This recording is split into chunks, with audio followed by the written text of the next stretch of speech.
Interview with the Vampire by Anne Rice. Read by Nick Sullivan. Part 1. I see, said the vampire thoughtfully, and slowly he walked across the room towards the window. For a long time he stood there against the dim light from Divisadero Street and the passing beams of traffic.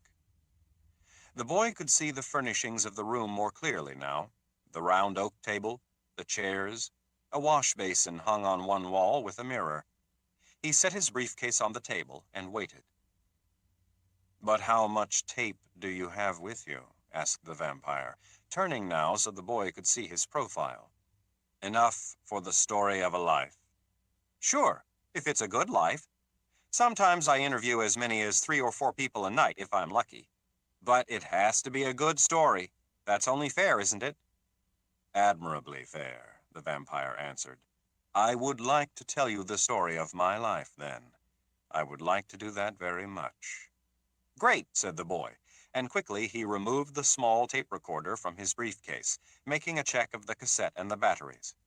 "I'm really anxious to hear why you believe this, why you—" "No," said the vampire abruptly. "We can't begin that way. Is your equipment ready?" "Yes," said the boy. "Then sit down. I'm going to turn on the overhead light." "But I thought vampires didn't like light," said the boy. "If you think the dark adds to the atmosphere—" But then he stopped. The vampire was watching him with his back to the window. The boy could make out nothing of his face now, and something about the still figure there distracted him. He started to say something again, but he said nothing. And then he sighed with relief when the vampire moved towards the table and reached for the overhead cord. At once, the room was flooded with a harsh yellow light, and the boy, staring up at the vampire, could not repress a gasp. His fingers danced backwards on the table to grasp the edge. "Dear God," he whispered, and then he gazed, speechless, at the vampire. The vampire was utterly white and smooth, as if he were sculpted from bleached bone, and his face was as seemingly inanimate as a statue, except for 2 brilliant green eyes that looked down at the boy intently like flames in a skull. But then the vampire smiled, almost wistfully, and the smooth white substance of his face moved with the infinitely flexible but minimal lines of a cartoon. "Do you see?" he asked softly. The boy shuddered, lifting his hand as if to shield himself from a powerful light. His eyes moved slowly over the finely tailored black coat he'd only glimpsed in the bar, the long folds of the cape, the black silk tie knotted at the throat, and the gleam of the white collar that was as white as the vampire's flesh. He stared at the vampire's full black hair, the waves that were combed back over the tips of the ears, the curls that barely touched the edge of the white collar. "Now, do you still want the interview?" the vampire asked. The boy's mouth was open before the sound came out. He was nodding. Then he said, "Yes." The vampire sat down slowly opposite him, and leaning forward said gently, confidentially, "Don't be afraid. Just start the tape." And then he reached out over the length of the table. The boy recoiled, sweat running down the sides of his face.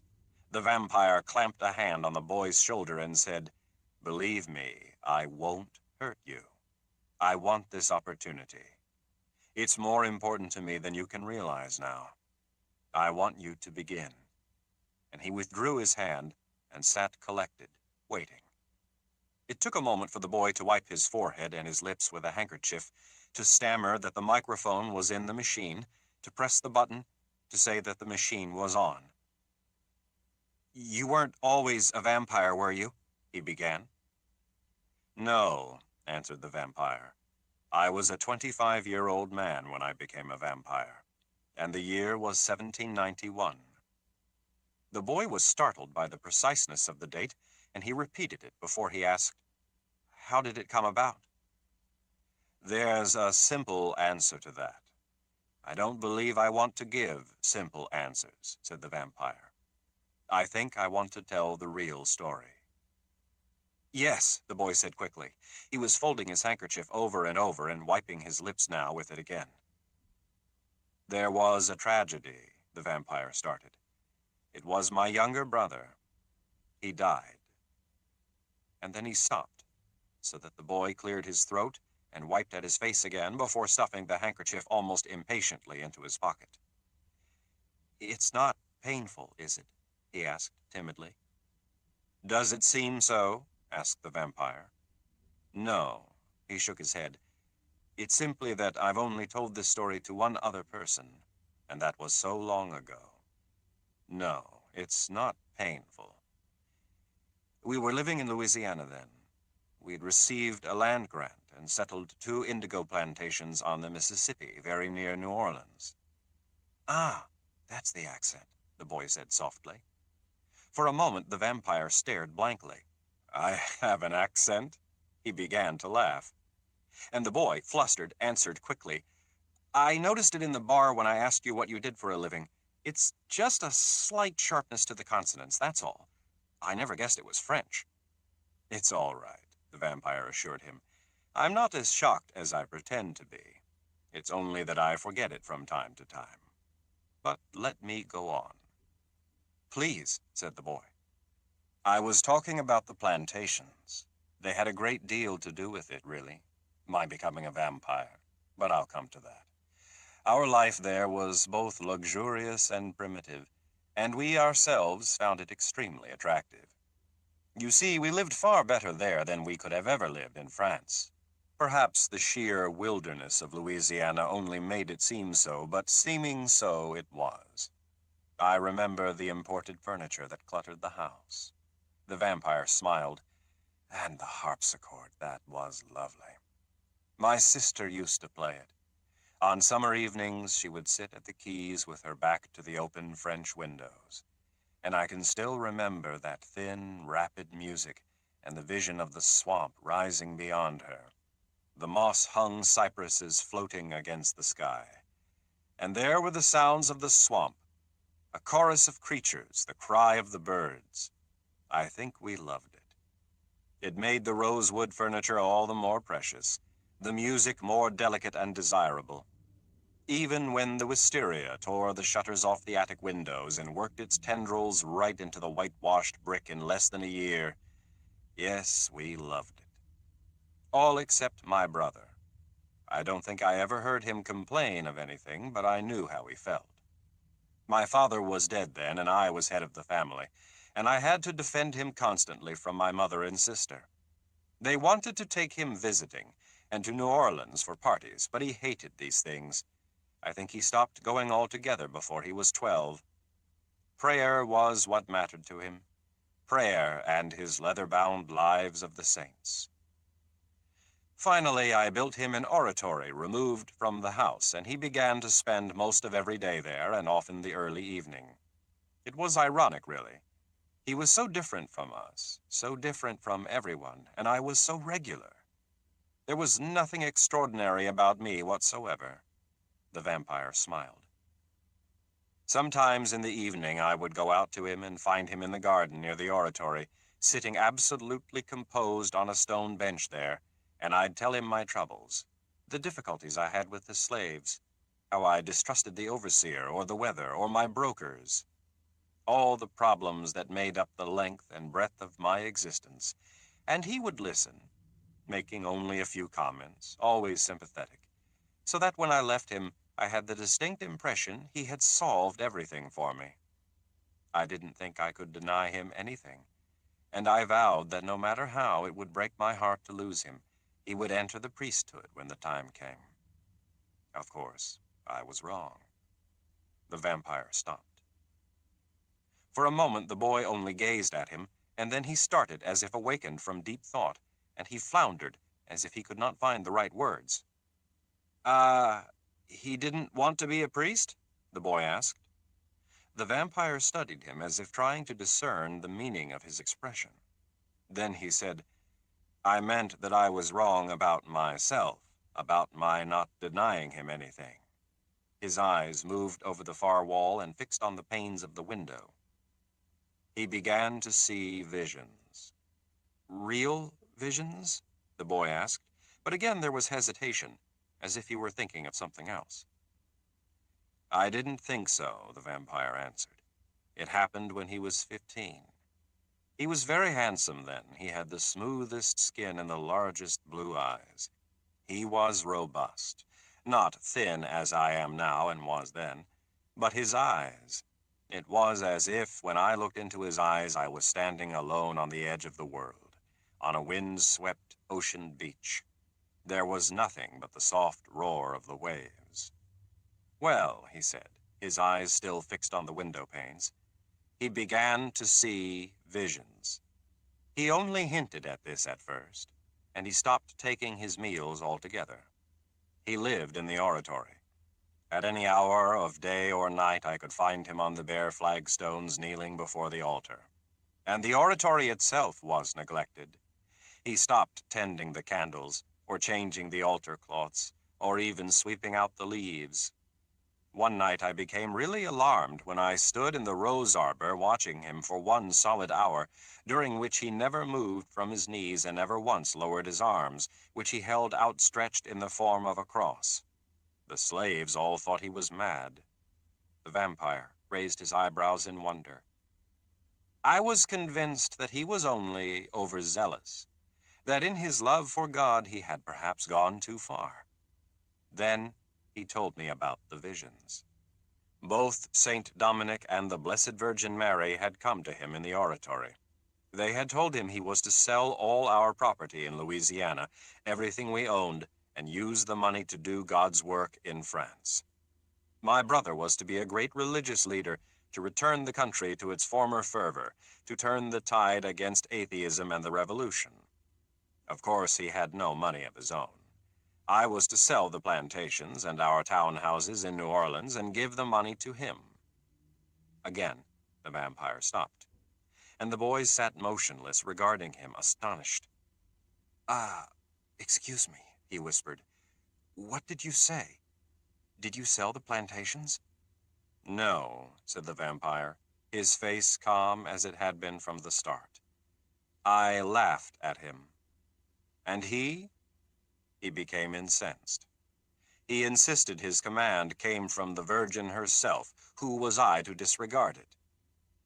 Who indeed? He asked softly, as if he were thinking of this again. Who indeed? And the more he tried to convince me, the more I laughed.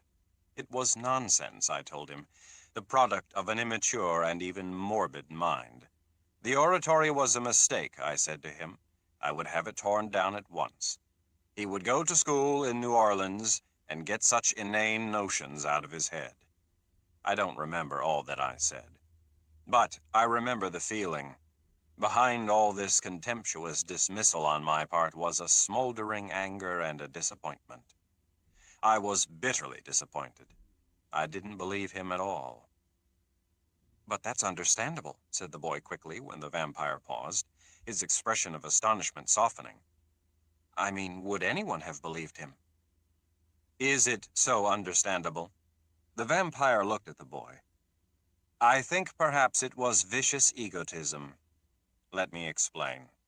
I loved my brother, as I told you, and at times I believed him to be a living saint.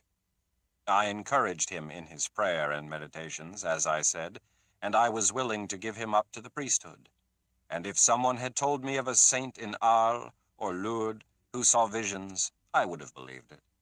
I was a Catholic. I believed in saints. I lit tapers before their marble statues in churches. I knew their pictures, their symbols, their names. But I couldn't believe my brother. Not only did I not believe he saw visions, I couldn't entertain the notion for a moment. Now, why? Because he was my brother. Holy he might be, peculiar, most definitely, but Francis of Assisi? No, not my brother.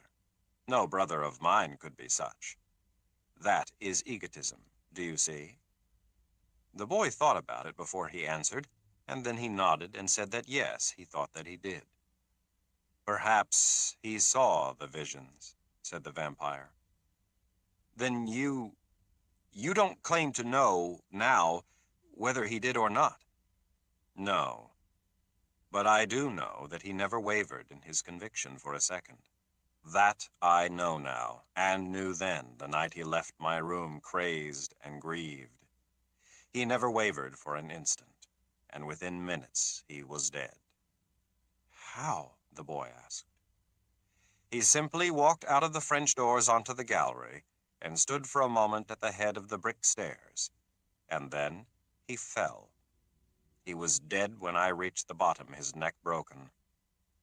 The vampire shook his head in consternation, but his face was still serene. Did you see him fall? Asked the boy. Did he lose his footing? No, but two of the servants saw it happen. They said that he had looked up as if he had just seen something in the air. Then his entire body moved forward as if being swept by a wind. One of them said he was about to say something when he fell. I thought that he was about to say something too, but it was at that moment I turned away from the window. My back was turned when I heard the noise. He glanced at the tape recorder. I could not forgive myself. I felt responsible for his death, he said, and everyone else seemed to think I was responsible too. But how could they? You said they saw him fall. It wasn't a direct accusation. They simply knew that something had passed between us that was unpleasant, that we had argued minutes before the fall. The servants had heard us. My mother had heard us. My mother would not stop asking me what had happened and why my brother, who was so quiet, had been shouting. Then my sister joined in, and of course I refused to say. I was so bitterly shocked and miserable that I had no patience with anyone, only the vague determination they would not know about his visions. They would not know that he had become, finally, not a saint, but only a fanatic. My sister went to bed rather than face the funeral, and my mother told everyone in the parish that something horrible had happened in my room which I would not reveal. And even the police questioned me on the word of my own mother. Finally, the priest came to see me and demanded to know what had gone on. I told no one. It was only a discussion, I said. I was not on the gallery when he fell, I protested, and they all stared at me as if I'd killed him. And I felt that I'd killed him. I sat in the parlor beside his coffin for 2 days, thinking, I have killed him. I stared at his face until spots appeared before my eyes, and I nearly fainted. The back of his skull had been shattered on the pavement, and his head had the wrong shape on the pillow. I forced myself to stare at it, to study it simply because I could hardly endure the pain and the smell of decay, and I was tempted over and over to try to open his eyes. All these were mad thoughts, mad impulses. The main thought was this: I had laughed at him. I had not believed him. I had not been kind to him. He had fallen because of me. This really happened, didn't it? The boy whispered. You're telling me something that's true. Yes, said the vampire, looking at him without surprise. I want to go on telling you. But as his eyes passed over the boy and returned to the window, he showed only faint interest in the boy, who seemed engaged in some silent inner struggle. But you said you didn't know about the visions, that you, a vampire, didn't know for certain whether... I want to take things in order, said the vampire. I want to go on telling you things as they happened. No, I don't know about the visions, to this day. And again, he waited until the boy said, Yes, please. Please go on. Well, I wanted to sell the plantations. I never wanted to see the house or the oratory again. I leased them, finally, to an agency which would work them for me and manage things so I need never go there, and I moved my mother and sister to one of the townhouses in New Orleans. Of course, I did not escape my brother for a moment. I could think of nothing but his body rotting in the ground. He was buried in the St. Louis Cemetery in New Orleans, and I did everything to avoid passing those gates. But still, I thought of him constantly. Drunk or sober, I saw his body rotting in the coffin, and I couldn't bear it. Over and over, I dreamed that he was at the head of the steps, and I was holding his arm, talking kindly to him, urging him back into the bedroom, telling him gently that I did believe him, that he must pray for me to have faith. Meantime, the slaves on Pointe du Lac, that was my plantation, had begun to talk of seeing his ghost on the gallery, and the overseer couldn't keep order. People in society asked my sister offensive questions about the whole incident, and she became an hysteric. She wasn't really an hysteric. She simply thought she ought to react that way, so she did. I drank all the time, and was at home as little as possible. I lived like a man who wanted to die, but who had no courage to do it himself. I walked black streets and alleys alone. I passed out in cabarets. I backed out of 2 duels more from apathy than cowardice, and truly wished to be murdered. And then I was attacked. It might have been anyone, and my invitation was open to sailors, thieves, maniacs, anyone. But it was a vampire. He caught me just a few steps from my door one night and left me for dead, or so I thought. You mean he sucked your blood? The boy asked. Yes, the vampire laughed. He sucked my blood. That is the way it's done.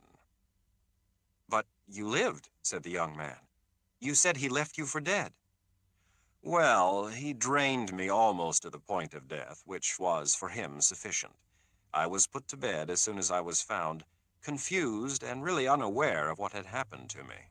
I suppose I thought that drink had finally caused a stroke. I expected to die now and had no interest in eating or drinking or talking to the doctor. My mother sent for the priest. I was feverish by then, and I told the priest everything, all about my brother's visions and what I had done. I remember I clung to his arm, making him swear over and over he would tell no one. I know I didn't kill him, I said to the priest finally. It's that I cannot live now that he's dead, not after the way I treated him. That's ridiculous, he answered me. Of course you can live. There's nothing wrong with you but self-indulgence. Your mother needs you, not to mention your sister. And as for this brother of yours, he was possessed of the devil. I was so stunned when he said this, I couldn't protest. The devil made the visions, he went on to explain. The devil was rampant. The entire country of France was under the influence of the devil, and the revolution had been his greatest triumph.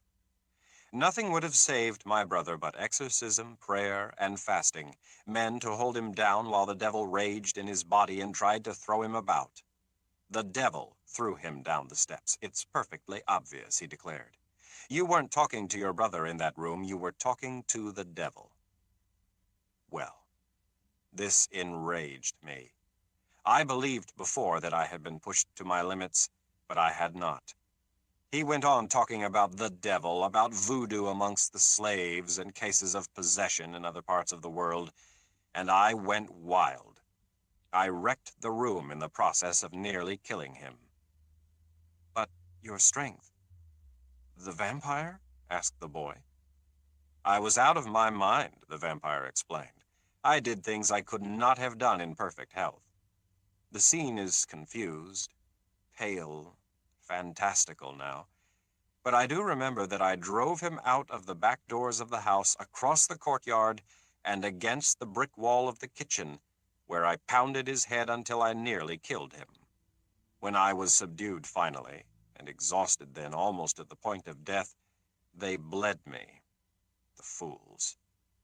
But I was going to say something else. It was then that I conceived of my own egotism. Perhaps I'd seen it reflected in the priest. His contemptuous attitude towards my brother reflected my own.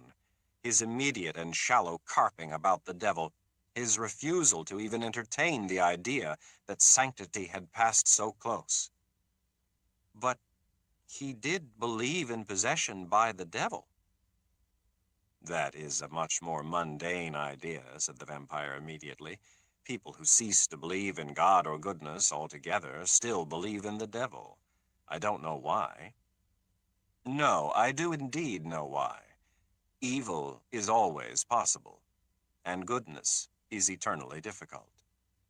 But you must understand, possession is really another way of saying someone is mad. I felt it was for the priest. I'm sure he'd seen madness. Perhaps he had stood right over raving madness and pronounced it possession. You don't have to see Satan when he is exorcised, but to stand in the presence of a saint, to believe that the saint has seen a vision. No, it's egotism, our refusal to believe it could occur in our midst. I never thought of it that way, said the boy. But what happened to you? You said they bled you to cure you, and that must have nearly killed you. The vampire laughed. Yes, it certainly did. But the vampire came back that night. You see, he wanted Pointe du Lac, my plantation. It was very late after my sister had fallen asleep. I can remember it as if it were yesterday. He came in from the courtyard, opening the French doors without a sound. A tall, fair-skinned man with a mass of blonde hair and a graceful, almost feline quality to his movements. And gently he draped a shawl over my sister's eyes and lowered the wick of the lamp. She dozed there beside the basin and the cloth with which she'd bathed my forehead, and she never once stirred under that shawl until morning. But by that time I was greatly changed. What was this change? Asked the boy. The vampire sighed. He leaned back against the chair and looked at the walls. At first I thought he was another doctor or someone summoned by the family to try to reason with me, but this suspicion was removed at once. He stepped close to my bed and leaned down so that his face was in the lamplight, and I saw that he was no ordinary man at all. His gray eyes burned with an incandescence, and the long white hands which hung by his sides were not those of a human being. I think I knew everything in that instant, and all that he told me was only aftermath. What I mean is, the moment I saw him, saw his extraordinary aura, and knew him to be no creature I'd ever known, I was reduced to nothing. That ego, which could not accept the presence of an extraordinary human being in its midst, was crushed. All my conceptions, even my guilt and wish to die, seemed utterly unimportant. I completely forgot myself, he said, now silently touching his breast with his fist. I forgot myself totally, and in the same instant knew totally the meaning of possibility. From then on, I experienced only increasing wonder as he talked to me and told me of what I might become, of what his life had been and stood to be. My past shrank to embers. I saw my life as I stood apart from it, the vanity, the self-serving, the constant fleeing from one petty annoyance after another, the lip service to God and the Virgin and a host of saints whose names filled my prayer books, none of whom made the slightest difference in a narrow, materialistic, and selfish existence. I saw my real gods, the gods of most men: food, drink, and security in conformity. Cinders. The boy's face was tense with a mixture of confusion and amazement. And so you decided to become a vampire? He asked. The vampire was silent for a moment. Decided. It doesn't seem the right word. Yet I cannot say it was inevitable from the moment that he stepped into that room. No, indeed, it was not inevitable. Yet I can't say I decided. Let me say that when he'd finished speaking, no other decision was possible for me, and I pursued my course without a backward glance. Except for one. Except for one. What? My last sunrise, said the vampire. That morning I was not yet a vampire, and I saw my last sunrise. I remember it completely, yet I do not think I remember any other sunrise before it. I remember the light came first to the tops of the French windows, a paling behind the lace curtains, and then a gleam growing brighter and brighter in patches among the leaves of the trees. Finally, the sun came through the windows themselves, and the lace lay in shadows on the stone floor, and all over the form of my sister, who was still sleeping, shadows of lace on the shawl over her shoulders and head.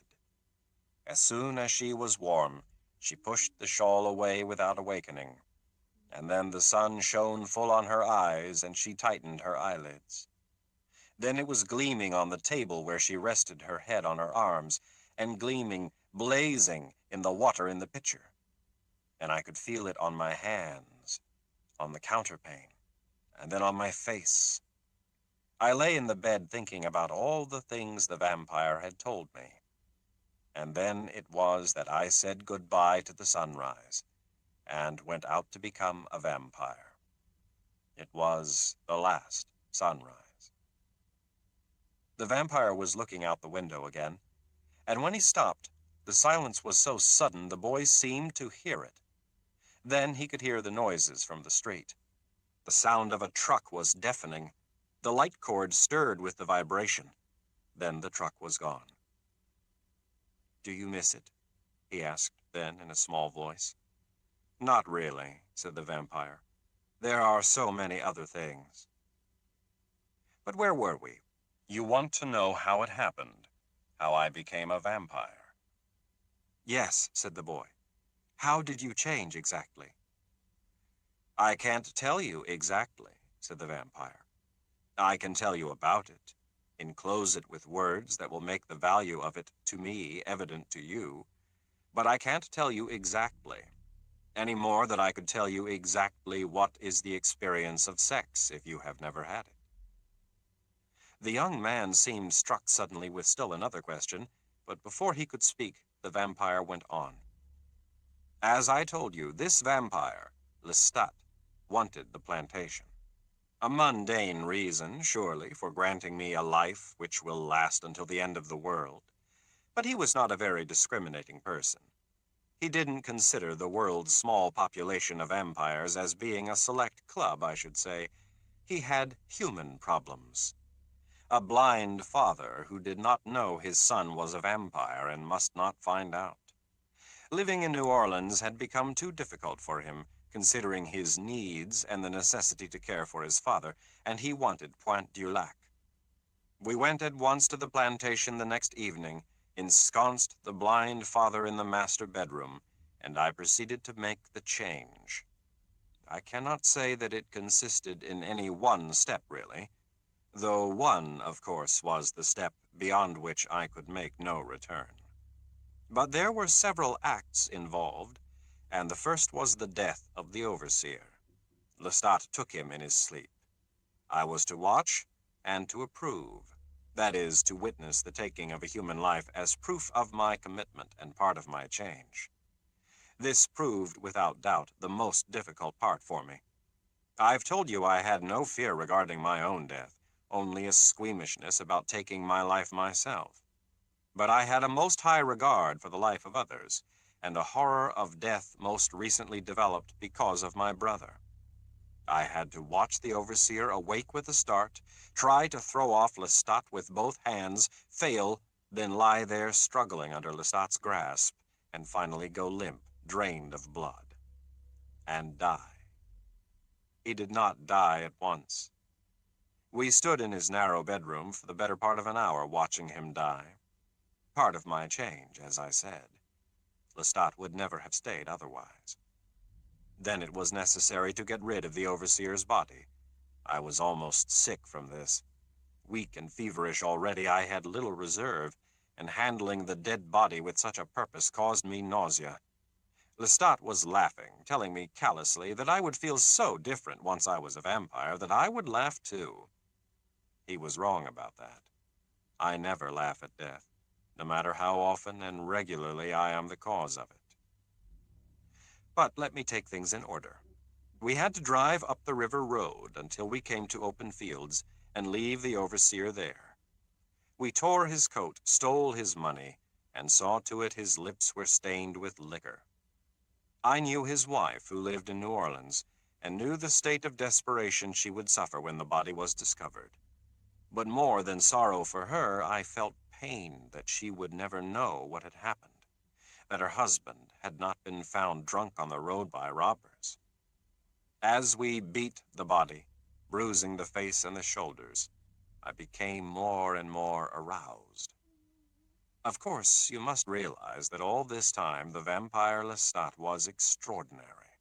He was no more human to me than a biblical angel.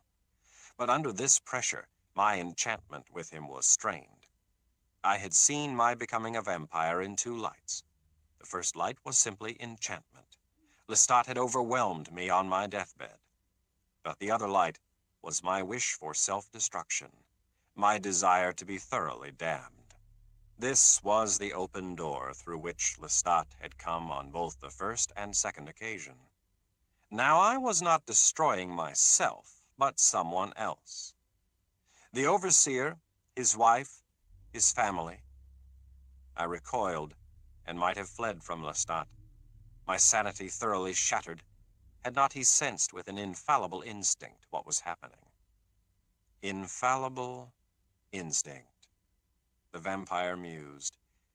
Let me say, the powerful instinct of a vampire, to whom even the slightest change in a human's facial expression is as apparent as a gesture.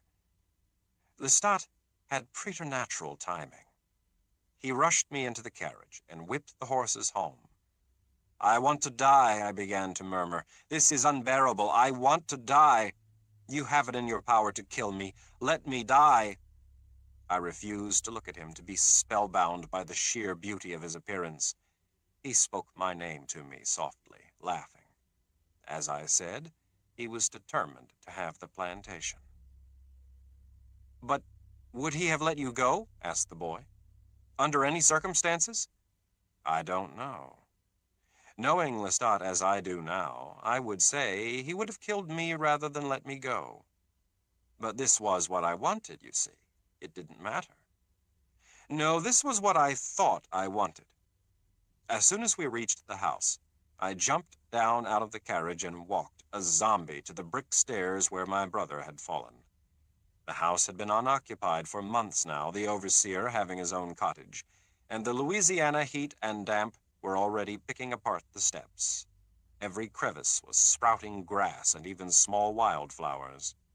I remember feeling the moisture, which in the night was cool, as I sat down on the lower steps and even rested my head against the brick and felt the little wax-stemmed wildflowers with my hands.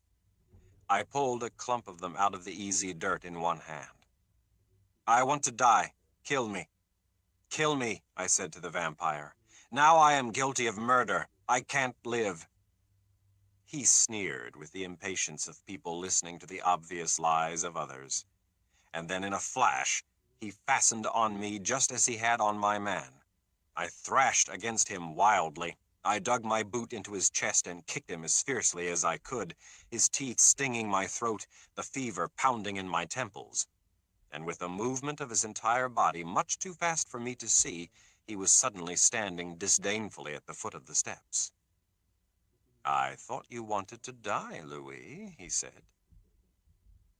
The boy made a soft, abrupt sound when the vampire said his name, which the vampire acknowledged with the quick statement, Yes, that is my name, and went on.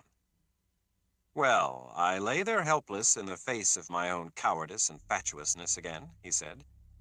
Perhaps so directly confronted with it, I might in time have gained the courage to truly take my life, not to whine and beg for others to take it. I saw myself turning on a knife then, languishing in a day-to-day suffering, which I found as necessary as penance from the confessional, truly hoping death would find me unawares and render me fit for eternal pardon. And also, I saw myself as if in a vision standing at the head of the stairs, just where my brother had stood, and then hurtling my body down on the bricks. But there was no time for courage, or shall I say, there was no time in Lestat's plan for anything but his plan. Now, listen to me, Louis, he said, and he lay down beside me now on the steps, his movement so graceful and so personal that at once it made me think of a lover. I recoiled, but he put his right arm around me and pulled me close to his chest. Never had I been this close to him before, and in the dim light I could see the magnificent radiance of his eye and the unnatural mask of his skin. As I tried to move, he pressed his right fingers against my lips and said, "Be still. I am going to drain you now to the very threshold of death, and I want you to be quiet, so quiet that you can almost hear the flow of blood through your veins, so quiet that you can hear the flow of that same blood through mine. It is your consciousness, your will, which must keep you alive." I wanted to struggle, but he pressed so hard with his fingers that he held my entire prone body in check, and as soon as I stopped my abortive attempt at rebellion, he sank his teeth into my neck. The boy's eyes grew huge. He had drawn farther and farther back in his chair as the vampire spoke, and now his face was tense, his eyes narrow, as if he were preparing to weather a blow. "Have you ever lost a great amount of blood?" asked the vampire. "Do you know the feeling?" The boy's lips shaped the word no, but no sound came out. He cleared his throat. "No," he said. Candles burned in the upstairs parlor where we had planned the death of the overseer. An oil lantern swayed in the breeze on the gallery. All of this light coalesced and began to shimmer, as though a golden presence hovered above me, suspended in the stairwell, softly entangled with the railings, curling and contracting like smoke. "Listen, keep your eyes wide," Lestat whispered to me, his lips moving against my neck. I remember that the movement of his lips raised the hair all over my body, sent a shock of sensation through my body that was not unlike the pleasure of passion. He mused, his right finger slightly curled beneath his chin, the first finger appearing to lightly stroke it. The result was that within minutes I was weak to paralysis. Panic-stricken, I discovered I could not even will myself to speak. Lestat still held me, of course, and his arm was like the weight of an iron bar. I felt his teeth withdraw with such a keenness that the two puncture wounds seemed enormous, lined with pain. And now he bent over my helpless head, and taking his right hand off me, bit his own wrist. The blood flowed down upon my shirt and coat, and he watched it with a narrow, gleaming eye. It seemed an eternity that he watched it, and that shimmer of light now hung behind his head like the backdrop of an apparition. I think that I knew what he meant to do even before he did it, and I was waiting in my helplessness as if I'd been waiting for years. He pressed his bleeding wrist to my mouth and said firmly, a little impatiently, "Louis, drink." And I did. "Steady, Louis, and hurry," he whispered to me a number of times. I drank, sucking the blood out of the holes, experiencing for the first time since infancy the special pleasure of sucking nourishment, the body focused with the mind upon one vital source. Then something happened. The vampire sat back, a slight frown on his face. "How pathetic it is to describe these things which can't truly be described," he said, his voice low, almost to a whisper. The boy sat as if frozen. I saw nothing but that light then, as I drew blood. And then this next thing was sound. A dull roar at first, and then a pounding like the pounding of a drum, growing louder and louder, as if some enormous creature were coming up on one slowly through a dark and alien forest, pounding as he came a huge drum. And then there came the pounding of another drum, as if another giant were coming yards behind him, and each giant, intent on his own drum, gave no notice of the rhythm of the other. The sound grew louder and louder, until it seemed to fill not just my hearing, but all my senses, to be throbbing in my lips and fingers, in the flesh of my temples, in my veins, above all in my veins. Drum, and then the other drum. And then Lestat pulled his wrist free suddenly, and I opened my eyes and checked myself in a moment of reaching for his wrist, grabbing it, forcing it back to my mouth at all costs.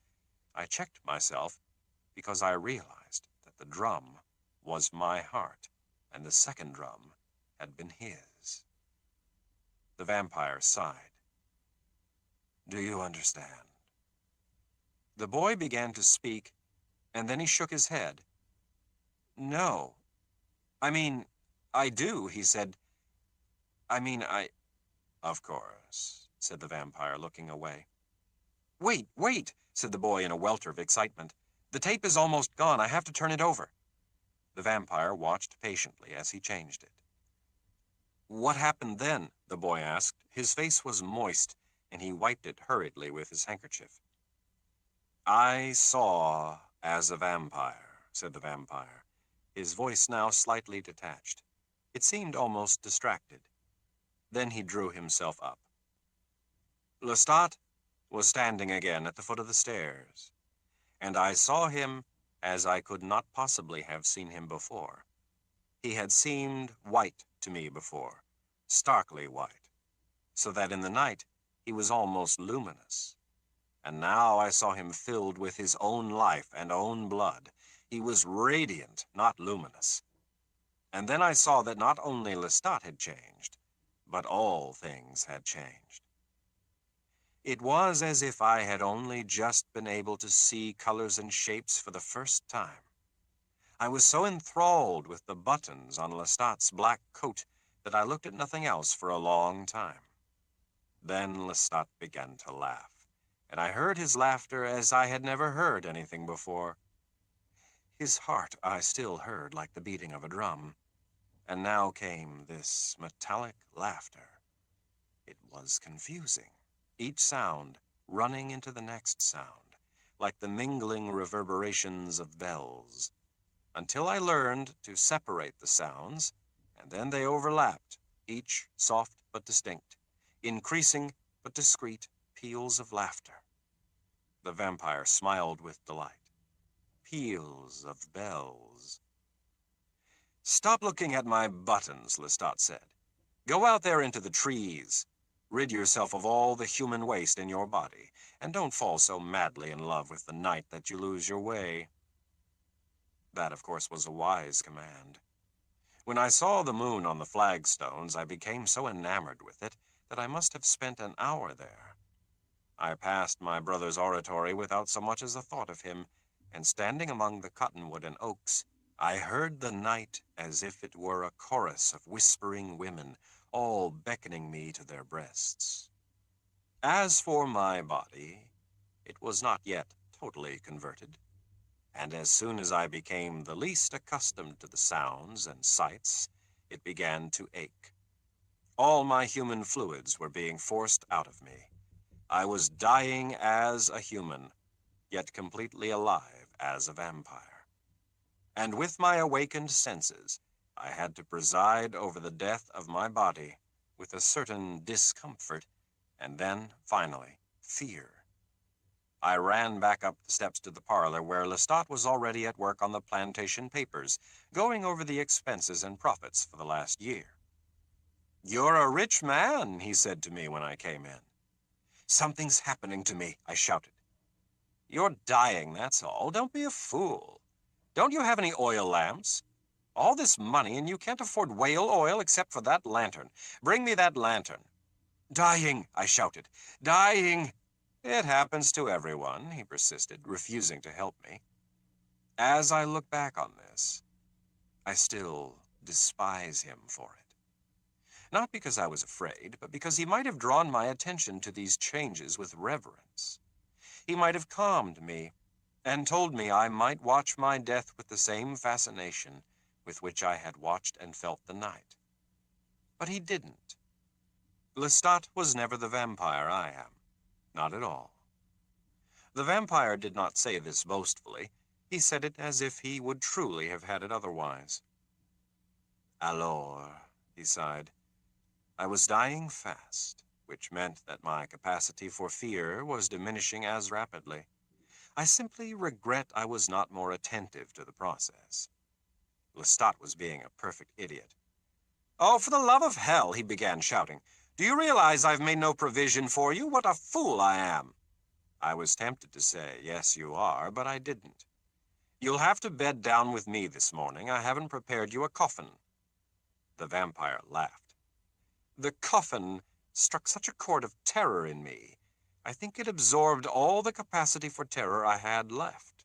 Then came only my mild alarm at having to share a coffin with Lestat. He was in his father's bedroom meantime, telling the old man goodbye, that he would return in the morning. "But where do you go? Why must you live by such a schedule?" the old man demanded, and Lestat became impatient. Before this, he'd been gracious to the old man, almost to the point of sickening one, but now he became a bully. "I take care of you, don't I? I've put a better roof over your head than you ever put over mine. If I want to sleep all day and drink all night, I'll do it, damn you." The old man started to whine. Only my peculiar state of emotions and most unusual feeling of exhaustion kept me from disapproving. I was watching the scene through the open door, enthralled with the colors of the counterpane and the positive riot of color in the old man's face. His blue veins pulsed beneath his pink and grayish flesh. I found even the yellow of his teeth appealing to me, and I became almost hypnotized by the quivering of his lip. Such a son, he said, never suspecting, of course, the true nature of his son. "All right, then, go. I know you keep a woman somewhere. You go to see her as soon as her husband leaves in the morning. Give me my rosary. What's happened to my rosary?" Lestat said something blasphemous and gave him the rosary. "But," the boy started. "Yes," said the vampire. "I'm afraid I don't allow you to ask enough questions." "I was going to ask, rosaries have crosses on them, don't they?" "Oh, the rumor about crosses," the vampire laughed. "You refer to our being afraid of crosses?" "Unable to look on them, I thought," said the boy. "Nonsense, my friend, sheer nonsense. I can look on anything I like, and I rather like looking on crucifixes in particular." "And what about the rumor about keyholes, that you can become steam and go through them?" "I wish I could," laughed the vampire. "How positively delightful. I should like to pass through all manner of different keyholes and feel the tickle of their peculiar shapes. No," he shook his head. "That is, how would you say today, bullshit." The boy laughed despite himself. Then his face grew serious. "You mustn't be so shy with me," the vampire said. "What is it?" "The story about stakes through the heart," said the boy, his cheeks coloring slightly. "The same," said the vampire. "Bull-shit," he said, carefully articulating both syllables, so that the boy smiled. "No magical power whatsoever. Why don't you smoke one of your cigarettes? I see you have them in your shirt pocket." "Oh, thank you," the boy said, as if it were a marvelous suggestion. But once he had the cigarette to his lips, his hands were trembling so badly that he mangled the first fragile book match. "Allow me," said the vampire, and, taking the book, he quickly put a lighted match to the boy's cigarette. The boy inhaled, his eyes on the vampire's fingers. Now the vampire withdrew across the table with a soft rustling of garments. "There's an ashtray on the basin," he said, and the boy moved nervously to get it. He stared at the few butts in it for a moment, and then, seeing the small wastebasket underneath, he emptied the ashtray and quickly set it on the table. His fingers left damp marks on the cigarette when he put it down. "Is this your room?" he asked. "No," answered the vampire. "Just a room." "What happened then?" the boy asked. The vampire appeared to be watching the smoke gather beneath the overhead bulb. "Ah, we went back to New Orleans post-haste," he said. "Lestat had his coffin in a miserable room near the ramparts." "And you did get into the coffin?" "I had no choice. I begged Lestat to let me stay in the closet, but he laughed, astonished. "Don't you know what you are?" he asked. "But is it magical? Must it have this shape?" I pleaded. Only to hear him laugh again. I couldn't bear the idea, but as we argued, I realized I had no real fear. It was a strange realization. All my life, I'd feared closed places. Born and bred in French houses with lofty ceilings and floor-length windows, I had a dread of being enclosed. I felt uncomfortable even in the confessional in church. It was a normal enough fear. And now, I realized as I protested to Lestat, I did not actually feel this anymore. I was simply remembering it, hanging on to it from habit, from a deficiency of ability to recognize my present and exhilarating freedom. "You're carrying on badly," Lestat said finally, "and it's almost dawn. I should let you die. You will die, you know. The sun will destroy the blood I've given you, in every tissue, every vein. But you shouldn't be feeling this fear at all. I think you're like a man who loses an arm or a leg and keeps insisting that he can feel pain where the arm or leg used to be." Well, that was positively the most intelligent and useful thing Lestat ever said in my presence, and it brought me around at once. "Now, I'm getting into the coffin," he finally said to me in his most disdainful tone, "and you will get in on top of me if you know what's good for you." And I did. I lay face down on him, utterly confused by my absence of dread and filled with a distaste for being so close to him, handsome and intriguing though he was. And he shut the lid. Then I asked him if I was completely dead. My body was tingling and itching all over. "No, you're not then," he said. "When you are, you'll only hear and see it changing and feel nothing. You should be dead by tonight. Go to sleep." Was he right? Were you dead when you woke up? Yes. Changed, I should say. As obviously I am alive. My body was dead. It was some time before it became absolutely cleansed of the fluids and matter it no longer needed, but it was dead. And with the realization of it came another stage in my divorce from human emotions. The first thing which became apparent to me, even while Lestat and I were loading the coffin into a hearse and stealing another coffin from a mortuary, was that I did not like Lestat at all. I was far from being his equal yet, but I was infinitely closer to him than I had been before the death of my body. I can't really make this clear to you for the obvious reason that you are now as I was before my body died. You cannot understand. But before I died, Lestat was absolutely the most overwhelming experience I'd ever had. Your cigarette has become one long cylindrical ash. Oh, the boy quickly ground the filter into the glass. You mean that when the gap was closed between you, he lost his spell? He asked, his eyes quickly fixed on the vampire, his hands now producing a cigarette and match much more easily than before. Yes, that's correct, said the vampire with obvious pleasure. The trip back to Pointe du Lac was thrilling, and the constant chatter of Lestat was positively the most boring and disheartening thing I experienced. Of course, as I said, I was far from being his equal. I had my dead limbs to contend with, to use his comparison, and I learned that on that very night, when I had to make my first kill. The vampire reached across the table now and gently brushed an ash from the boy's lapel, and the boy stared at his withdrawing hand in alarm. "Excuse me," said the vampire. "I didn't mean to frighten you." "Excuse me," said the boy. "I just got the impression suddenly that your arm was abnormally long. You reached so far without moving." "No," said the vampire, resting his hands again on his crossed knees. "I moved forward much too fast for you to see. It was an illusion." "You moved forward? But you didn't. You were sitting just as you are now, with your back against the chair." "No," repeated the vampire firmly. I moved forward as I told you. Here, I'll do it again. And he did it again, and the boy stared with the same mixture of confusion and fear. You still didn't see it, said the vampire. But you see, if you look at my outstretched arm now, it's really not remarkably long at all. And he raised his arm, first finger pointing heavenward, as if he were an angel about to give the word of the Lord.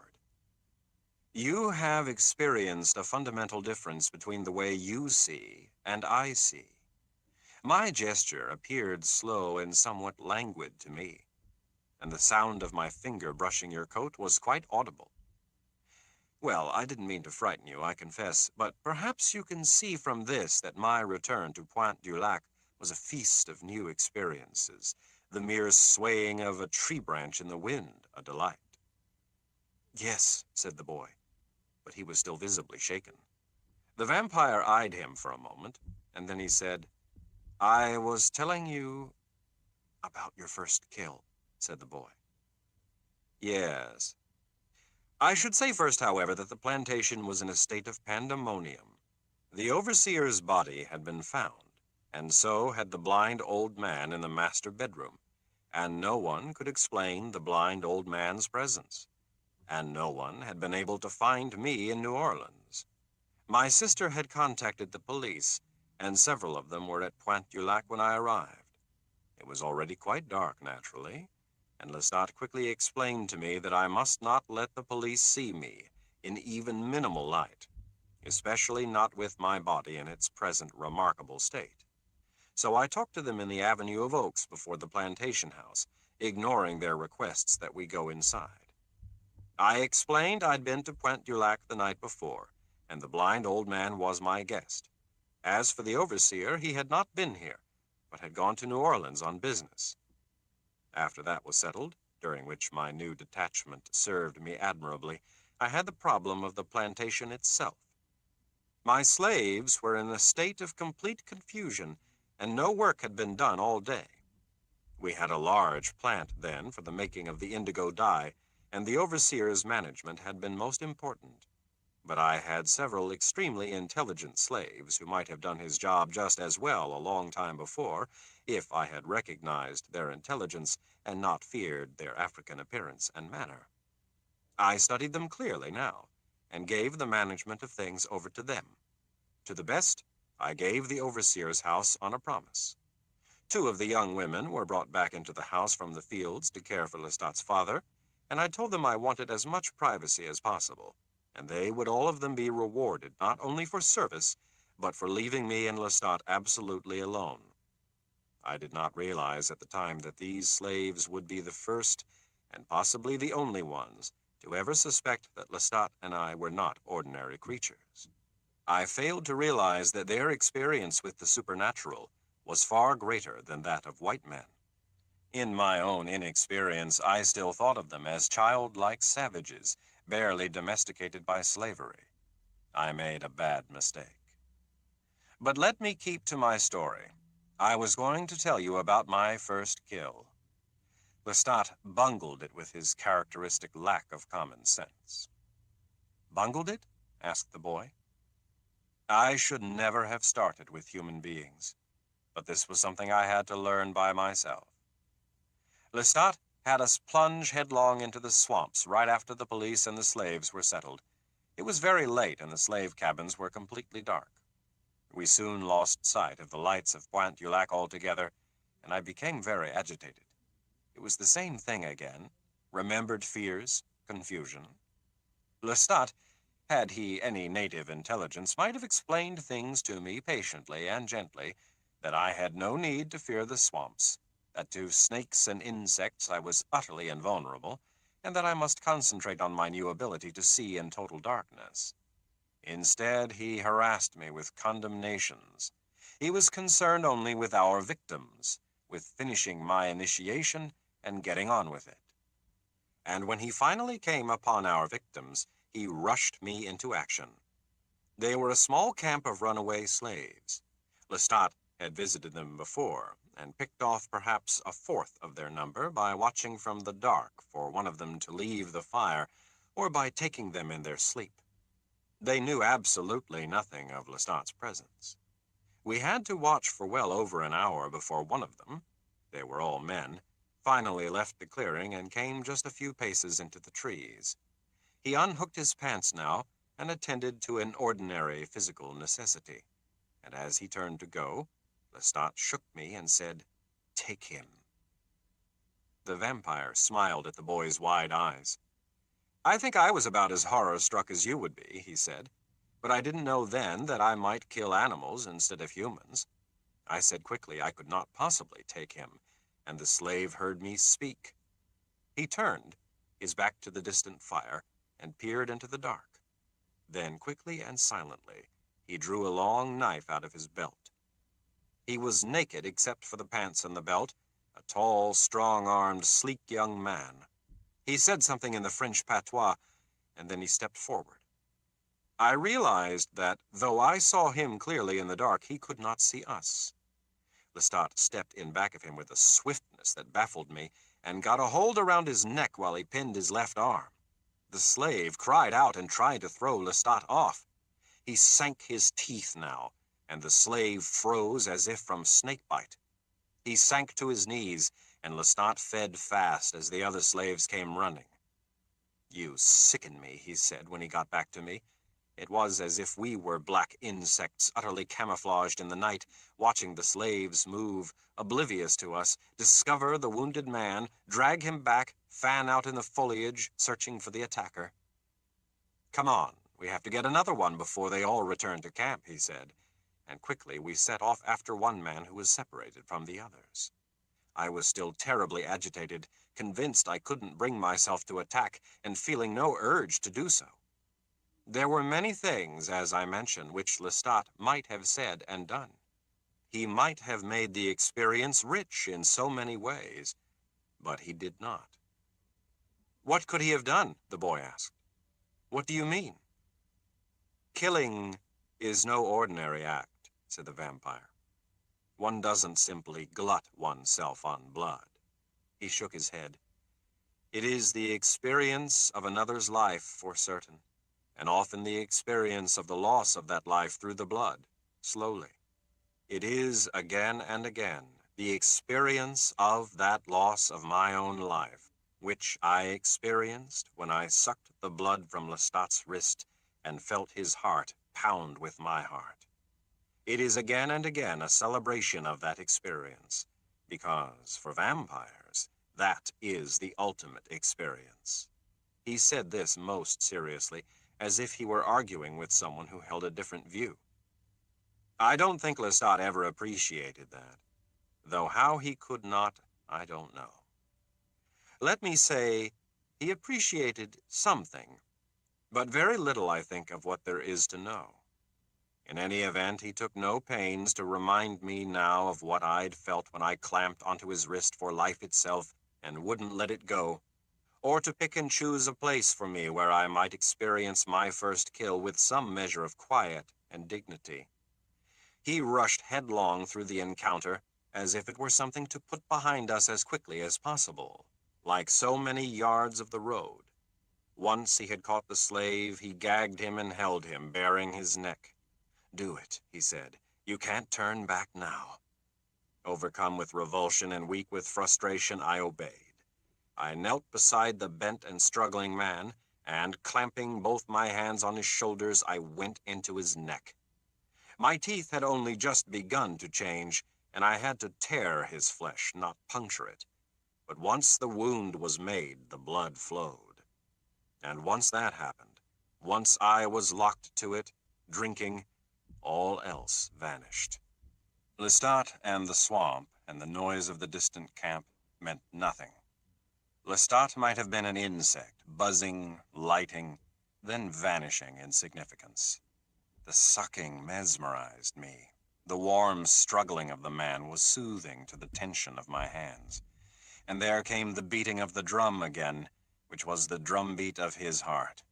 Only this time it beat in perfect rhythm with the drumbeat of my own heart, the two resounding in every fiber of my being until the beat began to grow slower and slower, so that each was a soft rumble that threatened to go on without end. I was drowsing, falling into weightlessness, and then Lestat pulled me back.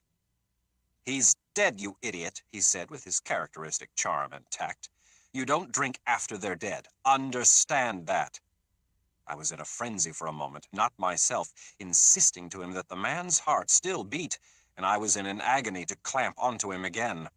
I ran my hands over his chest, then grabbed at his wrists. I would have cut into his wrist if Lestat hadn't pulled me to my feet and slapped my face. This slap was astonishing. It was not painful in the ordinary way.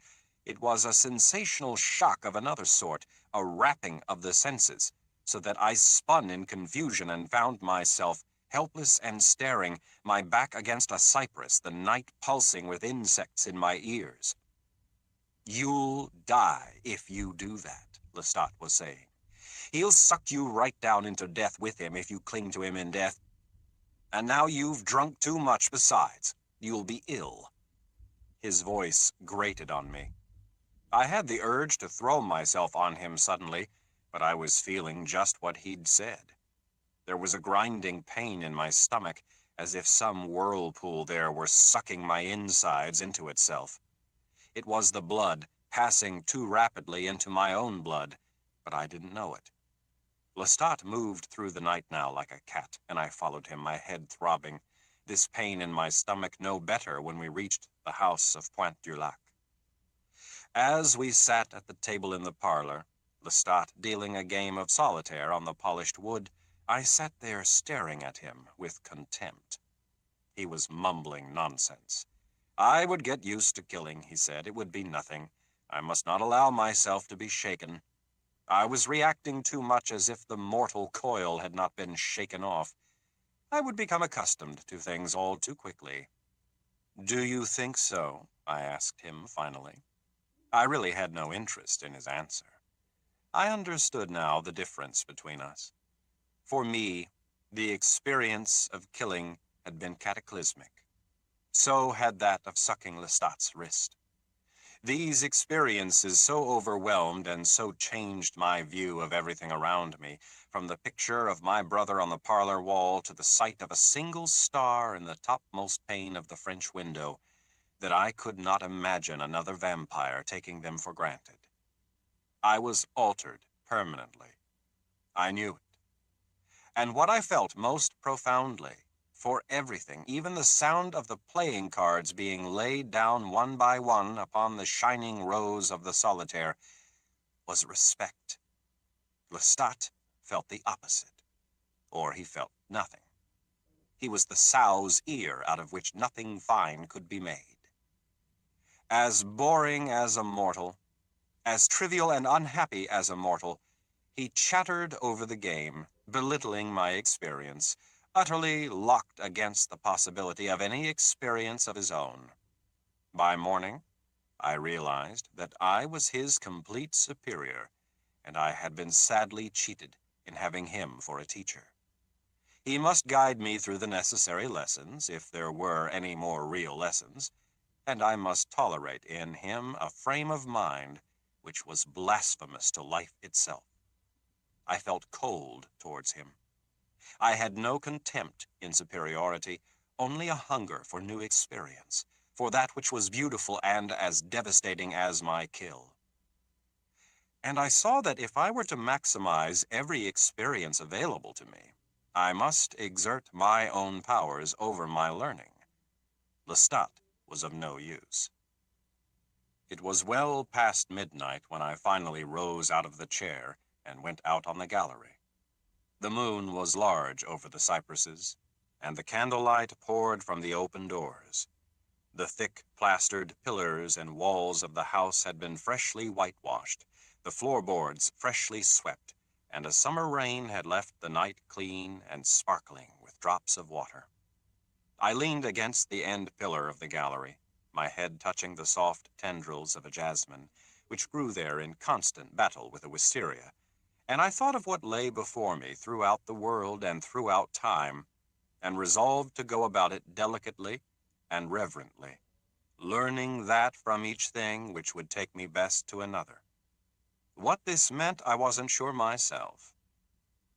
Do you understand me when I say I did not wish to rush headlong into experience, that what I'd felt as a vampire was far too powerful to be wasted? Yes, said the boy eagerly. It sounds as if it was like being in love. The vampire's eyes gleamed. That's correct. It is like love. He smiled. And I tell you my frame of mind that night, so you can know there are profound differences between vampires, and how I came to take a different approach from Lestat. You must understand I did not snub him because he did not appreciate his experience. I simply could not understand how such feelings could be wasted. But then, Lestat did something, which was to show me a way to go about my learning. He had more than a casual appreciation of the wealth at Pointe du Lac. He'd been much pleased by the beauty of the china used for his father's supper, and he liked the feel of the velvet drapes, and he traced the patterns of the carpets with his toe. And now, he took from one of the china closets a crystal glass and said, "I do miss glasses." Only, he said this with an impish delight that caused me to study him with a hard eye. I disliked him intensely. "I want to show you a little trick," he said. "That is, if you like glasses."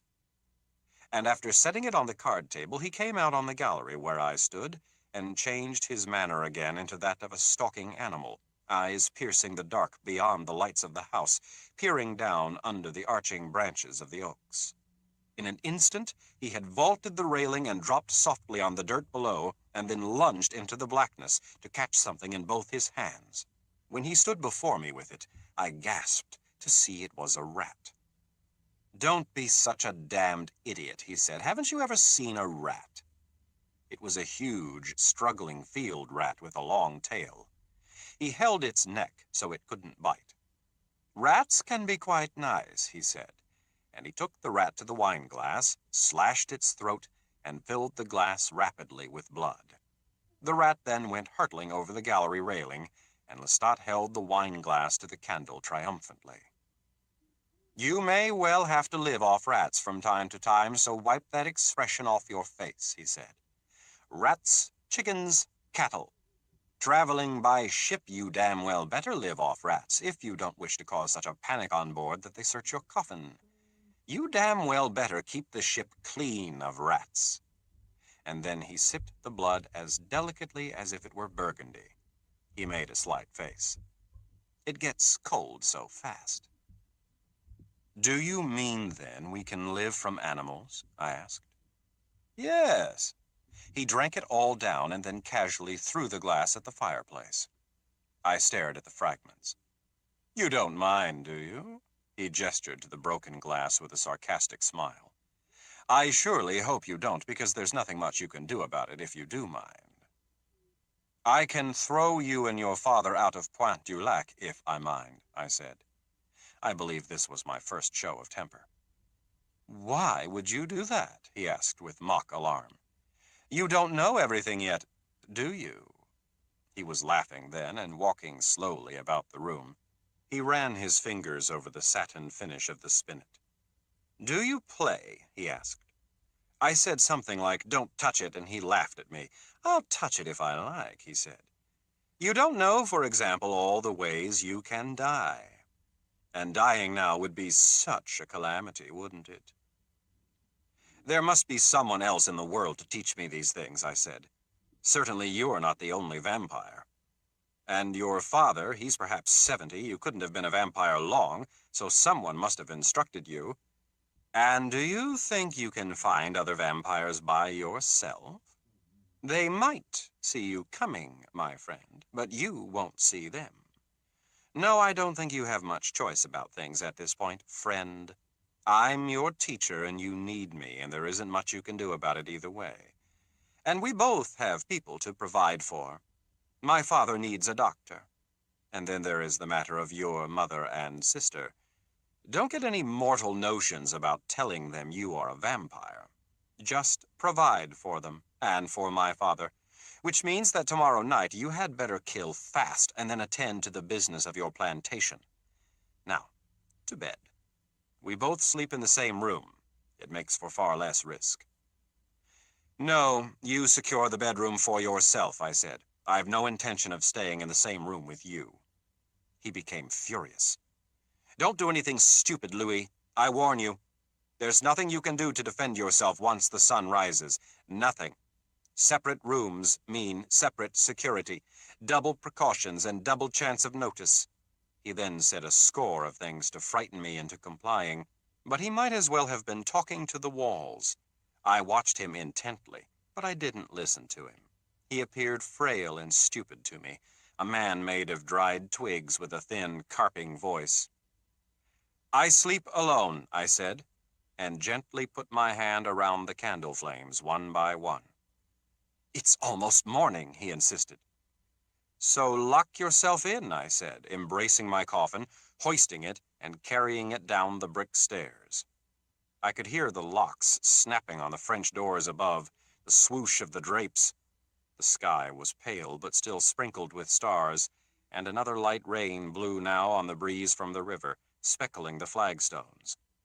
I opened the door of my brother's oratory, shoving back the roses and thorns which had almost sealed it, and set the coffin on the stone floor before the prie-dieu.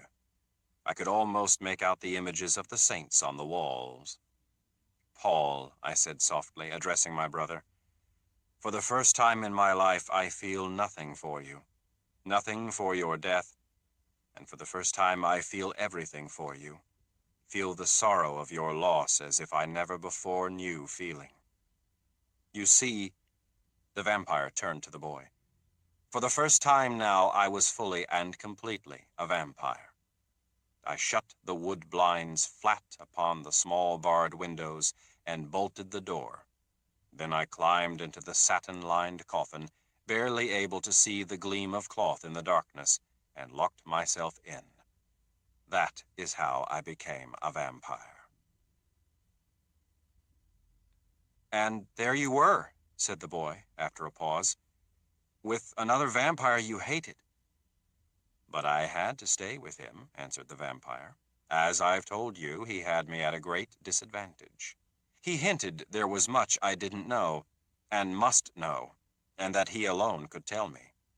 But in fact, the main part of what he did teach me was practical, and not so difficult to figure out for oneself.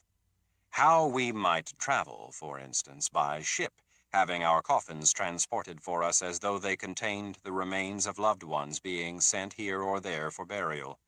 How no one would dare to open such a coffin, and we might rise from it at night to clean the ship of rats, things of this nature. And then there were the shops and businessmen he knew, who admitted us well after hours to outfit us in the finest Paris fashions, and those agents willing to transact financial matters in restaurants and cabarets. And in all of these mundane matters, Lestat was an adequate teacher. What manner of man he'd been in life I couldn't tell and didn't care, but he was, for all appearances, of the same class now as myself, which meant little to me, except that it made our lives run a little more smoothly than they might have otherwise. He had impeccable taste, though my library to him was a pile of dust, and he seemed more than once to be infuriated by the sight of my reading a book or writing some observations in a journal. That's mortal nonsense, he would say to me, while at the same time spending so much of my money to splendidly furnish Pointe du Lac that even I, who cared nothing for the money, was forced to wince. And in entertaining visitors at Pointe du Lac, those hapless travelers who came up the river road by horseback or carriage begging accommodations for the night, sporting letters of introduction from other planters or officials in New Orleans, to these he was so gentle and polite that it made things far easier for me, who found myself hopelessly locked to him and jarred over and over by his viciousness. But he didn't harm these men? Asked the boy. Oh, yes, often he did. But I'll tell you a little secret, if I may, which applies not only to vampires, but to generals, soldiers, and kings. Most of us would rather see somebody die than be the object of rudeness under our roofs. Strange, yes, but very true, I assure you. That Lestat hunted for mortals every night, I knew.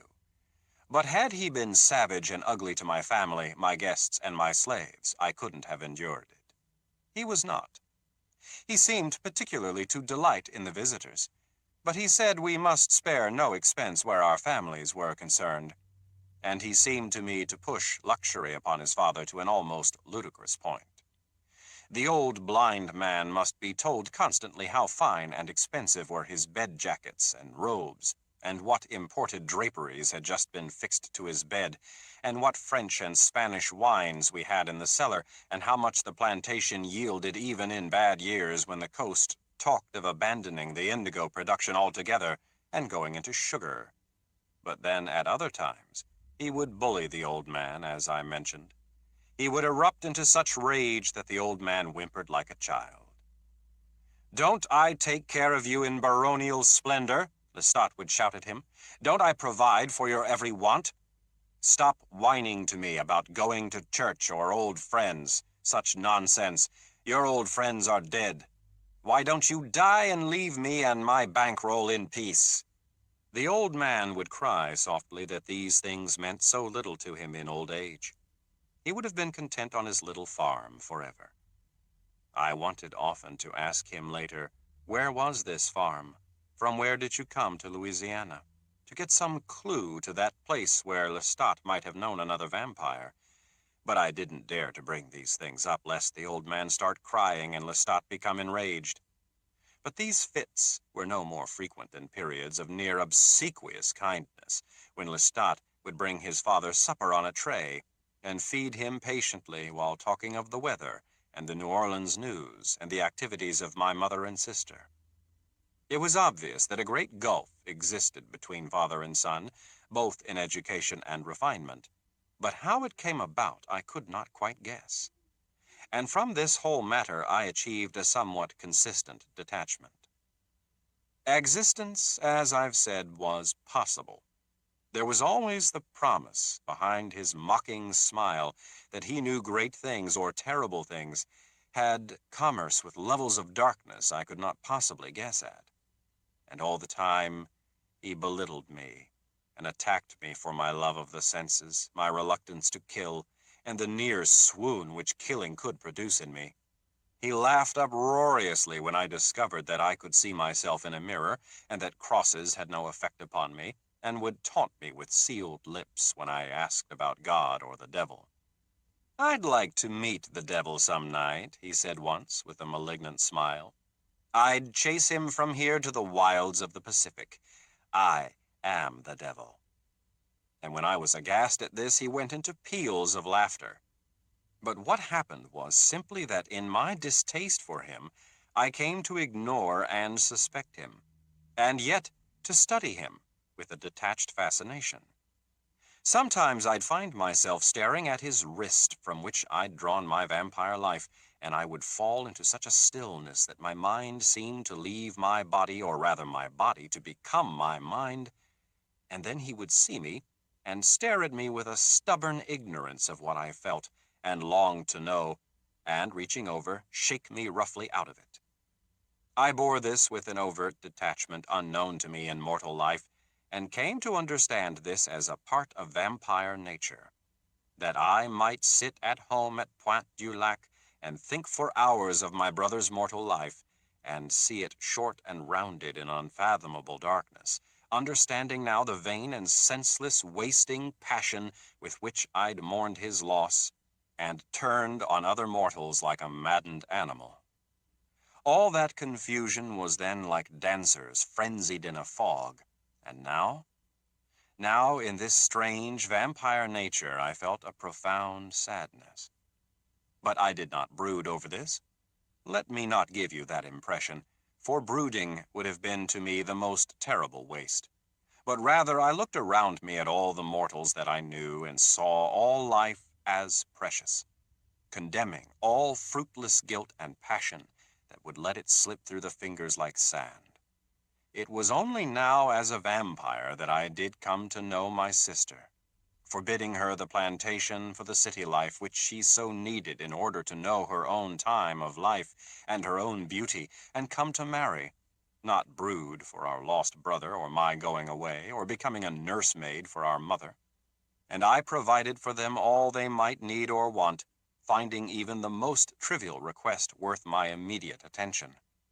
My sister laughed at the transformation in me when we would meet at night and I would take her from our flat out the narrow wooden streets to walk along the tree-lined levee in the moonlight, savoring the orange blossoms and the caressing warmth, talking for hours of her most secret thoughts and dreams, those little fantasies she dared tell no one, and would even whisper to me when we sat in the dim-lit parlor entirely alone. And I would see her sweet and palpable before me, a shimmering, precious creature, soon to grow old, soon to die, soon to lose these moments that in their intangibility promised to us wrongly an immortality, as if it were our very birthright, which we could not come to grasp the meaning of until this time of middle life, when we looked on only as many years ahead as already lay behind us, when every moment must be first known and then savored. It was detachment that made this possible, a sublime loneliness with which Lestat and I moved through the world of mortal men, and all material troubles passed from us. I should tell you the practical nature of it. Lestat had always known how to steal from victims chosen for sumptuous dress and other promising signs of extravagance. But the great problems of shelter and secrecy had been for him a terrible struggle. I suspected that beneath his gentleman's veneer, he was painfully ignorant of the most simple financial matters, but I was not. And so he could acquire cash at any moment, and I could invest it. If he were not picking the pocket of a dead man in an alley, he was at the greatest gambling tables in the richest salons of the city, using his vampire keenness to suck gold and dollars and deeds of property from young planters' sons who found him deceptive in his friendship and alluring in his charm. But this had never given him the life he wanted, and so for that he had ushered me into the preternatural world, that he might acquire an investor and manager for whom these skills of mortal life became most valuable in this life after. But let me describe New Orleans as it was then and as it was to become, so you can understand how simple our lives were. There was no city in America like New Orleans. It was filled not only with the French and Spanish of all classes, who had formed in part its peculiar aristocracy, but later with immigrants of all kinds, the Irish and the German in particular. Then there were not only the black slaves, yet unhomogenized and fantastical in their different tribal garb and manners, but the great growing class of the free people of color, those marvelous people of our mixed blood and that of the islands, who produced a magnificent and unique cast of craftsmen, artists, poets, and renowned feminine beauty. And then there were the Indians, who covered the levee on summer days selling herbs and crafted wares. And drifting through all, through this medley of languages and colors, were the people of the port, the sailors of the ships, who came in great waves to spend their money in the cabarets, to buy for the night the beautiful women, both dark and light, to dine on the best of Spanish and French cooking, and drink the imported wines of the world. Then add to these, within years after my transformation, the Americans, who built the city upriver from the old French quarter with magnificent Grecian houses which gleamed in the moonlight like temples. And of course, the planters, always the planters, coming to town with their families in shining landaus to buy evening gowns and silver and gems, to crowd the narrow streets on the way to the old French Opera House and the Théâtre d'Orléans and the St. Louis Cathedral, from whose open doors came the chants of high mass over the crowds of the Place d'Armes on Sundays, over the noise and bickering of the French market, over the silent, ghostly drift of the ships along the raised waters of the Mississippi, which flowed against the levee above the ground of New Orleans itself, so that the ships appeared to float against the sky. This was New Orleans, a magical and magnificent place to live, in which a vampire, richly dressed and gracefully walking through the pools of light of one gas lamp after another, might attract no more notice in the evening than hundreds of other exotic creatures, if he attracted any at all. If anyone stopped to whisper behind a fan, "That man, how pale, how he gleams, how he moves, it's not natural." A city in which a vampire might be gone before the words had even passed the lips, seeking out the alleys in which he could see like a cat the darkened bars in which sailors slept with their heads on the tables, great high-ceilinged hotel rooms where a lone figure might sit, her feet upon an embroidered cushion, her legs covered with a lace counterpane, her head bent under the tarnished light of a single candle, never seeing the great shadow move across the plaster flowers of the ceiling, never seeing the long white fingers reached to press the fragile flame. Remarkable, if for nothing else, because of this, that all of those men and women who stayed for any reason left behind them some monument, some structure of marble and brick and stone that still stands, so that even when the gas lamps went out, and the planes came in, and the office buildings crowded the blocks of Canal Street, something irreducible of beauty and romance remained. Not in every street, perhaps, but in so many ways that the landscape is for me the landscape of those times always. And walking now in the starlit streets of the Quarter or the Garden District, I am in those times again. I suppose that is the nature of the monument, be it a small house or a mansion of Corinthian columns and wrought iron lace. The monument does not say that this or that man walked here. No. That what he felt in one time, in one spot, continues. The moon that rose over New Orleans then still rises. As long as the monuments stand, it still rises. The feeling, at least here and there, it remains the same. The vampire appeared sad. He sighed, as if he doubted what he had just said. "What was it?" he asked suddenly, as if he were slightly tired. "Yes, money. Lestat and I had to make money, and I was telling you that he could steal, but it was investment afterwards that mattered. What we accumulated we must use. But I go ahead of myself. I killed animals, but I'll get to that in a moment. Lestat killed humans all the time, sometimes 2 or 3 a night, sometimes more. He would drink from one just enough to satisfy a momentary thirst, and then go on to another. The better the human, as he would say in his vulgar way, the more he liked it. A fresh young girl, that was his favorite food, the first of the evening.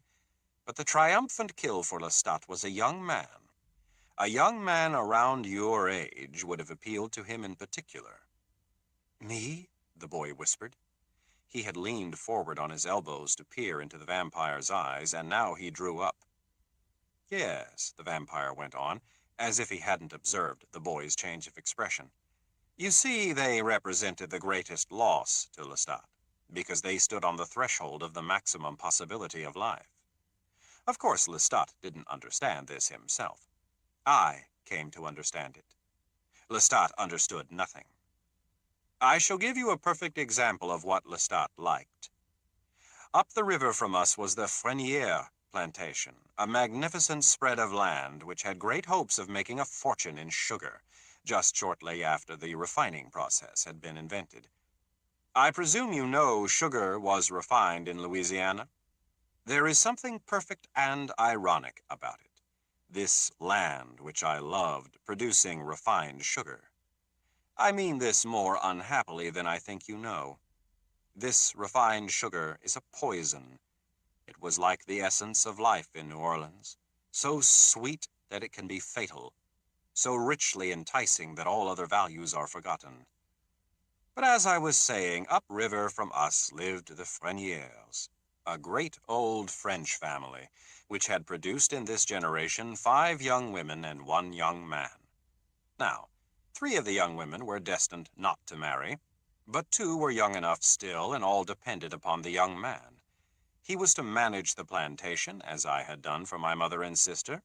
He was to negotiate marriages, to put together dowries when the entire fortune of the place rode precariously on the next year's sugar crop.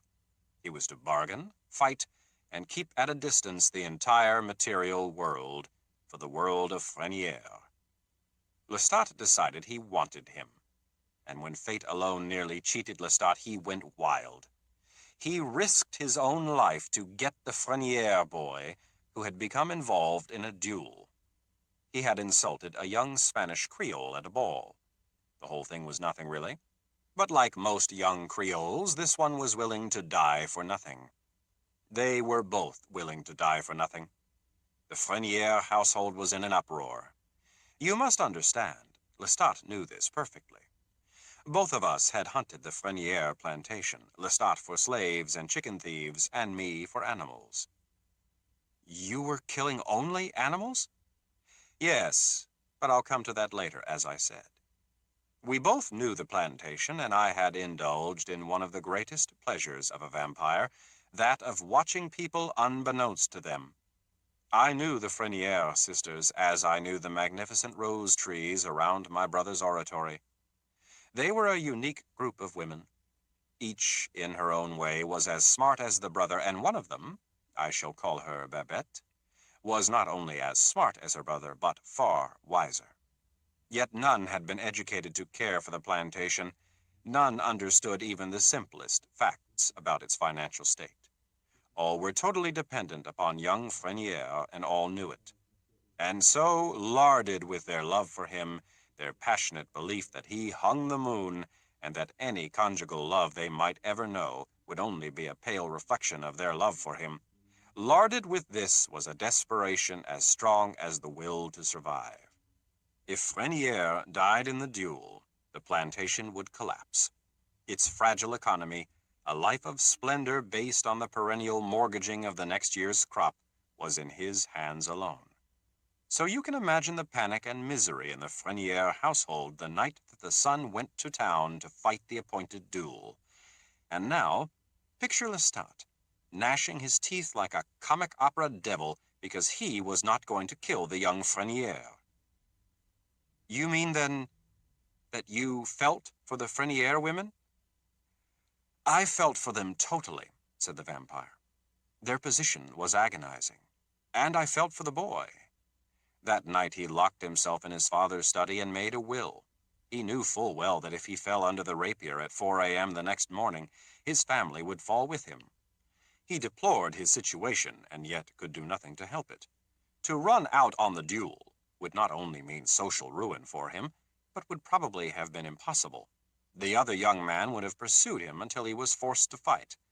When he left the plantation at midnight, he was staring into the face of death itself with the character of a man who, having only one path to follow, has resolved to follow it with perfect courage. He would either kill the Spanish boy or die. It was unpredictable despite all his skill. His face reflected a depth of feeling and wisdom I'd never seen on the face of any of Lestat's struggling victims. I had my first battle with Lestat then and there. I'd prevented him from killing the boy for months, and now he meant to kill him before the Spanish boy could. We were on horseback, racing after the young Freniere toward New Orleans. Lestat bent on overtaking him. I bent on overtaking Lestat. Well, the duel, as I told you, was scheduled for 4 a.m., on the edge of the swamp just beyond the city's northern gate. And arriving there just shortly before 4, we had precious little time to return to Pointe du Lac, which meant our own lives were in danger. I was incensed at Lestat as never before, and he was determined to get the boy. Give him his chance, I was insisting, getting hold of Lestat before he could approach the boy. It was midwinter, bitter cold and damp in the swamps, one volley of icy rain after another sweeping the clearing where the duel was to be fought.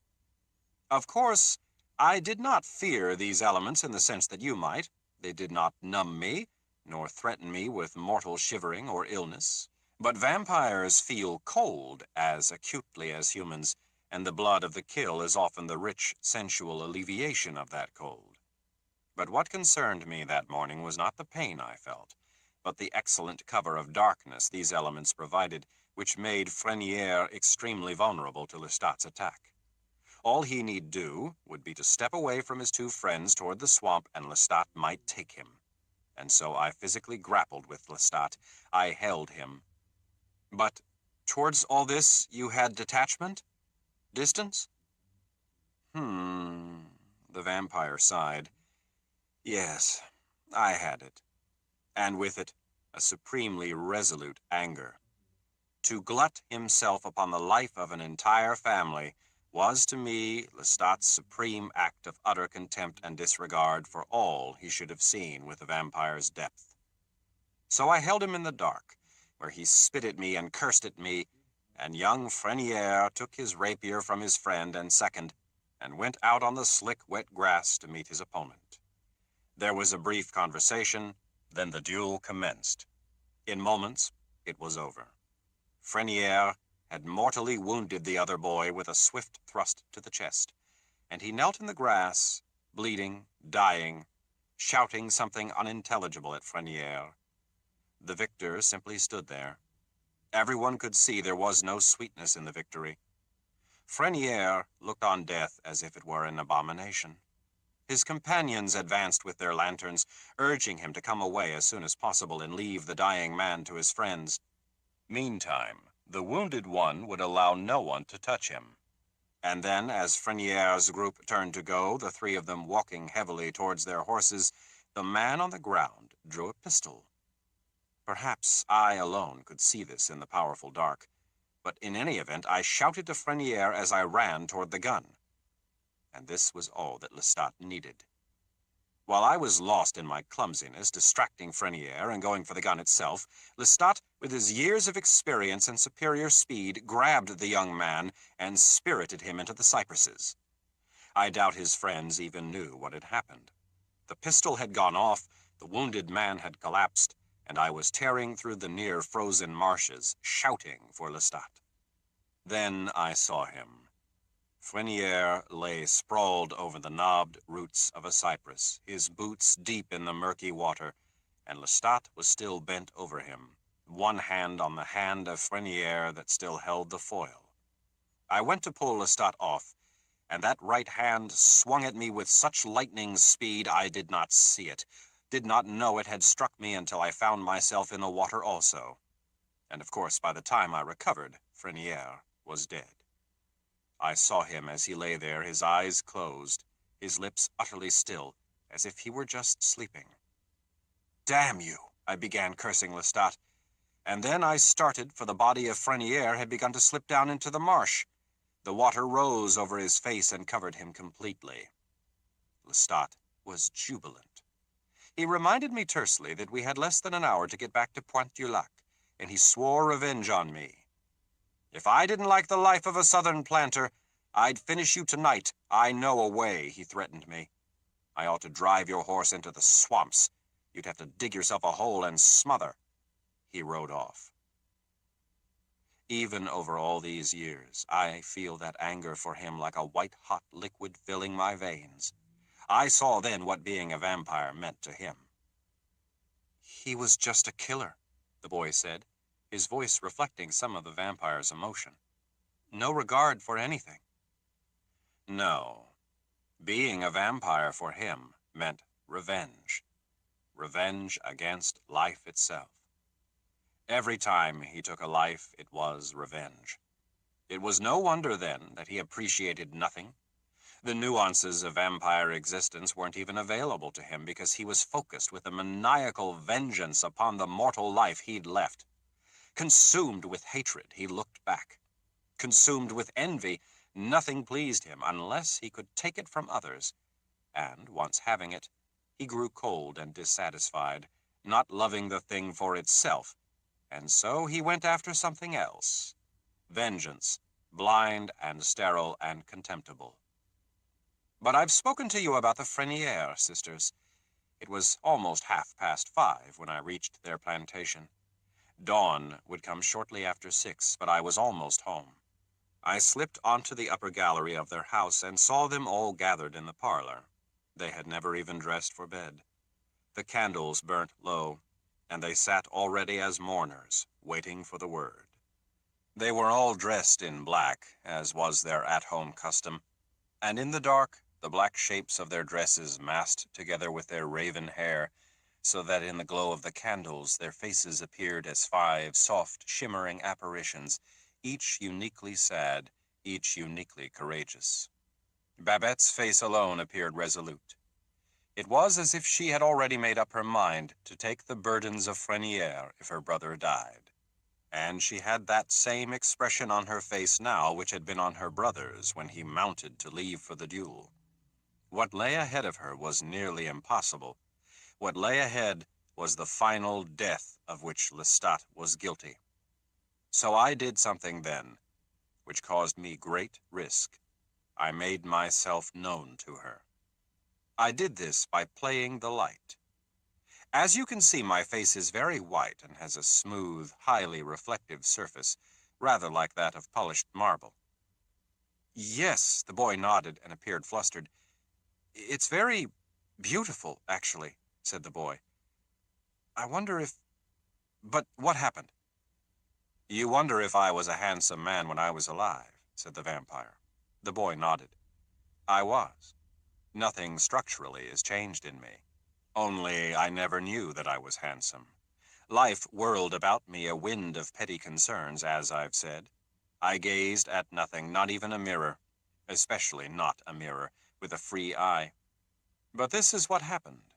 I stepped near to the pane of glass and let the light touch my face. And this I did at a moment when Babette's eyes were turned towards the panes. Then I appropriately vanished. Within seconds, all the sisters knew a strange creature had been seen, a ghost-like creature, and the two slave maids steadfastly refused to investigate. I waited out these moments impatiently for just that which I wanted to happen. Babette finally took a candelabrum from a side table, lit the candles, and, scorning everyone's fear, ventured out onto the cold gallery alone to see what was there. Her sisters hovering in the door like great black birds, one of them crying that the brother was dead and she had indeed seen his ghost. Of course, you must understand that Babette, being as strong as she was, never once attributed what she saw to imagination or to ghosts. I let her come the length of the dark gallery before I spoke to her, and even then I let her see only the vague outline of my body beside one of the columns. "Tell your sisters to go back," I whispered to her. "I come to tell you of your brother. Do as I say." She was still for an instant, and then she turned to me and strained to see me in the dark. "I have only a little time. I would not harm you for the world," I said. And she obeyed. Saying it was nothing, she told them to shut the door, and they obeyed as people obey who not only see a leader, but are desperate for one. Then I stepped into the light of Babette's candles. The boy's eyes were wide. He put his hand to his lips. "Did you look to her as you do to me?" he asked. "You ask that with such innocence," said the vampire. "Yes, I suppose I certainly did. Only by candlelight I always had a less supernatural appearance, and I made no pretense with her of being an ordinary creature. I have only minutes," I told her at once, "but what I have to tell you is of the greatest importance. Your brother fought bravely and won the duel, but wait. You must know now. He is dead. Death was proverbial with him, the thief in the night, about which all his goodness or courage could do nothing. But this is not the principal thing which I came to tell you. It is this. You can rule the plantation, and you can save it. All that is required is that you let no one convince you otherwise. You must assume his position despite any outcry, any talk of convention, any talk of propriety or common sense. You must listen to nothing. The same land is here now that was here yesterday morning when your brother slept above. Nothing is changed. You must take his place. If you do not, the land is lost and the family is lost. You will be 5 women on a small pension, doomed to live but half or less of what life could give you. Learn what you must know. Stop at nothing until you have the answers, and take my visitation to you to be your courage whenever you waver. You must take the reins of your own life. Your brother is dead." I could see by her face that she had heard every word. She would have questioned me had there been time, but she believed me when I said there was not. Then I used all my skill to leave her so swiftly I appeared to vanish. From the garden, I saw her face above in the glow of her candles. I saw her search the dark for me, turning around and around. And then I saw her making the sign of the cross and walk back to her sisters within. The vampire smiled. There was absolutely no talk on the river coast of any strange apparition to Babette Frenière, but after the first mourning and sad talk of the women left all alone, she became the scandal of the neighborhood because she chose to run the plantation on her own. She managed an immense dowry for her younger sister and was married herself in another year, and Lestat and I almost never exchanged words. Did he go on living at Pointe du Lac? Yes. I could not be certain he'd told me all I needed to know, and great pretense was necessary. My sister was married in my absence, for example, while I had a malarial chill, and something similar overcame me the morning of my mother's funeral. Meantime, Lestat and I sat down to dinner each night with the old man and made nice noises with our knives and forks, while he told us to eat everything on our plates and not to drink our wine too fast. With dozens of miserable headaches, I would receive my sister in a darkened bedroom, the covers up to my chin, bid her and her husband bear with the dim light on account of the pain in my eyes, as I entrusted to them large amounts of money to invest for us all. Fortunately, her husband was an idiot. A harmless one, but an idiot, the product of 4 generations of marriages between first cousins. But though these things went well, we began to have our problems with the slaves. They were the suspicious ones, and as I've indicated, Lestat killed anyone and everyone he chose. So there was always some talk of mysterious death on that part of the coast. But it was what they saw of us which began the talk, and I heard it one evening when I was playing a shadow about the slave cabins. Now, let me explain first the character of these slaves. It was only about 1795, Lestat and I having lived there for 4 years in relative quiet, I investing the money which he acquired, increasing our lands, purchasing apartments and townhouses in New Orleans, which I rented, the work of the plantation itself producing little, more a cover for us than an investment. I say our. This is wrong. I never signed anything over to Lestat, and as you realize, I was still legally alive. But in 1795, these slaves did not have the character which you've seen in films and novels of the South. They were not soft-spoken, brown-skinned people in drab rags who spoke an English dialect. They were Africans, and they were islanders. That is, some of them had come from Santo Domingo. They were very black and totally foreign. They spoke in their African tongues, and they spoke the French patois, and when they sang African songs which made the fields exotic and strange, always frightening to me in my mortal life.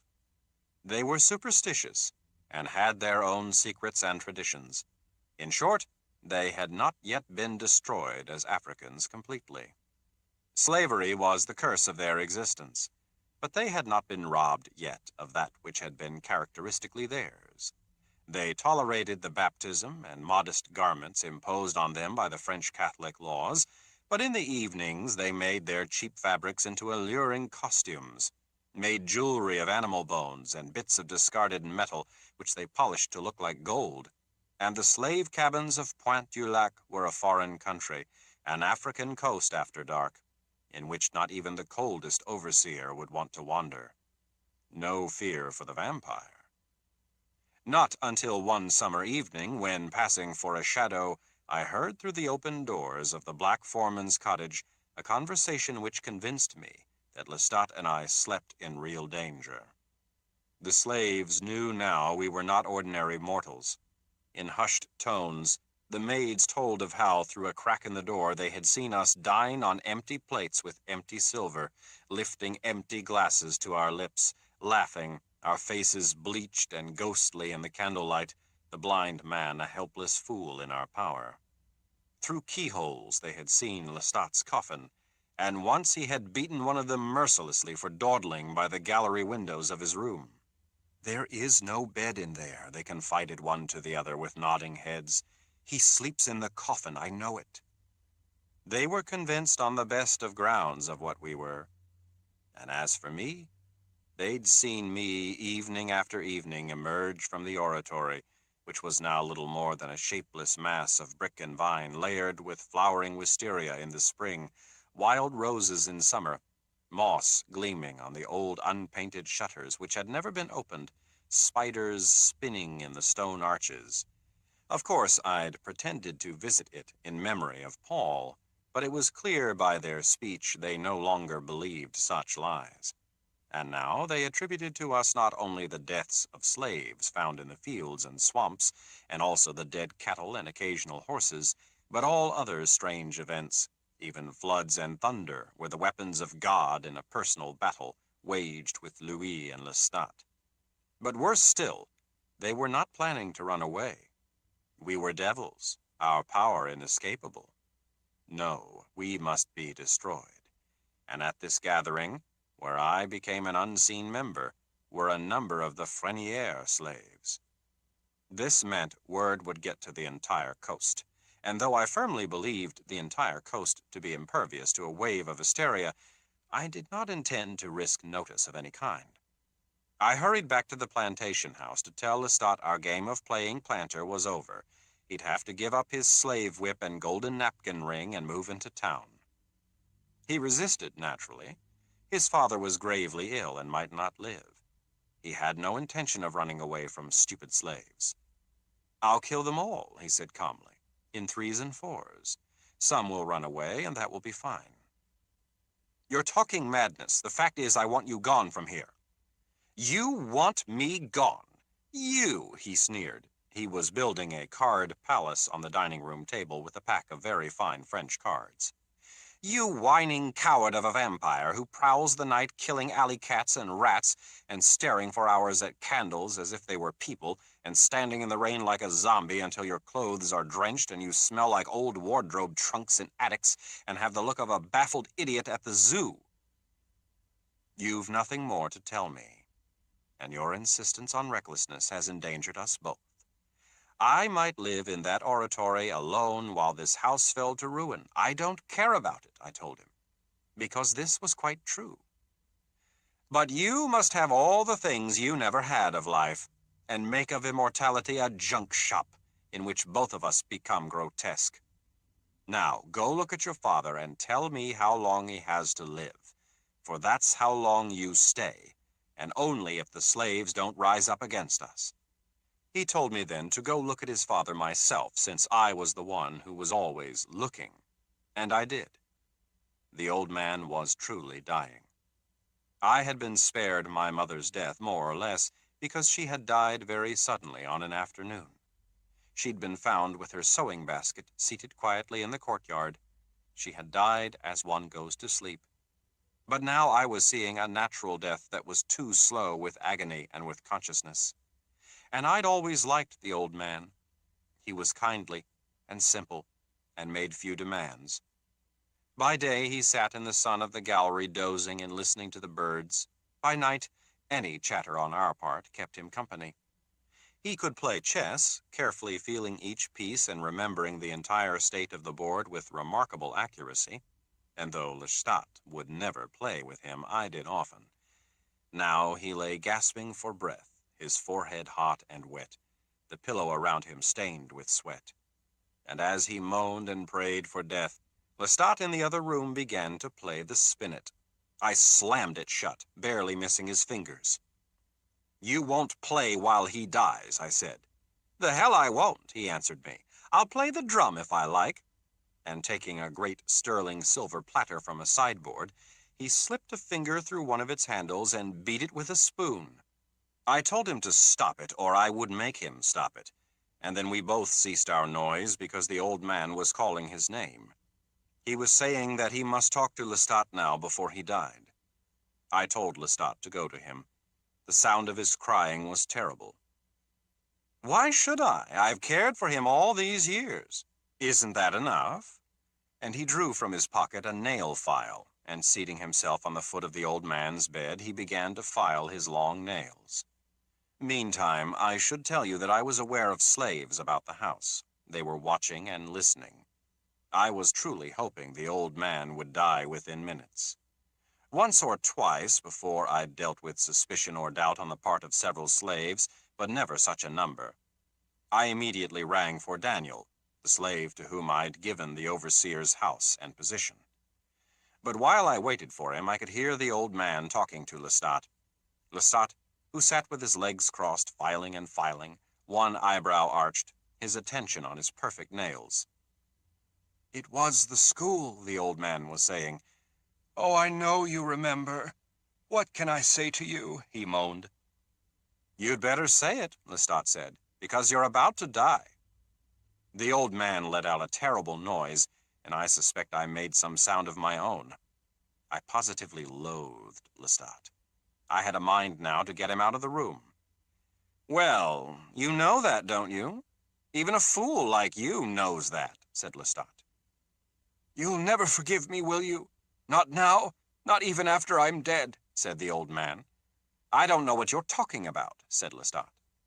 My patience was becoming exhausted with him, and the old man was becoming more and more agitated. He was begging Lestat to listen to him with a warm heart. The whole thing was making me shudder. Meantime, Daniel had come, and I knew the moment I saw him that everything at Pointe du Lac was lost. Had I been more attentive, I'd have seen signs of it before now. He looked at me with eyes of glass. I was a monster to him. "Monsieur Lestat's father is very ill. Going," I said, ignoring his expression. "I want no noise tonight. The slaves must all stay within the cabins. A doctor is on his way." He stared at me as if I were lying. And then his eyes moved curiously and coldly away from me towards the old man's door. His face underwent such a change that I rose at once and looked in the room. It was Lestat, slouched at the foot of the bed, his back to the bedpost, his nail file working furiously, grimacing in such a way that both his great teeth showed prominently. The vampire stopped, his shoulders shaking with silent laughter. He was looking at the boy.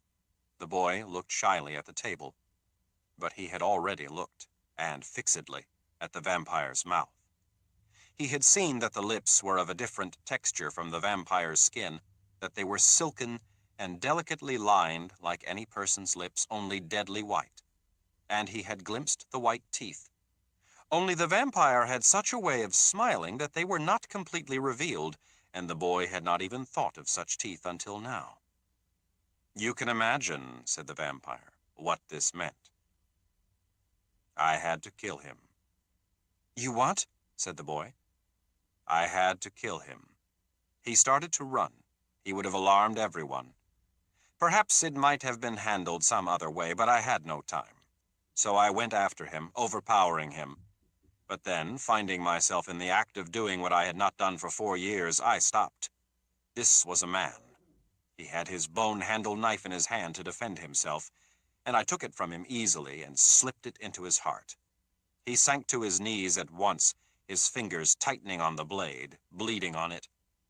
And the sight of his blood, the aroma of it, maddened me. I believe I moaned aloud, but I did not reach for him. I would not. Then I remember seeing Lestat's figure emerge in the mirror over the sideboard. "Why did you do this?" he demanded. I turned to face him, determined he would not see me in this weakened state. The old man was delirious. He went on. He could not understand what the old man was saying. "The slaves, they know. You must go to the cabins and keep watch," I managed to say to him. "I'll care for the old man." "Kill him," Lestat said. "Are you mad?" I answered. "He's your father." "I know he's my father," said Lestat. "That's why you have to kill him. I can't kill him.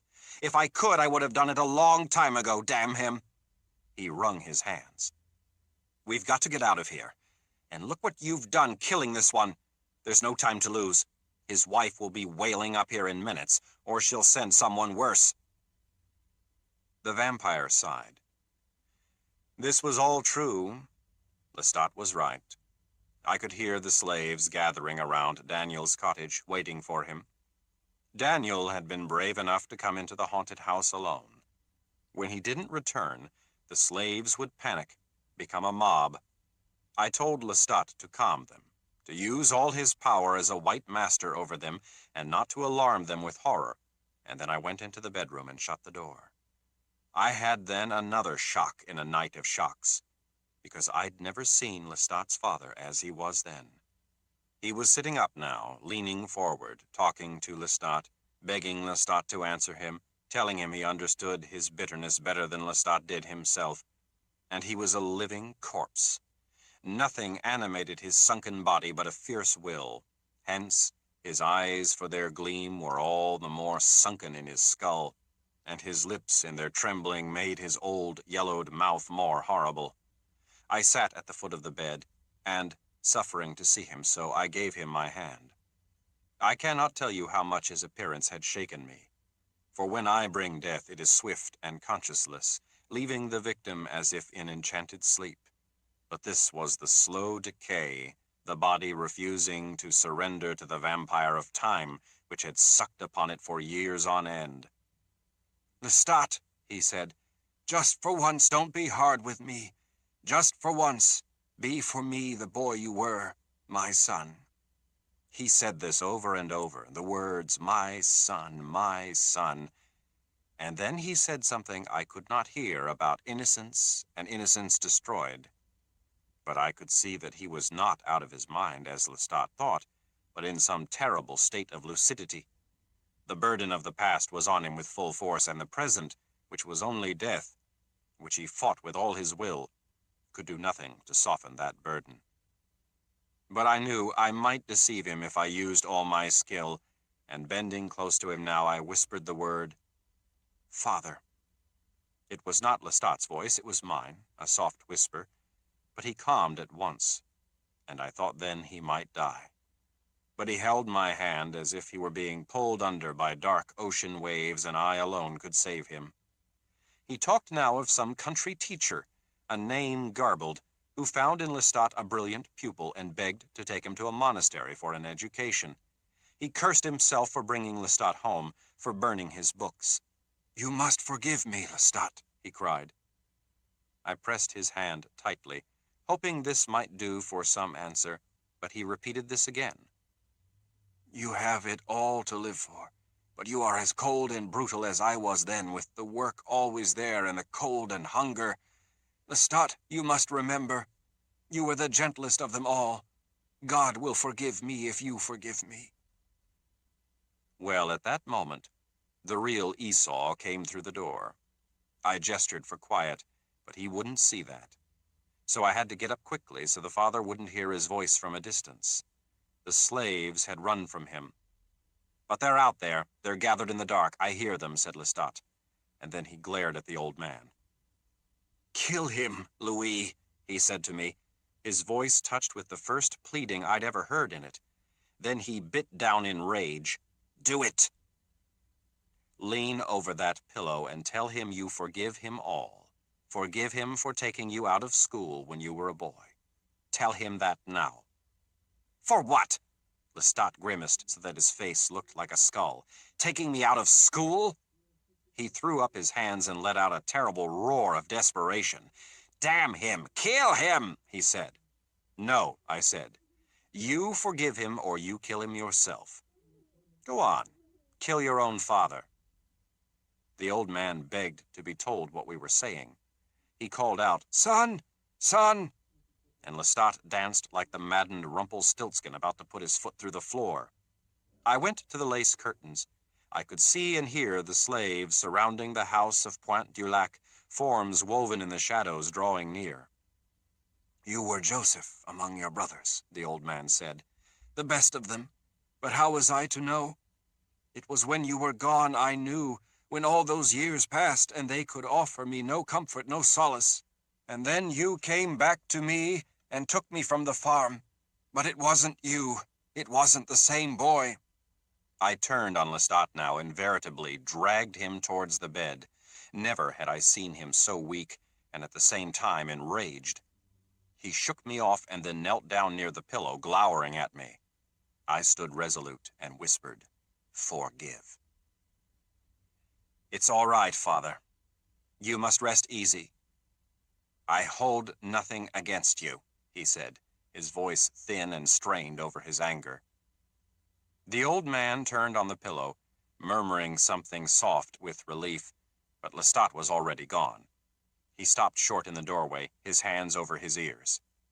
"They're coming," he whispered, and then turning just so he could see me, he said, "Take him, for God's sake!" The old man never knew what happened. He never awoke from his stupor. I bled him just enough, opening the gash so he would then die without feeding my dark passion. That thought I couldn't bear. I knew now it wouldn't matter if the body was found in this manner, because I had had enough of Pointe du Lac and Lestat, and all this identity of Pointe du Lac's prosperous master. I would torch the house and turn to the wealth I'd held under many names, safe for just a moment. Meantime, Lestat was after the slaves. He would leave such ruin and death behind him no one could make a story of that night at Pointe du Lac, and I went with him. Always before, his ferocity was mysterious, but now I bared my fangs on the humans who fled from me, my steady advance overcoming their clumsy, pathetic speed as the veil of death descended, or the veil of madness. The power and the proof of the vampire was incontestable, so that the slaves scattered in all directions, and it was I who ran back up the steps to put the torch to Pointe du Lac. Lestat came bounding after me. "What are you doing?" he shouted. "Are you mad?" But there was no way to put out the flames. "They're gone, and you're destroying it, all of it!" He turned round and round in the magnificent parlor amid his fragile splendor. "Get your coffin out. You have 3 hours till dawn," I said. The house was a funeral pyre. "Could the fire have hurt you?" asked the boy. "Most definitely," said the vampire. "Did you go back to the oratory? Was it safe?" "No, not at all. Some 55 slaves were scattered around the grounds. Many of them would not have desired the life of a runaway, and would most certainly go right to Frenières, or south to the Belle Jardin plantation downriver. I had no intention of staying there that night, but there was little time to go anywhere else."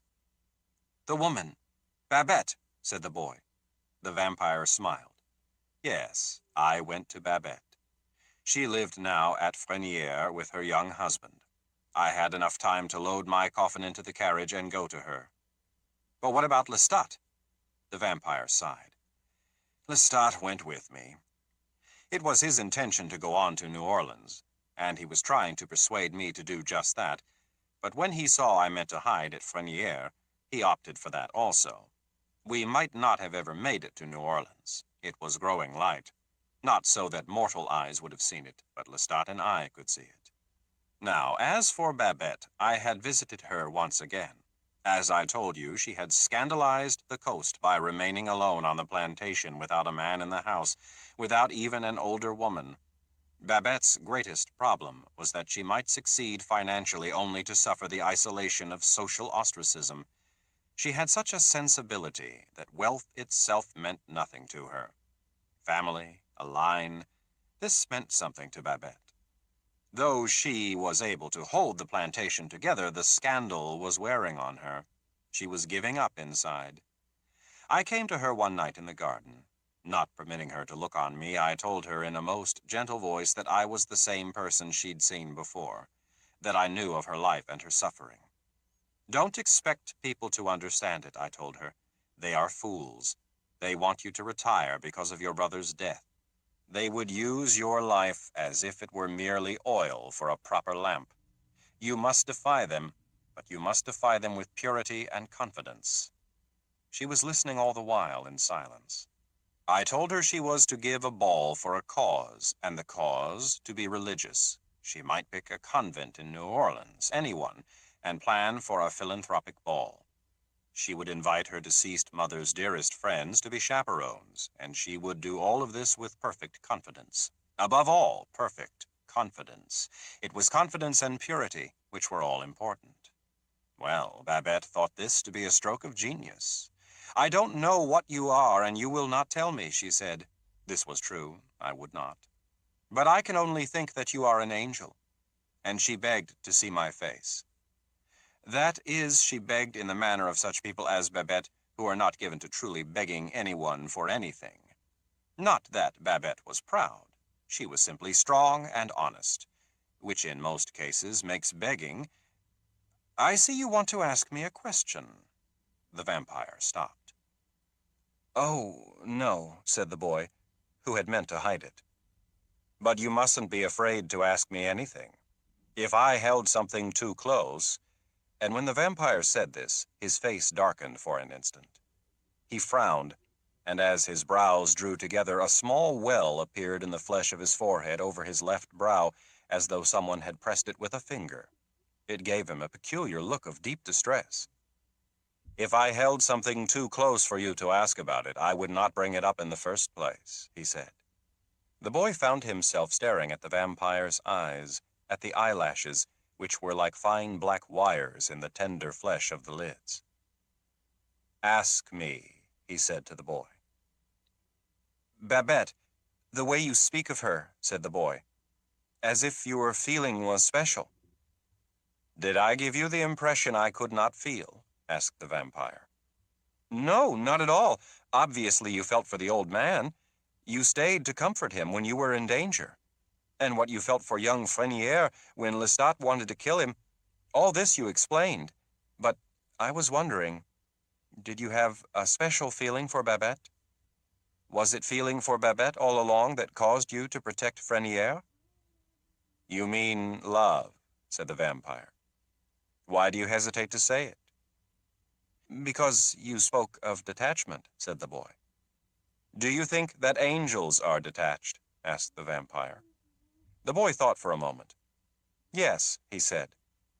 But aren't angels capable of love? Asked the vampire.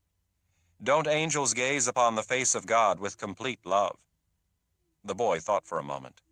Love or adoration, he said. What is the difference? Asked the vampire thoughtfully. What is the difference? It was clearly not a riddle for the boy. He was asking himself. Angels feel love and pride, the pride of the fall, and hatred.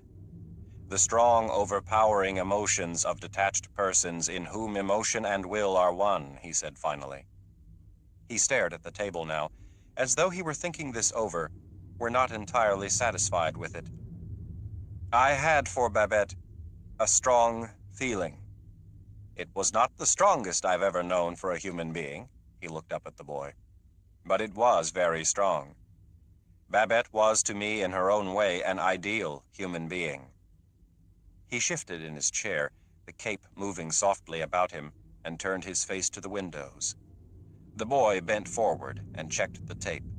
Then he took another cassette from his briefcase and, begging the vampire's pardon, fitted it into place. I'm afraid I did ask something too personal. I didn't mean, he said anxiously to the vampire. You asked nothing of the sort, said the vampire, looking at him suddenly. It is a question right to the point. I feel love, and I felt some measure of love for Babette, though not the greatest love I've ever felt. It was foreshadowed in Babette. To return to my story, Babette's charity ball was a success, and her re-entry in social life assured by it.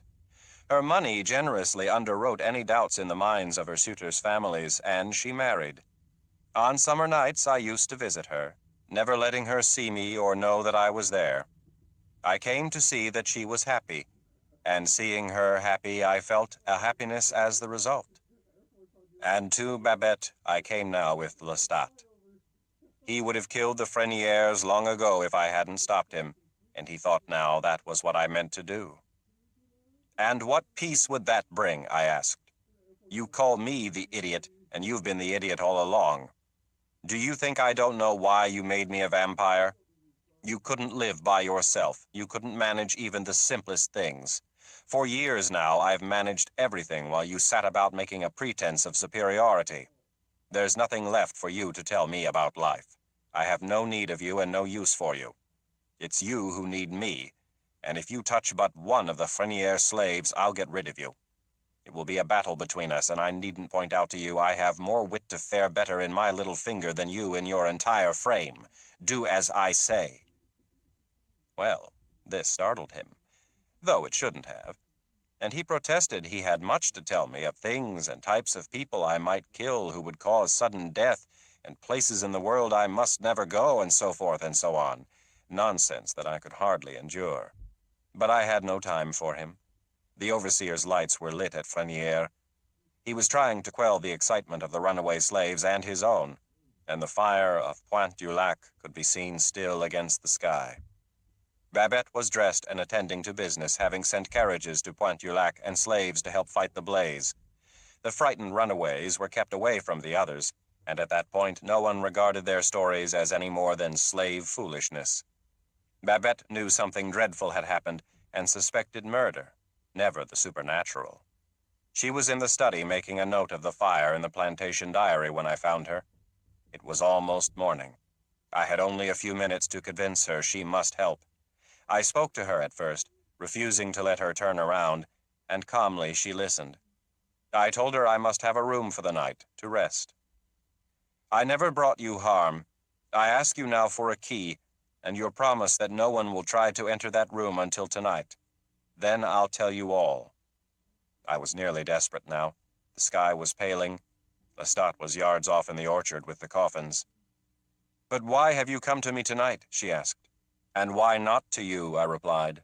Did I not help you at the very moment, when you most needed guidance, when you alone stood strong among those who are dependent and weak? Did I not twice offer you good counsel, and haven't I watched over your happiness ever since? I could see the figure of Lestat at the window. He was in a panic. Give me the key to a room. Let no one come near it till nightfall. I swear to you I would never bring you harm. And if I don't? If I believe you come from the devil, she said now, and meant to turn her head. I reached for the candle and put it out. She saw me standing with my back to the graying windows. If you don't, and if you believe me to be the devil, I shall die, I said. Give me the key. I could kill you now if I chose, do you see? And now I moved close to her and showed myself to her more completely, so that she gasped and drew back, holding to the arm of her chair. But I would not. I would die rather than kill you. I will die if you don't give me such a key as I ask. It was accomplished. What she thought I don't know, but she gave me one of the ground floor storage rooms where wine was aged, and I am sure she saw Lestat and me bringing the coffins. I not only locked the door, but barricaded it. Lestat was up the next evening when I awoke. Then she kept her word. Yes, only she had gone a step further. She had not only respected our locked door, she had locked it again from without. And the stories of the slaves? She'd heard them. Yes, she had. Lestat was the first to discover we were locked in, however. He became furious. He had planned to get to New Orleans as fast as possible. He was now completely suspicious of me. I only needed you as long as my father lived, he said, desperately trying to find some opening somewhere. The place was a dungeon. Now I won't put up with anything from you, I warn you. He didn't even wish to turn his back on me. I sat there, straining to hear voices in the rooms above, wishing that he would shut up, not wishing to confide for a moment my feeling for Babette or my hopes. I was also thinking something else. You ask me about feeling and detachment. One of its aspects, detachment with feeling, I should say, is that you can think of two things at the same time. You can think that you are not safe and may die, and you can think of something very abstract and remote. And this was definitely so with me. I was thinking at that moment, wordlessly and rather deeply, how sublime friendship between Lestat and me might have been. How few impediments to it there would have been, and how much to be shared. Perhaps it was the closeness of Babette which caused me to feel it, for how could I truly ever come to know Babette except, of course, through the one final way, to take her life, to become one with her in an embrace of death when my soul would become one with her heart and nourished with it. But my soul wanted to know Babette without my need to kill, without robbing her of every breath of life, every drop of blood. But Lestat, how we might have known each other, had he been a man of character, a man of even a little thought. The old man's words came back to me. Lestat, a brilliant pupil, a lover of books that had been burned. I knew only the Lestat who sneered at my library, called it a pile of dust, ridiculed relentlessly my reading, my meditations. I became aware now that the house over our heads was quieting. Now and then feet moved and the boards creaked, and the light in the cracks of the boards gave a faint, uneven illumination. I could see Lestat feeling along the brick walls, his hard, enduring vampire face a twisted mask of human frustration. I was confident we must part ways at once, that I must, if necessary, put an ocean between us, and I realized that I'd tolerated him this long because of self-doubt. I'd fooled myself into believing I stayed for the old man, and for my sister and her husband. But I stayed with Lestat because I was afraid he did know essential secrets as a vampire which I could not discover alone, and, more important, because he was the only one of my kind whom I knew. He had never told me how he had become a vampire, or where I might find a single other member of our kind. This troubled me greatly then, as much as it had for 4 years. I hated him, and wanted to leave him. Yet could I leave him? Meantime, as all this passed through my thoughts, Lestat continued his diatribe. He didn't need me. He wasn't going to put up with anything, especially not any threat from the Freniers. We had to be ready when that door opened. "Remember," he said to me finally, "speed and strength, they cannot match us in that. And fear. Remember always to strike fear. Don't be sentimental now, you'll cost us everything."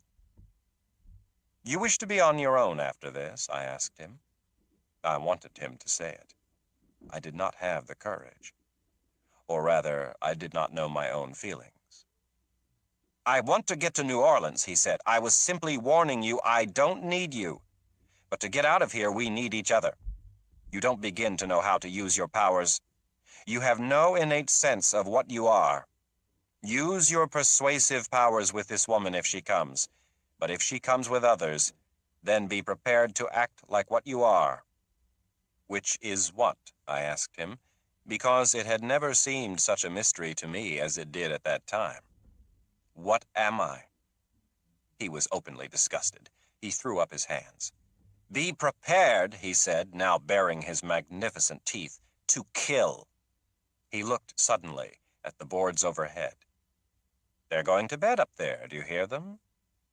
After a long, silent time during which Lestat paced and I sat there musing, plumbing my mind for what I might do or say to Babette, or deeper still, for the answer to a harder question, what did I feel for Babette? After a long time, a light flared beneath the door. Lestat was poised to jump whoever should open it. It was Babette alone, and she entered with a lamp, not seeing Lestat, who stood behind her, but looking directly at me. I had never seen her as she looked then. Her hair was down for bed, a mass of dark waves behind her white dressing gown, and her face was tight with worry and fear. This gave it a feverish radiance, and made her large brown eyes all the more huge. As I have told you, I loved her strength and honesty, the greatness of her soul, and I did not feel passion for her as you would feel it. But I found her more alluring than any woman I'd known in mortal life. Even in the severe dressing gown, her arms and breasts were round and soft, and she seemed to me an intriguing soul clothed in rich, mysterious flesh. I, who am hard and spare and dedicated to a purpose, felt drawn to her irresistibly, and knowing it could only culminate in death, I turned away from her at once, wondering if when she gazed into my eyes she found them dead and soulless. "You are the one who came to me before," she said now, as if she hadn't been sure. "And you are the owner of Pointe du Lac. You are." I knew as she spoke that she must have heard the wildest stories of last night, and there would be no convincing her of any lie. I had used my unnatural appearance twice to reach her, to speak to her. I could not hide it or minimize it now. "I mean you no harm," I said to her. "I need only a carriage and horses. The horses I left last night in the pasture." She didn't seem to hear my words. She drew closer, determined to catch me in the circle of her light. And then I saw Lestat behind her, his shadow merging with her shadow on the brick wall. He was anxious and dangerous. "You will give me the carriage?" I insisted. She was looking at me now, the lamp raised, and just when I meant to look away, I saw her face change. It went still, blank, as if her soul were losing its consciousness. She closed her eyes and shook her head. It occurred to me that I had somehow caused her to go into a trance without any effort on my part. "What are you?" she whispered. "You're from the devil. You were from the devil when you came to me." "The devil," I answered her. This distressed me more than I thought I could be distressed. If she believed this, then she would think my counsel bad. She would question herself. Her life was rich and good, and I knew she mustn't do this. Like all strong people, she suffered always a measure of loneliness. She was a marginal outsider, a secret infidel of a certain sort, and the balance by which she lived might be upset if she were to question her own goodness. She stared at me with undisguised horror. It was as if in horror she forgot her own vulnerable position. And now Lestat, who was drawn to weakness like a parched man to water, grabbed her wrist, and she screamed and dropped the lamp. The flames leaped in the splattered oil, and Lestat pulled her backwards towards the open door. "You get the carriage," he said to her. "Get it now, and the horses. You are in mortal danger. Don't talk of devils." I stomped on the flames and went for Lestat, shouting at him to leave her. He held her by both wrists, and she was furious. "You'll rouse the house if you don't shut up," he said to me, "and I'll kill her. Get the carriage. Lead us.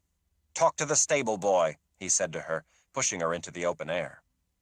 We moved slowly across the dark court, my distress almost unbearable. Lestat ahead of me, and before us both Babette, who moved backwards, her eyes peering at us in the dark. Suddenly she stopped. One dim light burned in the house above.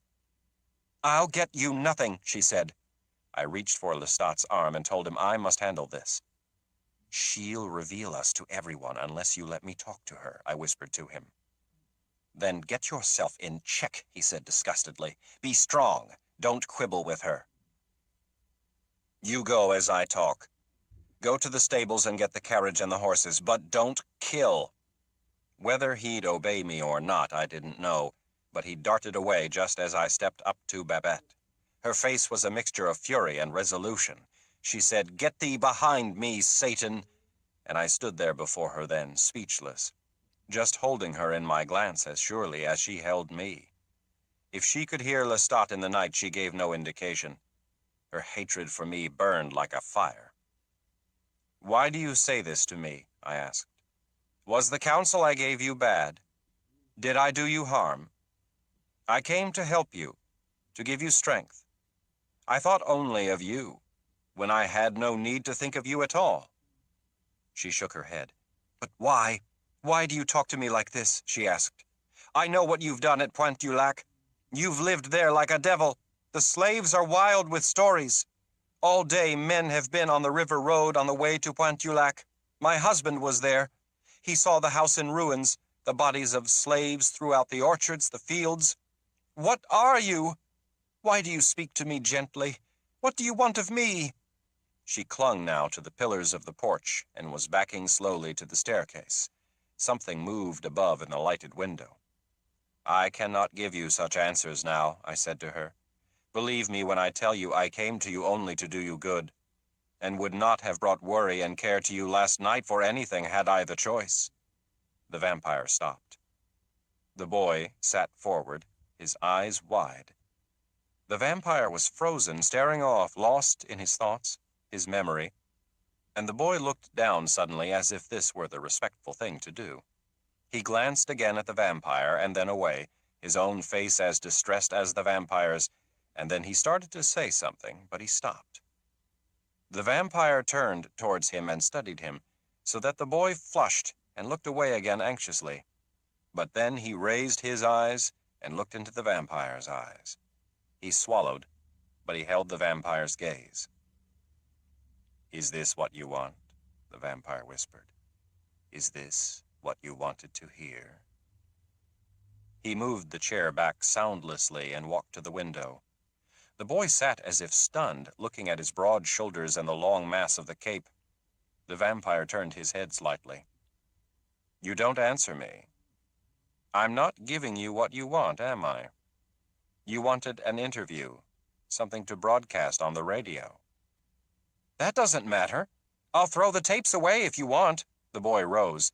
I can't say I understand all you're telling me. You'd know I was lying if I said I did.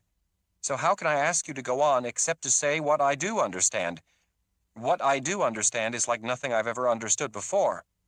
He took a step towards the vampire. The vampire appeared to be looking down into Divisadero Street. Then he turned his head slowly and looked at the boy and smiled. His face was serene and almost affectionate, and the boy suddenly felt uncomfortable. He shoved his hands into his pockets and turned towards the table. Then he looked at the vampire tentatively and said, Will you please go on? The vampire turned with folded arms and leaned against the window. Why? He asked. The boy was at a loss. Because I want to hear it, he shrugged. Because I want to know what happened. All right, said the vampire, with the same smile playing on his lips. And he went back to the chair and sat opposite the boy, and turned the recorder just a little and said, Marvelous contraption, really. So, let me go on. You must understand that what I felt for Babette now was a desire for communication, stronger than any other desire I then felt, except for the physical desire for blood. It was so strong in me, this desire, that it made me feel the depth of my capacity for loneliness. When I'd spoken to her before, there had been a brief but direct communication, which was as simple and as satisfying as taking a person's hand, clasping it, letting it go gently. All this in a moment of great need and distress. But now we were at odds. To Babette I was a monster, and I found it horrible to myself and would have done anything to overcome her feeling. I told her the counsel I'd given her was right, that no instrument of the devil could do right even if he chose. I know, she answered me. But by this, she meant that she could no more trust me than the devil himself. I approached her, and she moved back. I raised my hand, and she shrank, clutching for the railing. All right then, I said, feeling a terrible exasperation. Why did you protect me last night? Why have you come to me alone? What I saw in her face was cunning. She had a reason, but she would by no means reveal it to me. It was impossible for her to speak to me freely, openly, to give me the communication I desired. I felt weary looking at her. The night was already late, and I could see and hear that Lestat had stolen into the wine cellar and taken our caskets, and I had a need to get away, and other needs besides, the need to kill and drink. But it wasn't that which made me weary. It was something else, something far worse. It was as if this night were only one of thousands of nights, world without end, night curving into night to make a great arching line of which I couldn't see the end, a night in which I roamed alone under cold, mindless stars. I think I turned away from her and put my hand to my eyes. I felt oppressed and weak suddenly. I think I was making some sound without my will. And then on this vast and desolate landscape of night, where I was standing alone and where Babette was only an illusion, I saw suddenly a possibility that I'd never considered before, a possibility from which I'd fled, wrapped as I was with the world, fallen into the senses of the vampire, in love with color and shape and sound and singing and softness and infinite variation. Babette was moving, but I took no note of it. She was taking something from her pocket. Her great ring of household keys jingled there. She was moving up the steps. Let her go away, I was thinking. Creature of the devil, I whispered. Get thee behind me, Satan, I repeated. I turned to look at her now. She was frozen on the steps with wide, suspicious eyes.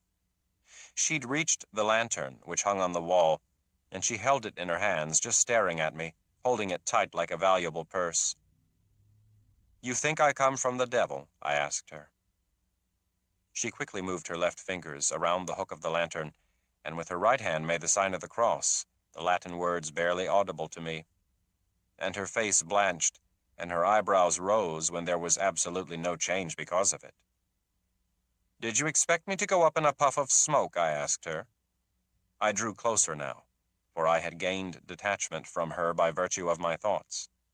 And where would I go? I asked her. And where would I go? To hell, from whence I came? To the devil, from whom I came?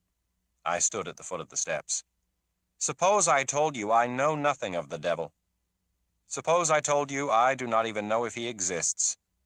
It was the devil I'd seen upon the landscape of my thoughts. It was the devil about whom I thought now. I turned away from her. She wasn't hearing me as you are now. She wasn't listening. I looked up at the stars. Lestat was ready. I knew it. It was as if he'd been ready there with the carriage for years, and she had stood upon the step for years. I had the sudden sensation my brother was there, and had been there for ages also, and that he was talking to me low in an excited voice, and what he was saying was desperately important, but it was going away from me as fast as he said it, like the rustle of rats in the rafters of an immense house. There was a scraping sound, and a burst of light. I don't know whether I come from the devil or not. I don't know what I am, I shouted at Babette, my voice deafening in my own sensitive ears. I am to live to the end of the world, and I do not even know what I am. But the light flared before me. It was the lantern which she had lit with a match, and held now so I couldn't see her face. For a moment I could see nothing but the light. And then the great weight of the lantern struck me full force in the chest, and the glass shattered on the bricks, and the flames roared on my legs, in my face. Lestat was shouting from the darkness, "Put it out! Put it out, idiot! It will consume you!" And I felt something thrashing me wildly in my blindness. It was Lestat's jacket. I'd fallen helpless back against the pillar, helpless as much from the fire and the blow as from the knowledge that Babette meant to destroy me, as from the knowledge that I did not know what I was. All this happened in a matter of seconds. The fire was out, and I knelt in the dark with my hands on the bricks. Lestat at the top of the stairs had Babette again, and I flew up after him, grabbing him about the neck and pulling him backwards. He turned on me, enraged, and kicked me, but I clung to him and pulled him down on top of me to the bottom. Babette was petrified. I saw her dark outline against the sky and the glint of light in her eyes. "Come on, then," Lestat said, scrambling to his feet. Babette was putting her hand to her throat. My injured eyes strained to gather the light to see her. Her throat bled. "Remember," I said to her, "I might have killed you, or let him kill you. I did not. You called me devil. You are wrong." "Then you'd stopped Lestat just in time," said the boy. Yes, Lestat could kill and drink like a bolt of lightning, but I had saved only Babette's physical life. I was not to know that until later. In an hour and a half, Lestat and I were in New Orleans, the horses nearly dead from exhaustion, the carriage parked on a side street a block from a new Spanish hotel. Lestat had an old man by the arm and was putting $50 into his hand. "Get us a suite," he directed him, "and order some champagne. Say it is for 2 gentlemen and pay in advance. And when you come back, I'll have another 50 for you. And I'll be watching for you, I wager." His gleaming eyes held the man in thrall. I knew he'd kill him as soon as he returned with the hotel room keys, and he did. I sat in the carriage watching wearily as the man grew weaker and weaker and finally died, his body collapsing like a sack of rocks in a doorway as Lestat let him go. "Good night, sweet prince," said Lestat, "and here's your $50, and he shoved the money into his pocket as if it were a capital joke. Now we slipped into the courtyard doors of the hotel and went up to the lavish parlor of our suite. Champagne glistened in a frosted bucket. 2 glasses stood on the silver tray.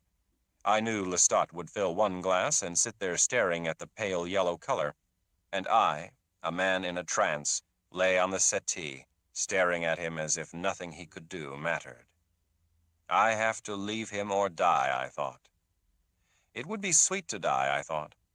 Yes, die. I wanted to die before. Now I wish to die.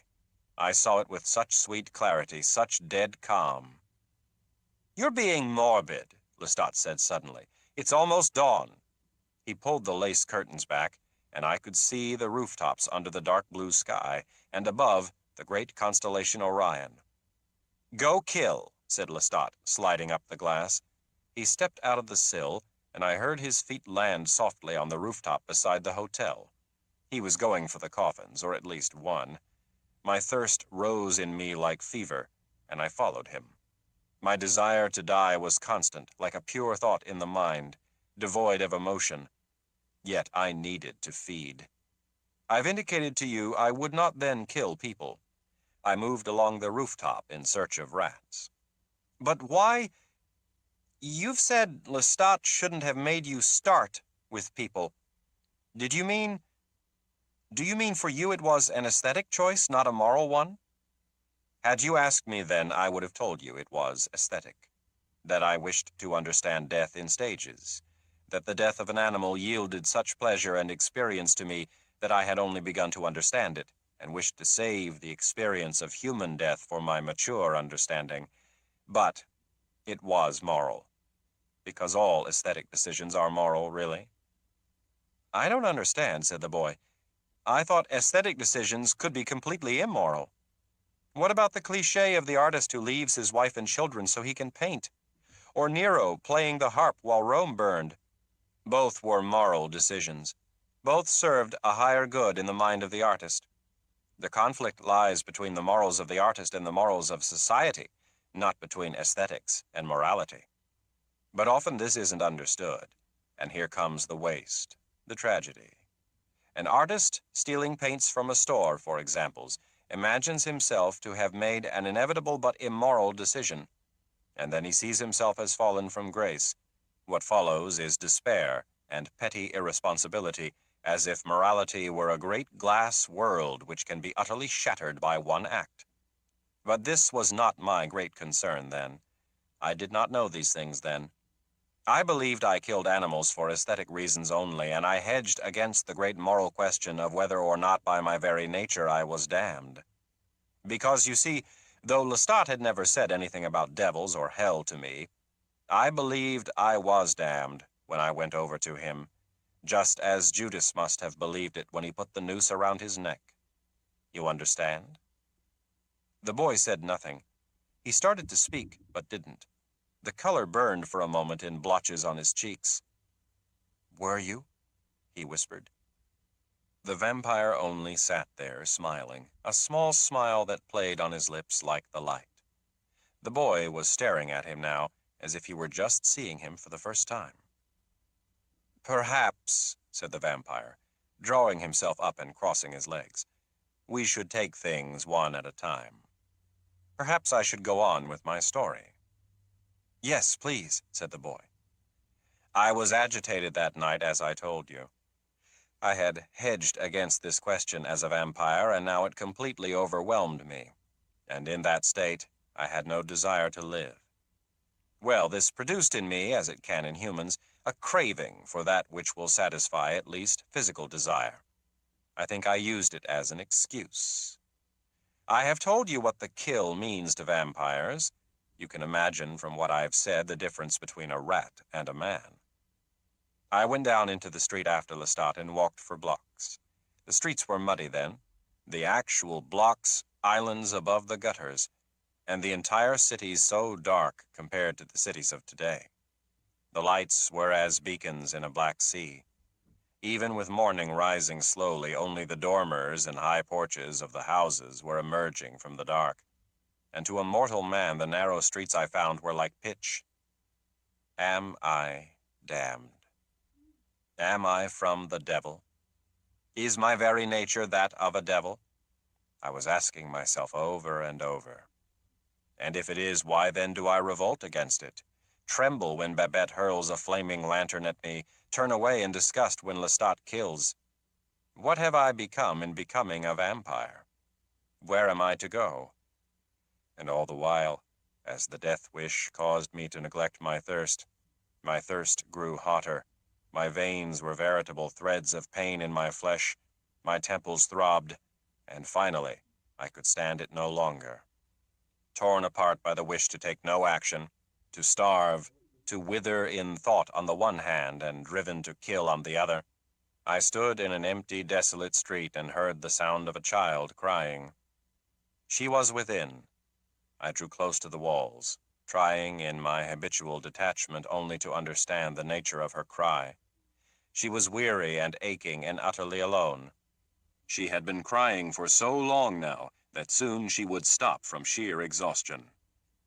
I slipped my hand up under the heavy wooden shutter and pulled it so the bolt slipped. There she sat in the dark room beside a dead woman, a woman who'd been dead for some days. The room itself was cluttered with trunks and packages, as though a number of people had been packing to leave. But the mother lay half-clothed, her body already in decay, and no one else was there but the child. It was moments before she saw me, but when she did, she began to tell me that I must do something to help her mother. She was only 5 at most and very thin, and her face was stained with dirt and tears. She begged me to help. They had to take a ship, she said, before the plague came. Their father was waiting. She began to shake her mother now and to cry in the most pathetic and desperate way, and then she looked at me again and burst into the greatest flow of tears. You must understand that by now I was burning with physical need to drink. I could not have made it through another day without feeding. But there were alternatives.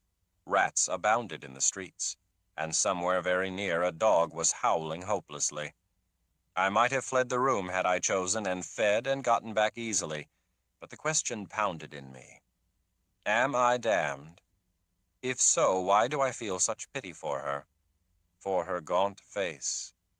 Why do I wish to touch her tiny soft arms, hold her now on my knee as I am doing, feel her bend her head to my chest as I gently touch the satin hair? Why do I do this? If I am damned, I must want to kill her. I must want to make her nothing but food for a cursed existence, because being damned, I must hate her. And when I thought of this, I saw Babette's face contorted with hatred when she had held the lantern waiting to light it, and I saw Lestat in my mind and hated him. And I felt, yes, damned. And this is hell. And in that instant, I had bent down and driven hard into her soft, small neck, and hearing her tiny cry, whispered even as I felt the hot blood on my lips, "It's only for a moment, and there'll be no more pain." But she was locked to me, and I was soon incapable of saying anything. For 4 years, I had not savored a human. For 4 years, I hadn't really known. And now, I heard her heart in that terrible rhythm. And such a heart, not the heart of a man or an animal, but the rapid, tenacious heart of the child, beating harder and harder, refusing to die, beating like a tiny fist beating on a door, crying, "I will not die, I will not die, I cannot die, I cannot die." I think I rose to my feet, still locked to her, the heart pulling my heart faster with no hope of cease, the rich blood rushing too fast for me, the room reeling. And then, despite myself, I was staring over her bent head, her open mouth, down through the gloom at the mother's face, and through the half-masked lids her eyes gleamed at me as if they were alive. I threw the child down. She lay like a jointless doll, and turning in blind horror of the mother to flee, I saw the window filled with a familiar shape. It was Lestat, who backed away from it now, laughing, his body bent as he danced in the mud street. "Louis, Louis," he taunted me, and pointed a long, bone-thin finger at me as if to say he'd caught me in the act.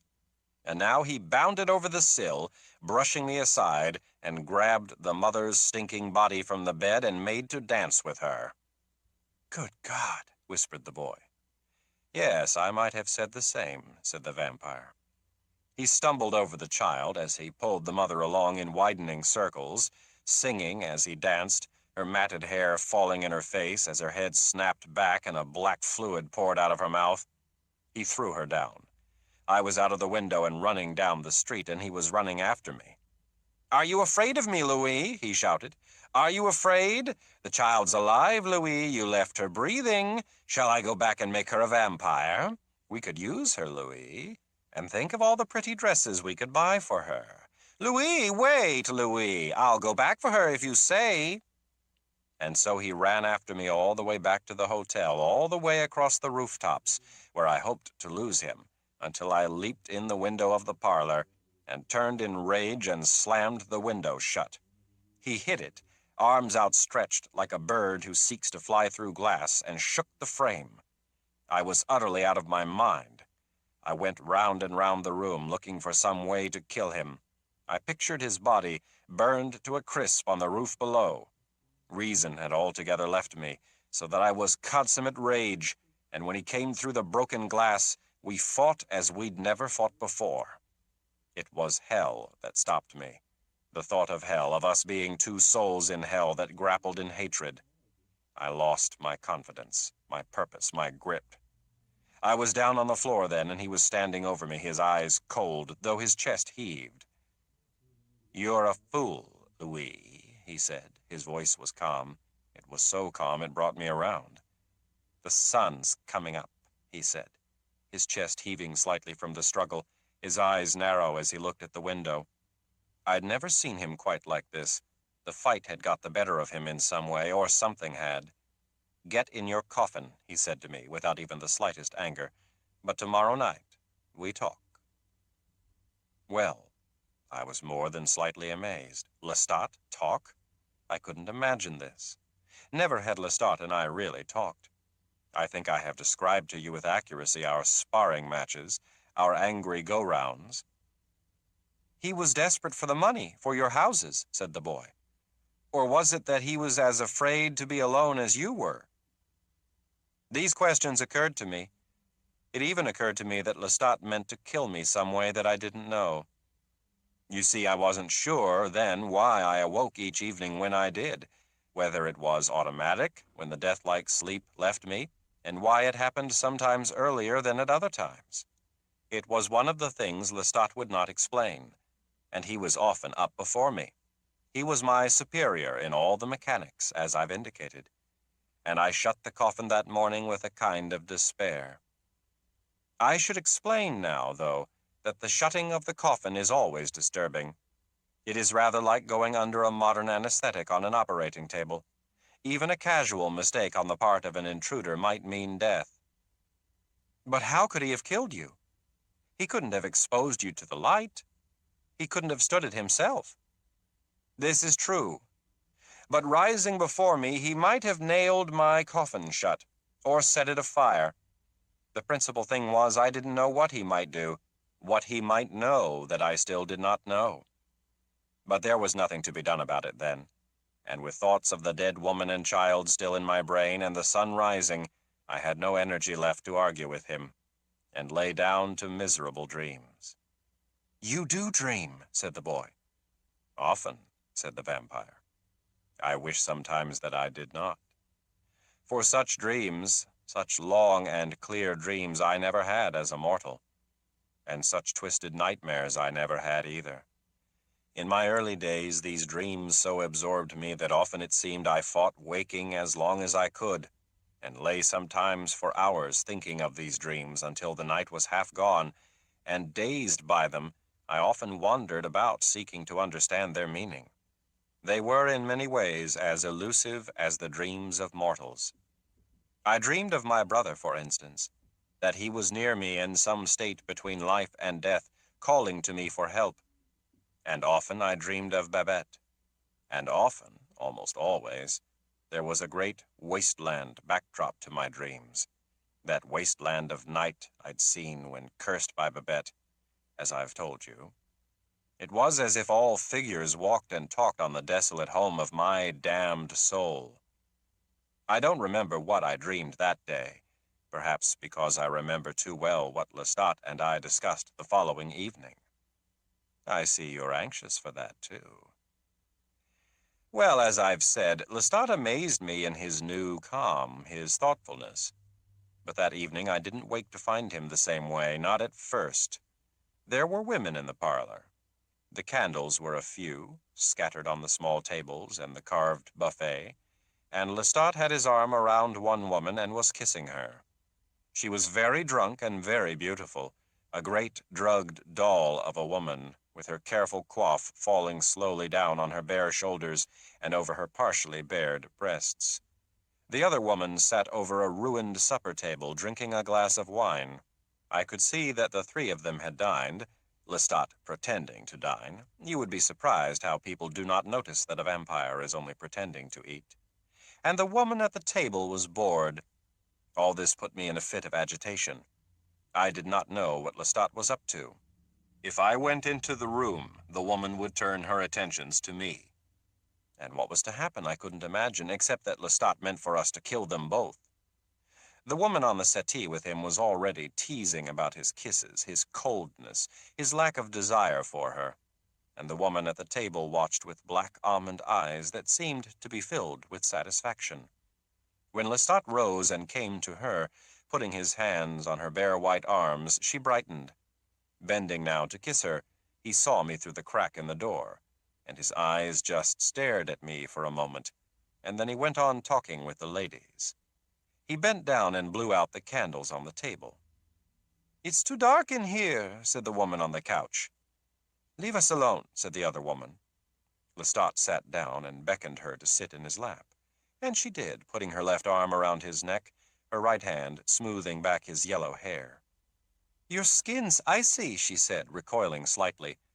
"Not always," said Lestat, and then he buried his face in the flesh of her neck. I was watching all this with fascination.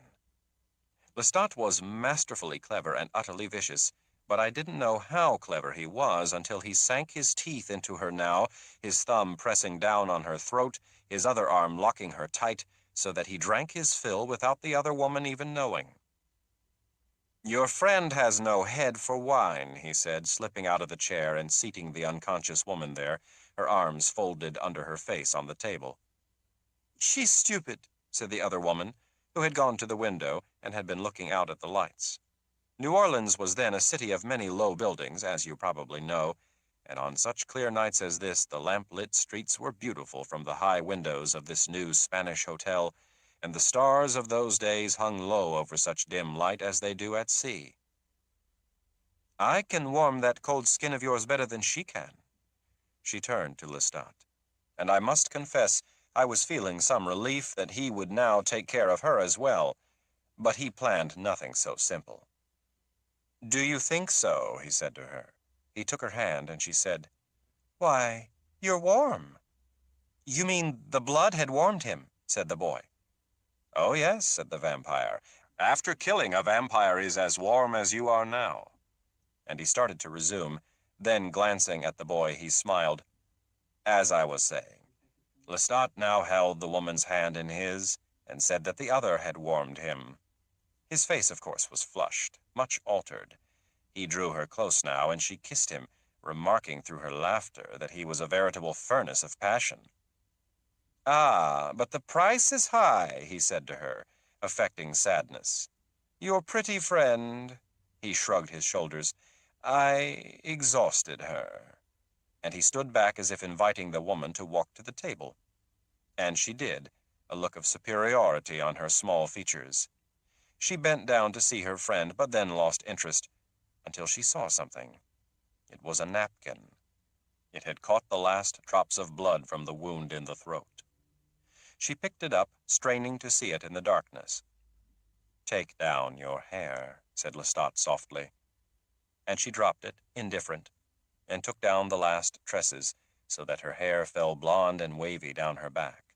"Soft," he said, "so soft. I picture you that way, lying on a bed of satin." "Such things you say," she scoffed, and turned her back on him playfully. "Do you know what manner of bed?" he asked. And she laughed and said his bed, she could imagine. She looked back at him as he advanced, and, never once looking away from her, he gently tipped the body of her friend so that it fell backwards from the chair and lay with staring eyes upon the floor.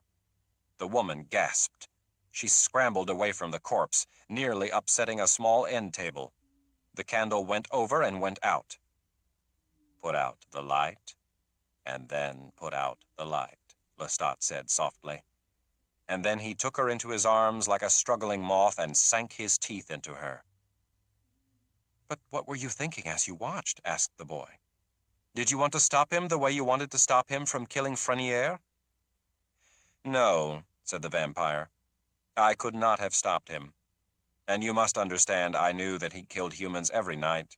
Animals gave him no satisfaction whatsoever. Animals were to be banked on when all else failed, but never to be chosen. If I felt any sympathy for the women, it was buried deep in my own turmoil. I still felt in my chest the little hammer heart of that starving child. I still burned with the questions of my own divided nature.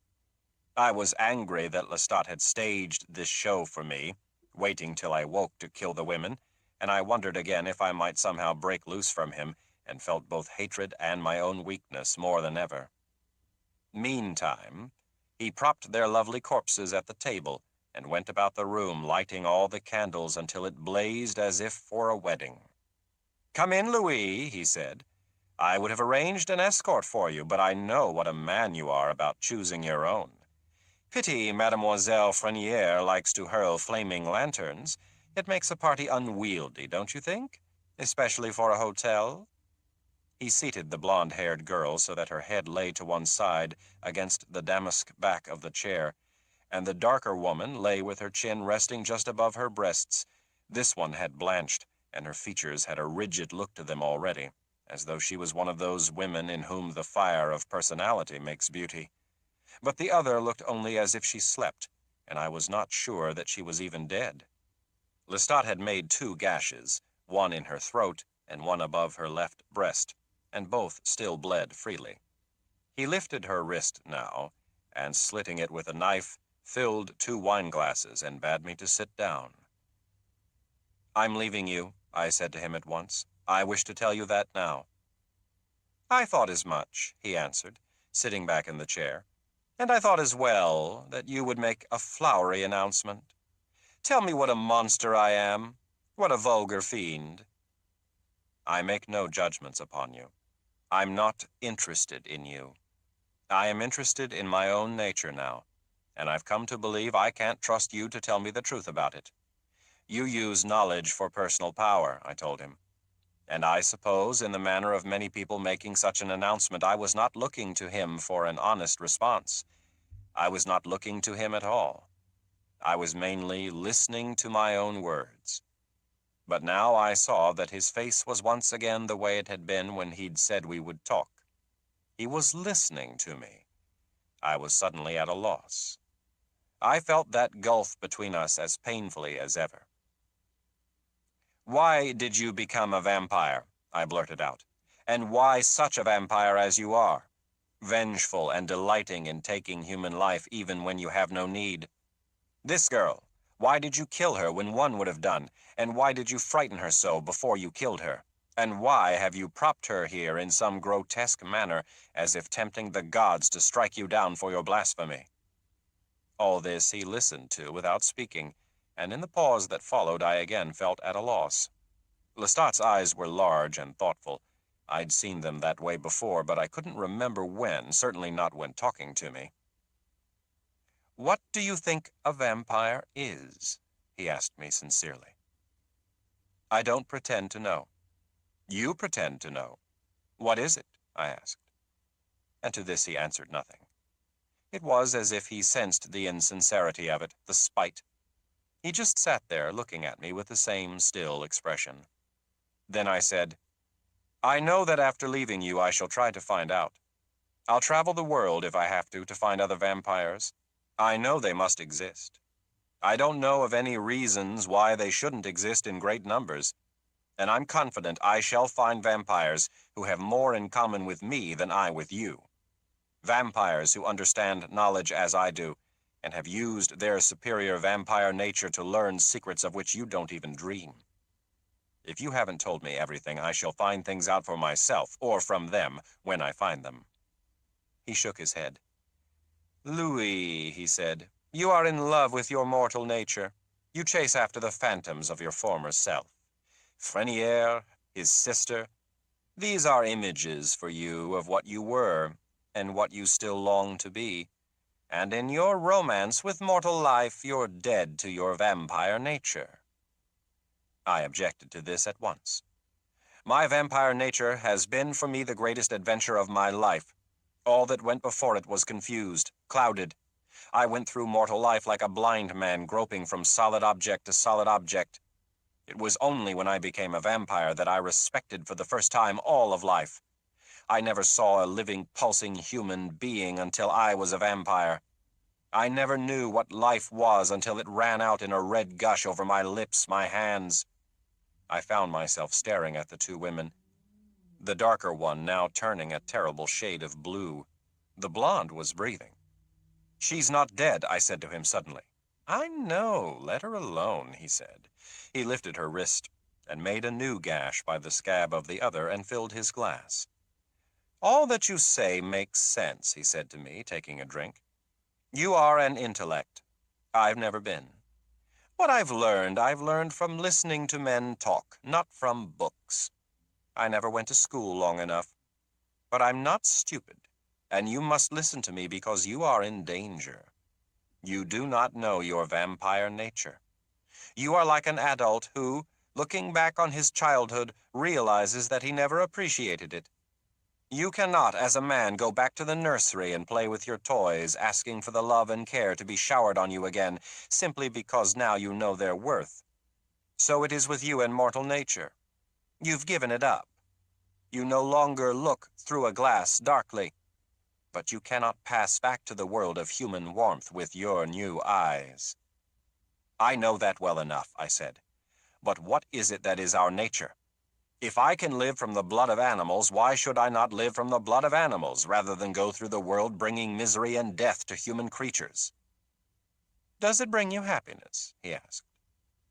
"You wander through the night, feeding on rats like a pauper, and then moon at Babette's window, filled with care, yet helpless as the goddess who came by night to watch Endymion sleep, and could not have him. And suppose you could hold her in your arms, and she would look on you without horror or disgust. What then? A few short years to watch her suffer every prick of mortality and then die before your eyes? Does this give happiness? This is insanity, Louis. This is vain. And what truly lies before you is vampire nature, which is killing.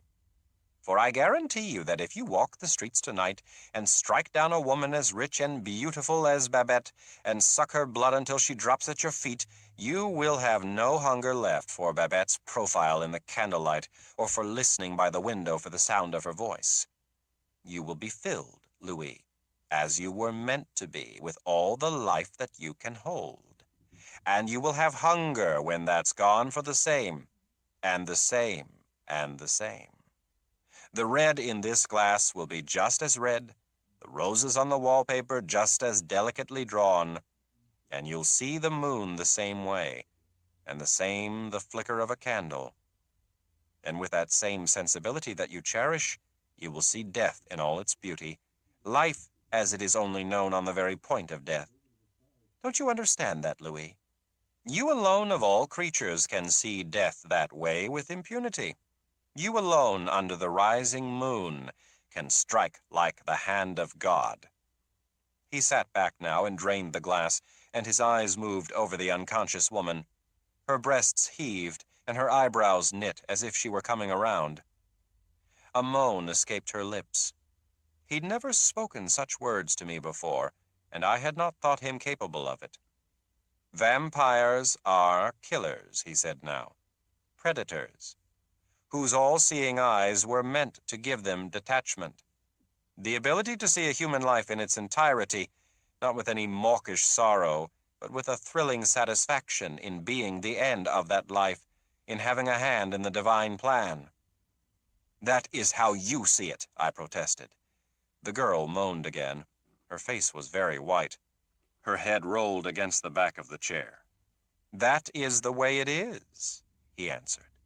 You talk of finding other vampires. Vampires are killers. They don't want you or your sensibility. They'll see you coming long before you see them, and they'll see your flaw. And distrusting you, they'll seek to kill you. They'd seek to kill you even if you were like me, because they are lone predators and seek for companionship no more than cats in the jungle. They're jealous of their secret and of their territory. And if you find one or more of them together, it will be for safety only, and one will be the slave of the other, the way you are of me. I'm not your slave, I said to him, but even as he spoke, I realized I'd been his slave all along. That's how vampires increase, through slavery. How else? He asked. He took the girl's wrist again, and she cried out as the knife cut. She opened her eyes slowly as he held her wrist over the glass. She blinked and strained to keep them open. It was as if a veil covered her eyes. You're tired, aren't you? He asked her. She gazed at him as if she couldn't really see him. Tired, he said, now leaning close and staring into her eyes. You want to sleep.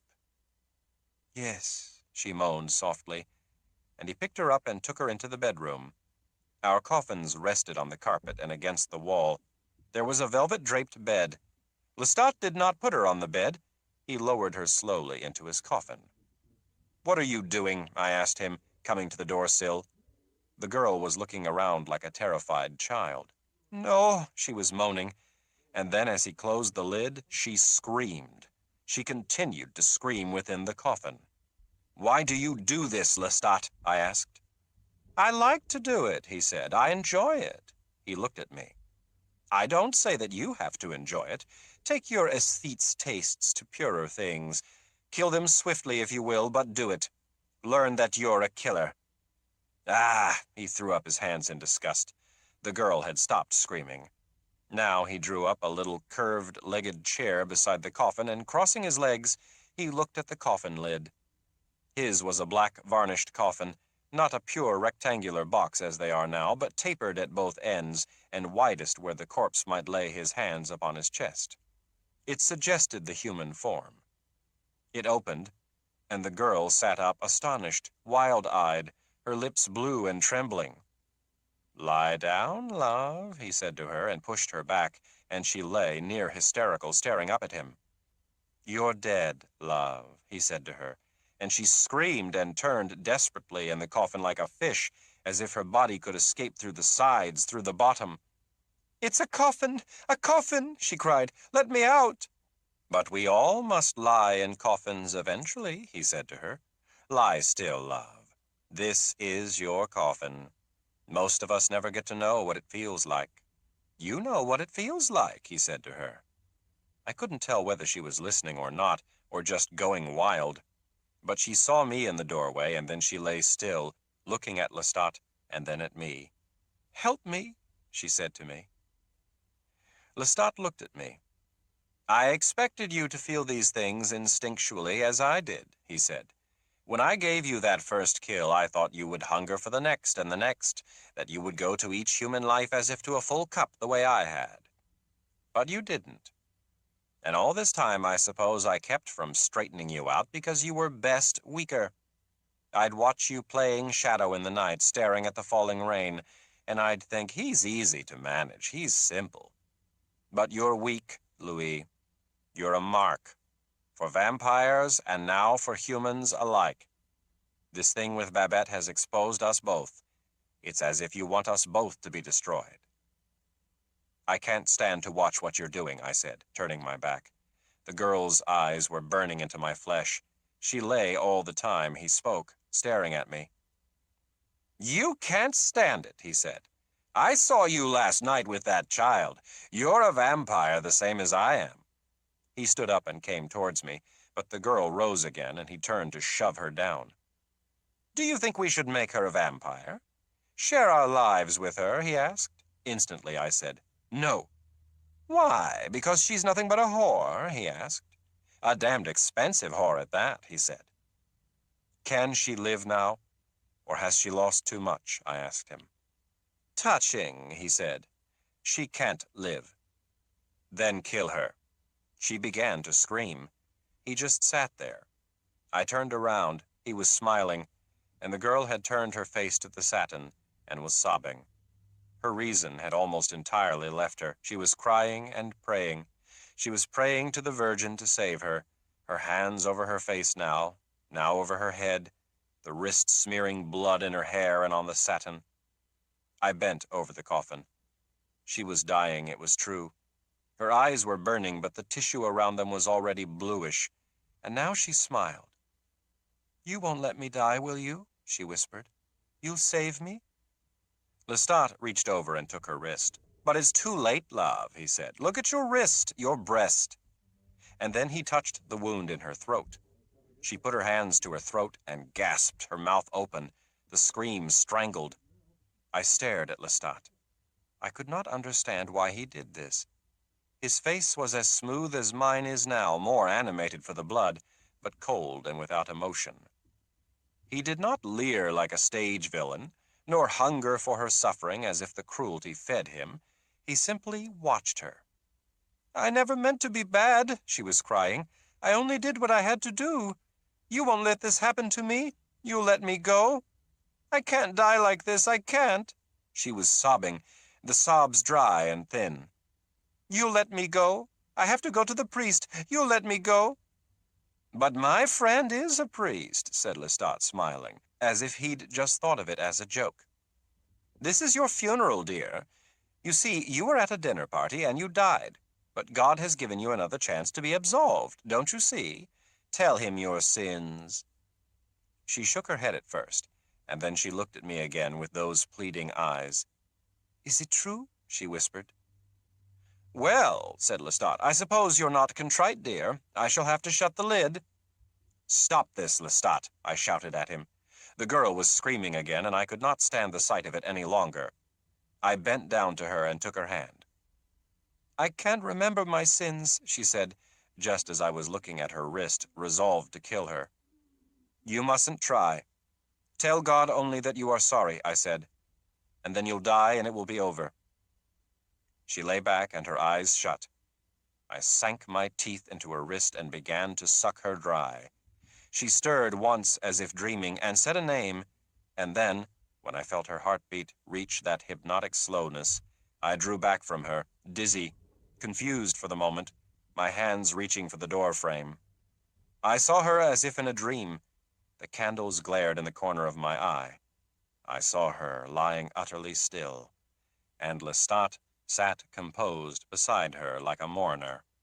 His face was still. "Louis," he said to me, "don't you understand? Peace will only come to you when you can do this every night of your life. There is nothing else, but this is everything." His voice was almost tender as he spoke, and he rose and put both his hands on my shoulders. I walked into the parlor, shying away from his touch, but not resolute enough to push him off. "Come with me out into the streets. It's late. You haven't drunk enough. Let me show you what you are. Really. Forgive me if I bungled it, left too much to nature. Come." "I can't bear it, Lestat," I told him. "You chose your companion badly." "But Louis," he said, "you haven't tried." The vampire stopped. He was studying the boy, and the boy, astonished, said nothing. It was true what he'd said. I had not drunk enough, and shaken by the girl's fear, I let him lead me out of the hotel down the back stairs. People were coming now from the Condé Street ballroom, and the narrow street was jammed. There were supper parties in the hotels, and the planter families were lodged in town in great numbers, and we passed through them like a nightmare. My agony was unbearable. Never since I was a human being had I felt such mental pain. It was because all of Lestat's words had made sense to me. I knew peace only when I killed, only for that minute, and there was no question in my mind that the killing of anything else than a human being brought nothing but a vague longing, the discontent which had brought me close to humans, to watch their lives through glass. I was no vampire, and in my pain I asked irrationally, like a child, could I not return? Could I not be human again? Even as the blood of that girl was warm in me and I felt that physical thrill and strength, I asked that question. The faces of humans passed me like candle flames in the night dancing on dark waves. I was sinking into the darkness. I was weary of longing. I was turning around and around in the street, looking at the stars and thinking, yes, it's true. I know what he is saying is true, that when I kill, there is no longing, and I can't bear this truth. I can't bear it. Suddenly, there was one of those arresting moments. The street was utterly quiet. We had strayed far from the main part of the old town and were near the ramparts. There were no lights, only the fire in a window and the far-off sound of people laughing. But no one here, no one near us. I could feel the breeze suddenly from the river and the hot air of the night rising, and Lestat near me, so still he might have been made of stone. Over the long, low row of pointed roofs were the massive shapes of oak trees in the dark, great swaying forms of myriad sounds under the low-hung stars.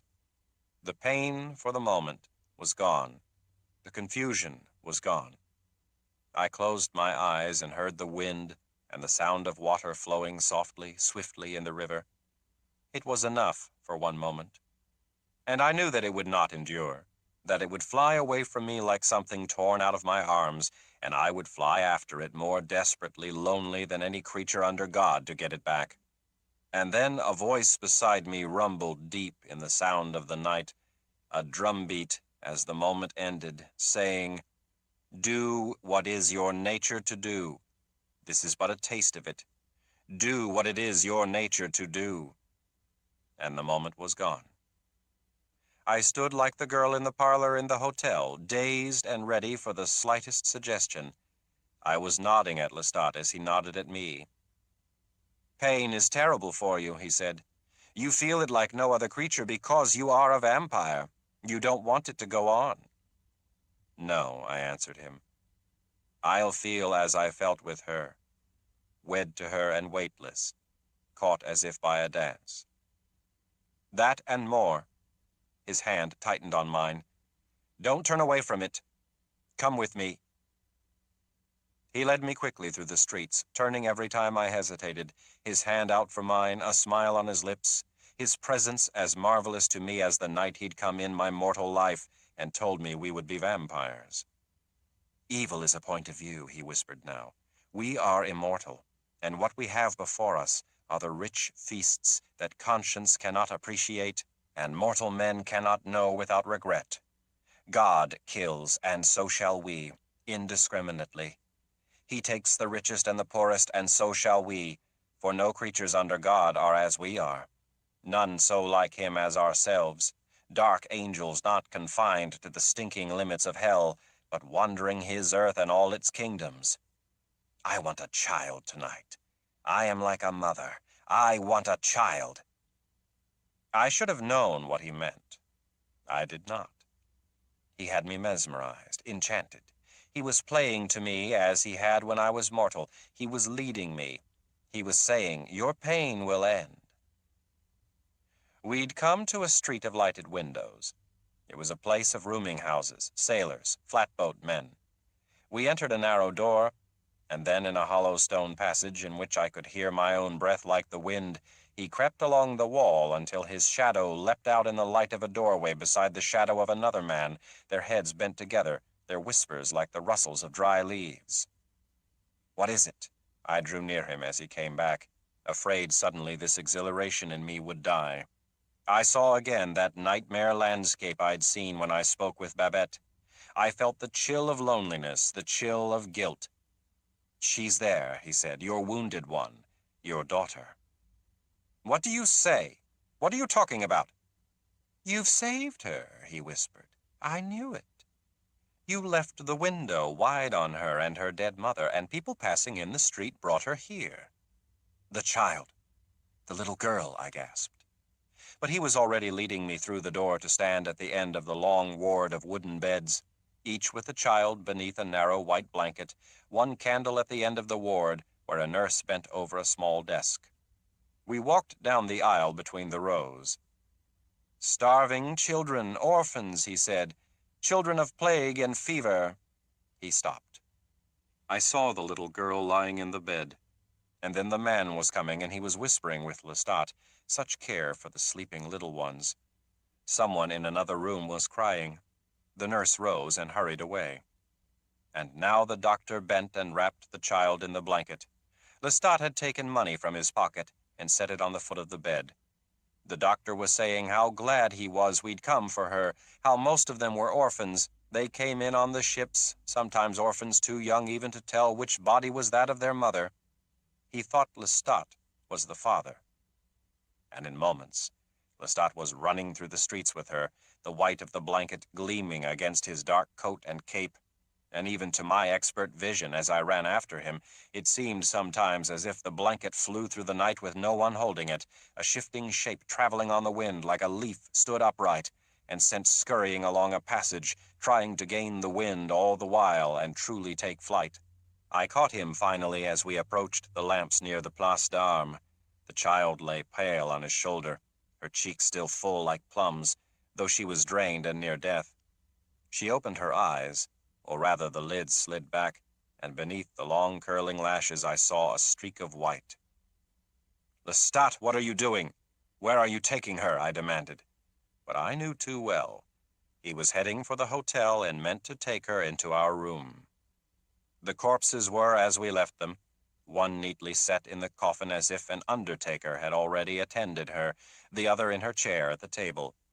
Lestat brushed past them as if he didn't see them, while I watched him in fascination. The candles had all burned down, and the only light was that of the moon in the street. I could see his iced and gleaming profile as he set the child down on the pillow. "Come here, Louis. You haven't fed enough. I know you haven't," he said, with that same calm, convincing voice he had used skillfully all evening. He held my hand in his own warm and tight. "See her, Louis. How plump and sweet she looks, as if even death can't take her freshness. The will to live is too strong. He might make a sculpture of her tiny lips and rounded hands, but he cannot make her fade. You remember the way you wanted her when you saw her in that room." I resisted him. I didn't want to kill her. I hadn't wanted to last night. And then suddenly I remembered two conflicting things and was torn in agony. I remembered the powerful beating of her heart against mine, and I hungered for it. Hungered for it so badly, I turned my back on her in the bed and would have rushed out of the room had not Lestat held me fast. And I remembered her mother's face and that moment of horror when I'd dropped the child and he'd come into the room. But he wasn't mocking me now, he was confusing me. "You want her, Louis. Don't you see? Once you've taken her, then you can take whomever you wish. You wanted her last night, but you weakened, and that's why she's not dead." I could feel it was true what he said. I could feel again that ecstasy of being pressed to her, her little heart going and going. "She's too strong for me. Her heart. It wouldn't give up," I said to him. "Is she so strong?" He smiled. He drew me close to him. "Take her, Louis. I know you want her." And I did. I drew close to the bed now and just watched her. Her chest barely moved with her breath, and one small hand was tangled in her long gold hair. I couldn't bear it, looking at her, wanting her not to die and wanting her. And the more I looked at her, the more I could taste her skin, feel my arms sliding under her back and pulling her up to me, feel her soft neck. Soft. Soft, that's what she was, so soft. I tried to tell myself it was best for her to die. What was to become of her? But these were lying thoughts. I wanted her. And so I took her in my arms and held her, her burning cheek on mine, her hair falling down over my wrists and brushing my eyelids, the sweet perfume of a child, strong and pulsing in spite of sickness and death. She moaned now, stirred in her sleep, and that was more than I could bear. I'd kill her before I'd let her wake and know it. I went into her throat and heard Lestat saying to me strangely, "Just a little tear, it's just a little throat." And I obeyed him. I won't tell you again what it was like. except that it caught me up just as it had done before, and as killing always does, only more, so that my knees bent and I half lay on the bed, sucking her dry, that heart pounding again that would not slow, would not give up. And suddenly, as I went on and on, the instinctual part of me waiting for the slowing of the heart which would mean death, Lestat wrenched me from her. "But she's not dead," I whispered. But it was over. The furniture of the room emerged from the darkness. I sat stunned, staring at her, too weak to move, my head rolling back against the headboard of the bed, my hands pressing down on the velvet spread. Lestat was snatching her up, talking to her, saying a name. "Claudia, Claudia, listen to me. Come round, Claudia." He was carrying her now out of the bedroom into the parlor, and his voice was so soft I barely heard him. "You're ill, do you hear me? You must do as I tell you to get well." And then in the pause that followed, I came to my senses. I realized what he was doing, that he had cut his wrist and given it to her, and she was drinking. "That's it, dear, more," he was saying to her. "You must drink it to get well." "Damn you!" I shouted, and he hissed at me with blazing eyes. He sat on the settee with her locked to his wrist. I saw her white hand clutching at his sleeve, and I could see his chest heaving for breath and his face contorted the way I'd never seen it. He let out a moan and whispered again to her to go on, and when I moved from the threshold, he glared at me again as if to say, "I'll kill you." "But why, Lestat?" I whispered to him. He was trying now to push her off, and she wouldn't let go. With her fingers locked around his fingers and arms, she held the wrist to her mouth, a growl coming out of her. "Stop, stop," he said to her. He was clearly in pain. He pulled back from her and held her shoulders with both hands. She tried desperately to reach his wrist with her teeth, but she couldn't. And then she looked at him with the most innocent astonishment. He stood back, his hand out lest she move. Then he clapped a handkerchief to his wrist and backed away from her towards the bell rope. He pulled it sharply, his eyes still fixed on her. "What have you done, Lestat?" I asked him. "What have you done?" I stared at her.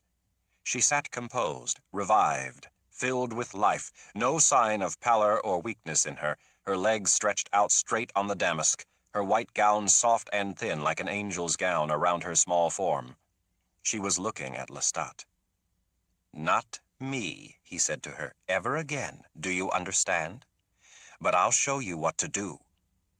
When I tried to make him look at me and answer me as to what he was doing, he shook me off. He gave me such a blow with his arm that I hit the wall.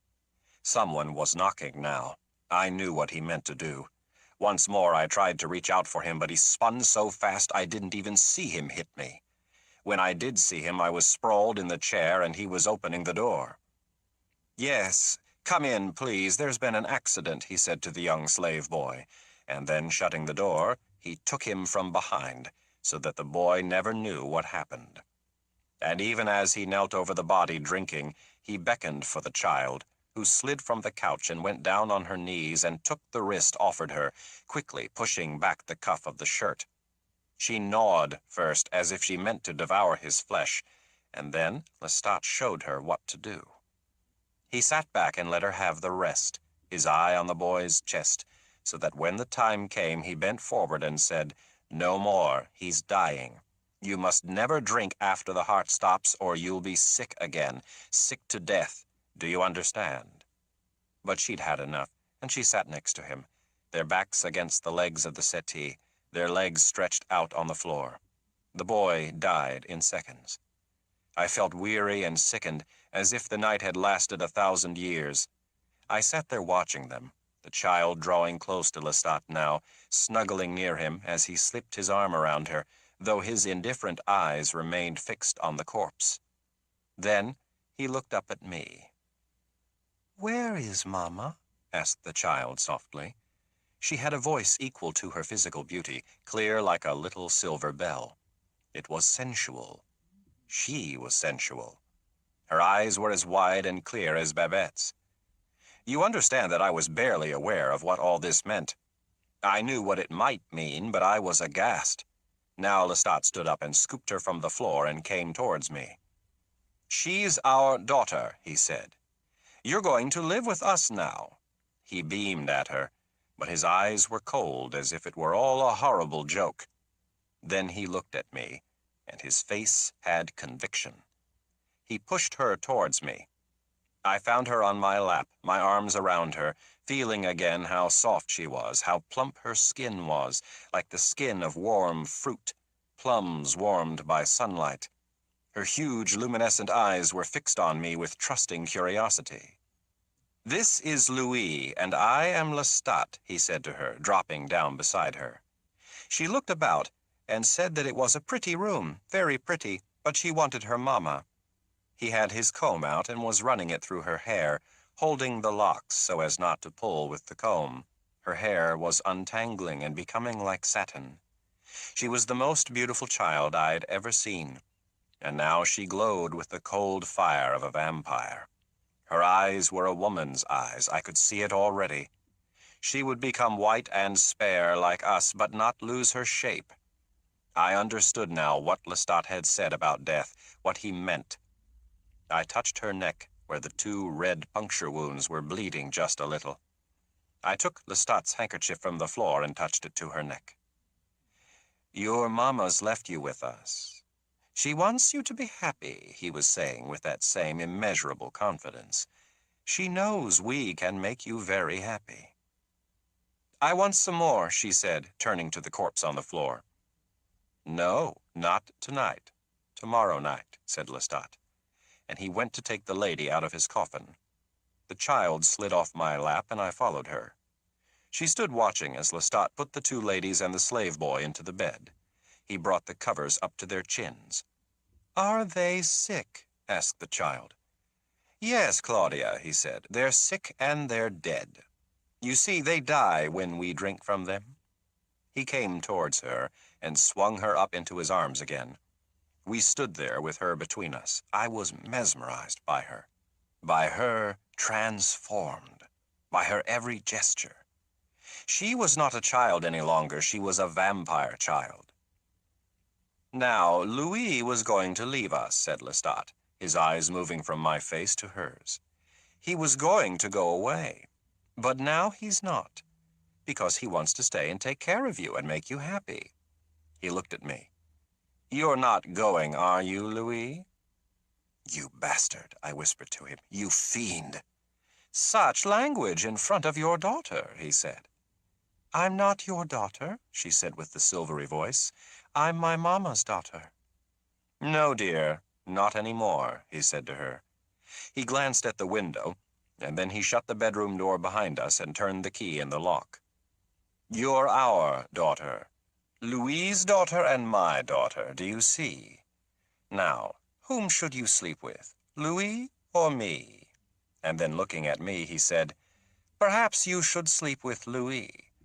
After all, when I'm tired, I'm not so kind." The vampire stopped. The boy said nothing. "A child vampire," he whispered finally. The vampire glanced up suddenly as though startled, though his body made no movement. He glared at the tape recorder as if it were something monstrous. The boy saw that the tape was almost out. Quickly, he opened his briefcase and drew out a new cassette, clumsily fitting it into place. He looked at the vampire as he pressed the record button. The vampire's face looked weary, drawn, his cheekbones more prominent, and his brilliant green eyes enormous. They had begun at dark, which had come early on this San Francisco winter night, and now it was just before 10 p.m. The vampire straightened and smiled and said calmly, "We are ready to go on." "He'd done this to the little girl just to keep you with him?" asked the boy. "That is difficult to say. It was a statement. I'm convinced that Lestat was a person who preferred not to think or talk about his motives or beliefs, even to himself. One of those people who must act. Such a person must be pushed considerably before he will open up and confess that there is method and thought to the way he lives. That is what had happened that night with Lestat. He'd been pushed to where he had to discover even for himself why he lived as he did. Keeping me with him, that was undoubtedly part of what pushed him. But I think in retrospect that he himself wanted to know his own reasons for killing, wanted to examine his own life.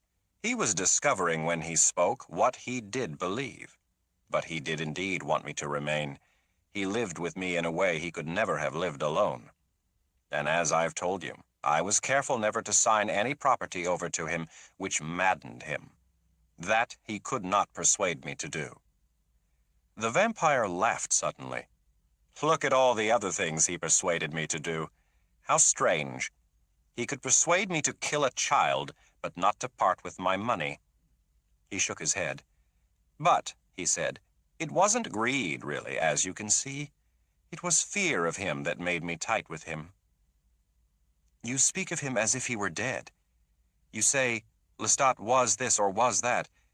Is he dead? Asked the boy. I don't know, said the vampire. I think perhaps he is, but I'll come to that. We were talking of Claudia, weren't we? There was something else I wanted to say about Lestat's motives that night. Lestat trusted no one, as you see. He was like a cat, by his own admission, a lone predator. Yet he had communicated with me that night. He had to some extent exposed himself simply by telling the truth. He had dropped his mockery, his condescension. He had forgotten his perpetual anger for just a little while, and this for Lestat was exposure. When we stood alone in that dark street, I felt in him a communion with another I hadn't felt since I died. I rather think that he ushered Claudia into vampirism for revenge. Revenge not only on you, but on the world, suggested the boy. Yes, as I said, Lestat's motives for everything revolved around revenge. Was it all started with the father? With the school? I don't know. I doubt it, said the vampire. But I want to go on. Oh, please go on. You have to go on. I mean, it's only 10 o'clock. The boy showed his watch. The vampire looked at it, and then he smiled at the boy. The boy's face changed. It went blank as if from some sort of shock. Are you still afraid of me? Asked the vampire. The boy said nothing, but he shrank slightly from the edge of the table. His body elongated, his feet moved out over the bare boards and then contracted. I should think you'd be very foolish if you weren't, said the vampire. But don't be. Shall we go on? Please, said the boy. He gestured towards the machine. Well, the vampire began, our life was much changed with Mademoiselle Claudia, as you can imagine. Her body died, yet her senses awakened, much as mine had. And I treasured in her the signs of this. But I was not aware for quite a few days how much I wanted her, wanted to talk with her and be with her. At first I thought only of protecting her from Lestat. I gathered her into my coffin every morning and would not let her out of my sight with him if possible. This was what Lestat wanted, and he gave little suggestions that he might do her harm. A starving child is a frightful sight, he said to me. A starving vampire even worse. They'd hear her screams in Paris, he said, were he to lock her away to die. But all this was meant for me, to draw me close and keep me there. Afraid of fleeing alone, I would not conceive of risking it with Claudia. She was a child. She needed care. And there was much pleasure in caring for her. She forgot her 5 years of mortal life at once, or so it seemed, for she was mysteriously quiet. And from time to time I even feared that she had lost all sense, that the illness of her mortal life combined with the great vampire shock might have robbed her of reason, but this proved hardly the case. She was simply unlike Lestat and me to such an extent I couldn't comprehend her. For a little child she was, but also fierce killer, now capable of the ruthless pursuit of blood with all a child's demanding. And though Lestat still threatened me with danger to her, he did not threaten her at all, but was loving to her, proud of her beauty, anxious to teach her that we must kill to live, and that we ourselves could never die. The plague raged in the city then, as I've indicated, and he took her to the stinking cemeteries where the yellow fever and plague victims lay in heaps, while the sounds of shovels never ceased all through the day and night. "This is death," he told her, pointing to the decaying corpse of a woman, "which we cannot suffer. Our bodies will stay always as they are, fresh and alive, but we must never hesitate to bring death, because it is how we live." And Claudia gazed on this with inscrutable liquid eyes. If there was not understanding in the early years, there was no smattering of fear. Mute and beautiful, she played with dolls, dressing, undressing them by the hour. Mute and beautiful, she killed. And I, transformed by Lestat's instruction, was now to seek out humans in much greater numbers. But it was not only the killing of them that soothed some pain in me, which had been constant in the dark, still nights on Pointe du Lac, when I sat with only the company of Lestat and the old man. It was their great shifting numbers everywhere in streets which never grew quiet, cabarets which never shut their doors, balls which lasted till dawn, the music and laughter streaming out of the open windows, people all around me now, my pulsing victims, not seen with that great love I'd felt for my sister and Babette, but with some new detachment and need. And I did kill them.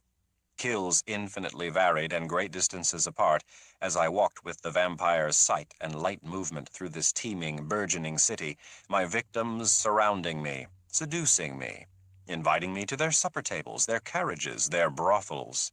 I lingered only a short while, long enough to take what I must have, soothed in my great melancholy that the town gave me an endless train of magnificent strangers.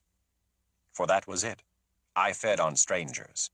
I drew only close enough to see the pulsing beauty, the unique expression, the new and passionate voice, then killed before those feelings of revulsion could be aroused in me, that fear, that sorrow.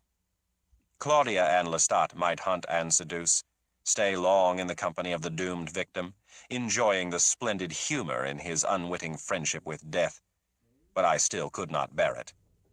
And so to me the swelling population was a mercy, a forest in which I was lost, unable to stop myself, whirling too fast for thought or pain, accepting again and again the invitation to death rather than extending it. We lived meantime in one of my new Spanish houses in the Rue Royale, a long, lavish upstairs flat above a shop I rented to a tailor, a hidden garden court behind us, a wall secure against the street, with fitted wooden shutters and a barred carriage door, a place of far greater luxury and security than Pointe du Lac. Our servants were free people of color who left us to solitude before dawn for their own homes, and Lestat bought the very latest imports from France and Spain. Crystal chandeliers and oriental carpets, silk screens with painted birds of paradise, canaries singing in great domed golden cages, and delicate marble Grecian gods and beautifully painted Chinese vases. I did not need the luxury any more than I needed it before, but I found myself enthralled with the new flood of art and craft and design, could stare at the intricate pattern of the carpets for hours, or watch the gleam of the lamplight change the somber colors of a Dutch painting. All this Claudia found wondrous, with the quiet awe of an unspoiled child, and marveled when Lestat hired a painter to make the walls of her room a magical forest of unicorns and golden birds and laden fruit trees over sparkling streams. An endless train of dressmakers and shoemakers and tailors came to our flat to outfit Claudia in the best of children's fashions, so that she was always a vision, not just of child beauty, with her curling lashes and her glorious yellow hair, but of the taste of finely trimmed bonnets and tiny lace gloves, flaring velvet coats and capes, and sheer white puffed sleeve gowns with gleaming blue sashes. Lestat played with her as if she were a magnificent doll, and I played with her as if she were a magnificent doll, and it was her pleading that forced me to give up my rusty black for dandy jackets and silk ties and soft gray coats and gloves and black capes. Lestat thought the best color at all times for vampires was black, possibly the only aesthetic principle he steadfastly maintained, but he wasn't opposed to anything which smacked of style and excess. He loved the great figure we cut, the three of us in our box at the new French Opera House or the Théâtre d'Orléans, to which we went as often as possible, Lestat having a passion for Shakespeare which surprised me, though he often dozed through the operas and woke just in time to invite some lovely lady to midnight supper, where he would use all his skill to make her love him totally, then dispatch her violently to heaven or hell, and come home with her diamond ring to give to Claudia. And all this time I was educating Claudia, whispering in her tiny seashell ear that our eternal life was useless to us if we did not see the beauty around us, the creation of mortals everywhere.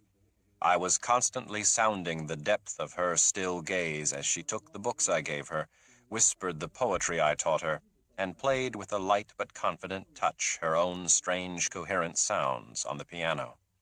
She could fall for hours into the pictures in a book and listen to me read until she sat so still the sight of her jarred me, made me put the book down, and just stare back at her across the lighted room.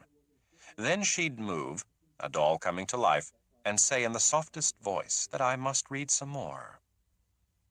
And then strange things began to happen.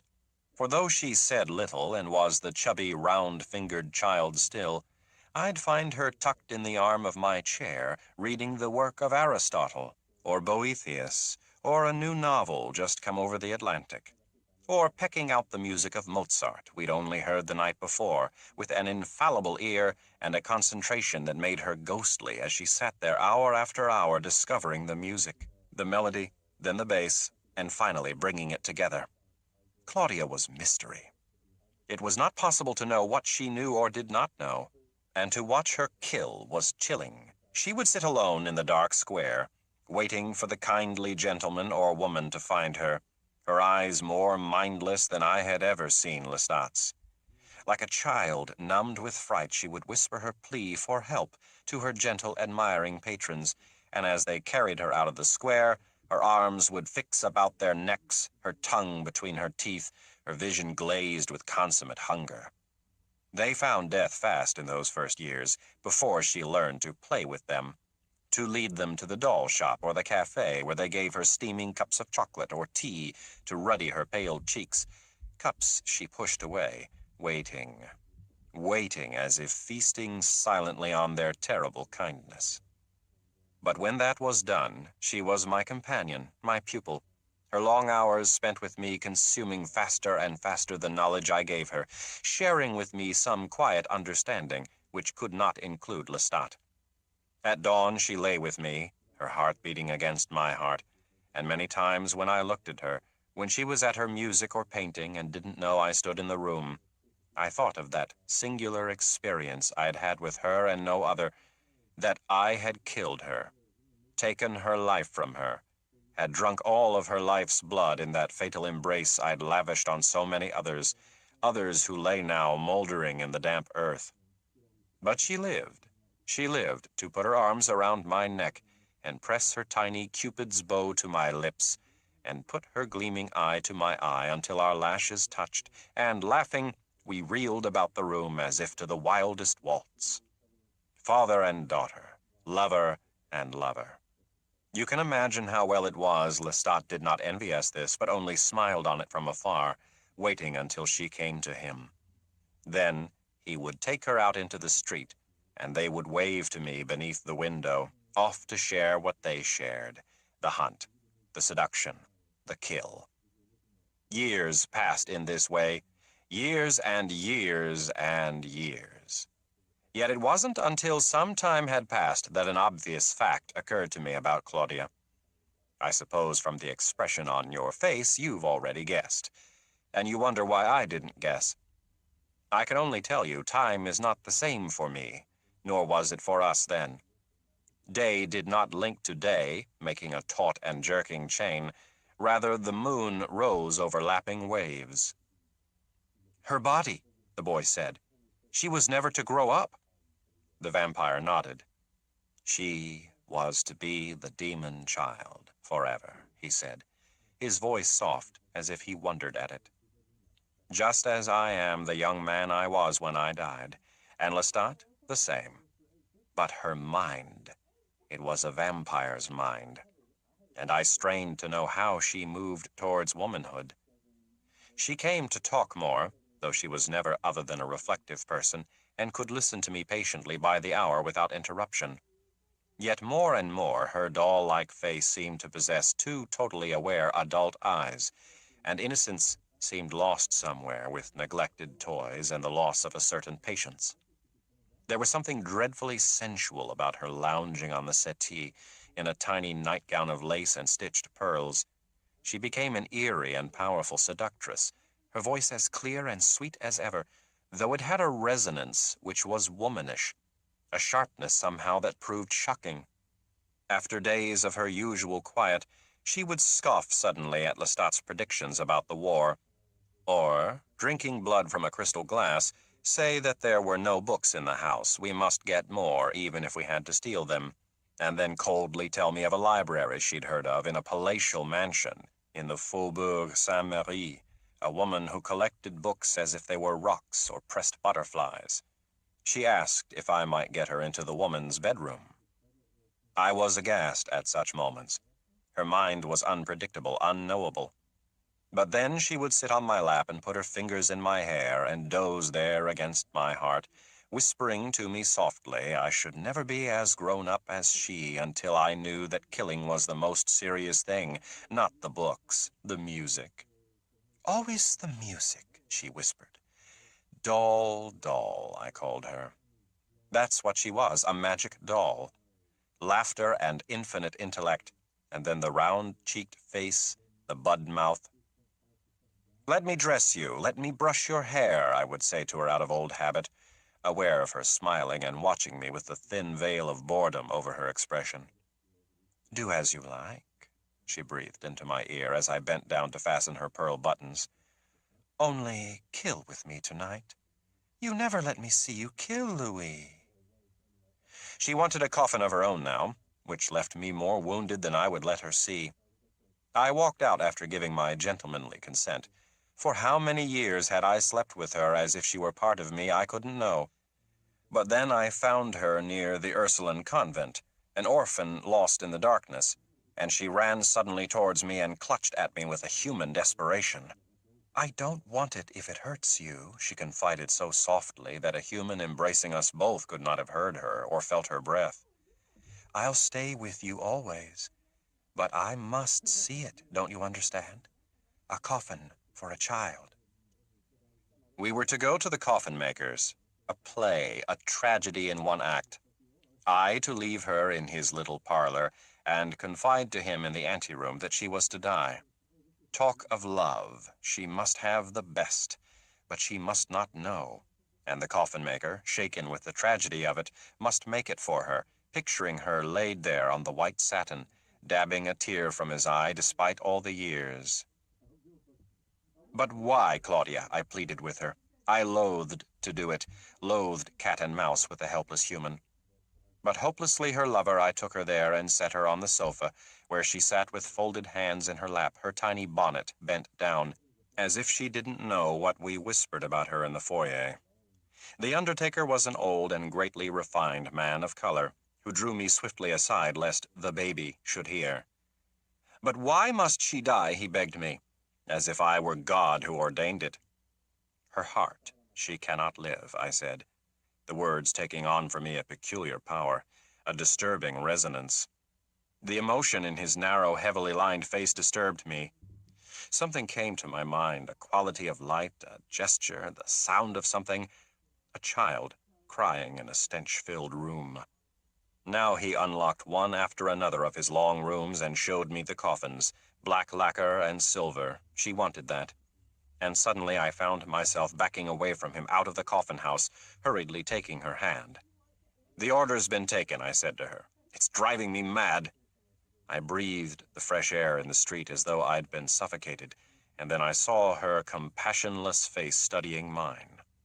She slipped her small gloved hand back into my own.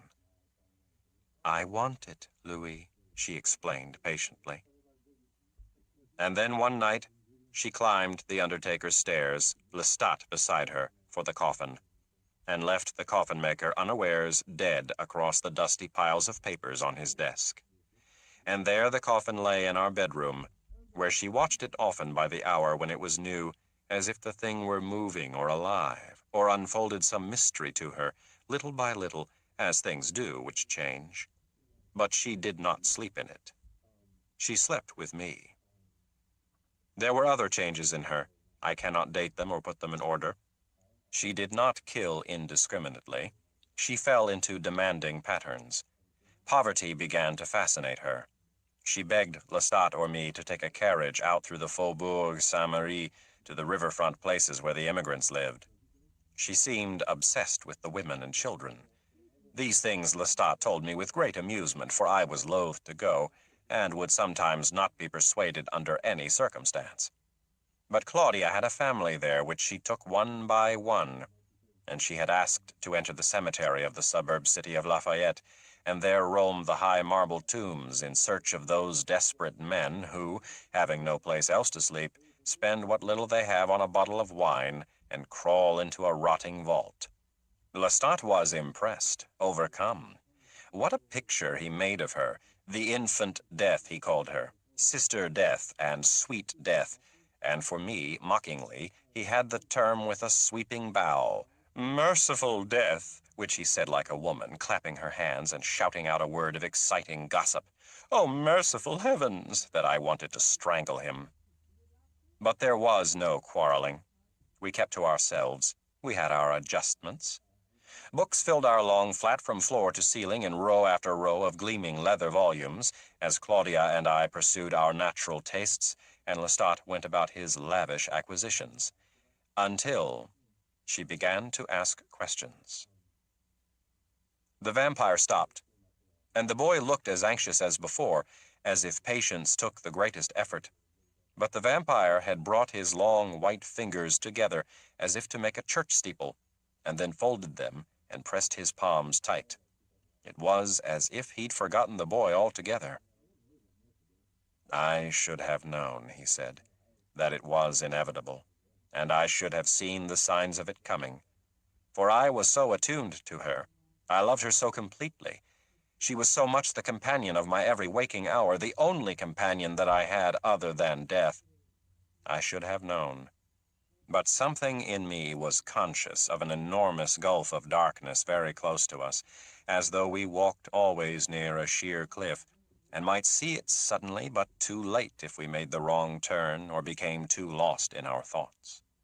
Sometimes the physical world about me seemed insubstantial except for that darkness, as if a fault in the earth were about to open, and I could see the great crack breaking down the Rue Royale, and all the buildings were falling to dust in the rumble. But worst of all, they were transparent, gossamer, like stage drops made of silk. I'm distracted. What do I say? That I ignored the signs in her? That I clung desperately to the happiness she'd given me, and still gave me, and ignored all else? But these were the signs. She grew cold to Lestat. She fell to staring at him for hours. When he spoke, often she didn't answer him, and one could hardly tell if it was contempt or that she didn't hear. And our fragile domestic tranquility erupted with his outrage. He did not have to be loved, but he would not be ignored. And once he even flew at her, shouting that he would slap her, and I found myself in the wretched position of fighting him as I'd done years before she'd come to us. She's not a child any longer, I whispered to him. I don't know what it is. She's a woman. I urged him to take it lightly, and he affected disdain and ignored her in turn. But one evening he came in flustered and told me she'd followed him. Though she'd refused to go with him to kill, she'd followed him afterwards. What's the matter with her? He flared at me, as though I'd given birth to her and must know. And then one night our servants vanished. Two of the best maids we'd ever retained, a mother and daughter. The coachman was sent to their house only to report they'd disappeared, and then the father was at our door, pounding the knocker. He stood back on the brick sidewalk, regarding me with that grave suspicion that sooner or later crept into the faces of all mortals who knew us for any length of time, the forerunner of death, as pallor might be to a fatal fever. And I tried to explain to him they had not been here, mother or daughter, and we must begin some search. "It's she," Lestat hissed from the shadows when I shut the gate. "She's done something to them and brought risk for us all. I'll make her tell me." And he pounded up the spiral stairs from the courtyard. I knew that she'd gone, slipped out while I was at the gate, and I knew something else also. That a vague stench came across the courtyard from the shut, unused kitchen. A stench that mingled uneasily with the honeysuckle. The stench of graveyards. I heard Lestat coming down as I approached the warped shutters, locked with rust to the small brick building. No food was ever prepared there, no work ever done, so that it lay like an old brick vault under the tangles of honeysuckle. The shutters came loose, the nails having turned to dust, and I heard Lestat's gasp as we stepped into the reeking dark. There they lay on the bricks, mother and daughter together, the arm of the mother fastened around the waist of the daughter's head bent against the mother's breast, both foul with feces and swarming with insects. A great cloud of gnats rose as the shutter fell back, and I waved them away from me in a convulsive disgust. Ants crawled undisturbed over the eyelids, the mouths of the dead pair, and in the moonlight I could see the endless map of silvery paths of snails. "Damn her!" Lestat burst out, and I grabbed his arm and held him fast, pitting all my strength against him. "What do you mean to do with her?" I insisted. "What can you do? She's not a child anymore that will do what we say simply because we say it. We must teach her." "She knows." He stood back from me, brushing his coat. "She knows. She's known for years what to do, what can be risked and what cannot. I won't have her do this without my permission. I won't tolerate it." "Then are you master of us all? You didn't teach her that. Was she supposed to imbibe it from my quiet subservience? I don't think so. She sees herself as equal to us now, and us as equal to each other. I tell you, we must reason with her, instruct her to respect what is ours, as all of us should respect it." He stalked off, obviously absorbed in what I'd said, though he would give no admission of it to me. And he took his vengeance to the city. Yet when he came home, fatigued and satiated, she was still not there. He sat against the velvet arm of the couch, stretched his long legs out on the length of it. "Did you bury them?" he asked me. "They're gone," I said. I did not care to say even to myself that I had burned their remains in the old unused kitchen stove. "But there is the father to deal with, and the brother," I said to him. I feared his temper. I wished at once to plan some way to quickly dispose of the whole problem. But he said now that the father and the brother were no more, that death had come to dinner in their small house near the ramparts, and stayed to say grace when everyone was done. "Wine," he whispered now, running his finger on his lip. Both of them had drunk too much wine. I found myself tapping the fence posts with a stick to make a tune, he laughed. "But I don't like it, the dizziness. Do you like it?" And when he looked at me, I had to smile at him because the wine was working in him, and he was mellow. And in that moment, when his face looked warm and reasonable, I leaned over and said, "I hear Claudia's tap on the stairs. Be gentle with her. It's all done." She came in then, with her bonnet ribbons undone and her little boots caked with dirt. I watched them tensely, Lestat with a sneer on his lips, she as unconscious of him as if he weren't there. She had a bouquet of white chrysanthemums in her arms. Such a large bouquet, it made her all the more a small child. Her bonnet fell back now, hung on her shoulder for an instant, and then fell to the carpet. And all through her golden hair I saw the narrow petals of the chrysanthemums. "Tomorrow is the Feast of All Saints," she said. "Do you know?" "Yes," I said to her. "It is the day in New Orleans when all the faithful go to the cemeteries to care for the graves of their loved ones. They whitewash the plaster walls of the vaults, clean the names cut into the marble slabs, and finally they deck the tombs with flowers. In the St. Louis Cemetery, which was very near our house, in which all the great Louisiana families were buried, in which my own brother was buried, There were even little iron benches set before the graves where the families might sit to receive the other families who had come to the cemetery for the same purpose. It was a festival in New Orleans. A celebration of death, it might have seemed to tourists who didn't understand it, but it was a celebration of the life after. "I bought this from one of the vendors," Claudia said. Her voice was soft and inscrutable, her eyes opaque and without emotion. "For the two you left in the kitchen," Lestat said fiercely. She turned to him for the first time, but she said nothing. She stood there staring at him as if she'd never seen him before. And then she took several steps towards him and looked at him, still as if she were positively examining him. I moved forward. I could feel his anger, her coldness, and now she turned to me. And then, looking from one to the other of us, she asked, "Which of you did it? Which of you made me what I am?" I could not have been more astonished at anything she might have said or done, and yet it was inevitable that her long silence would thus be broken. She seemed very little concerned with me, though, her eyes fixed on Lestat.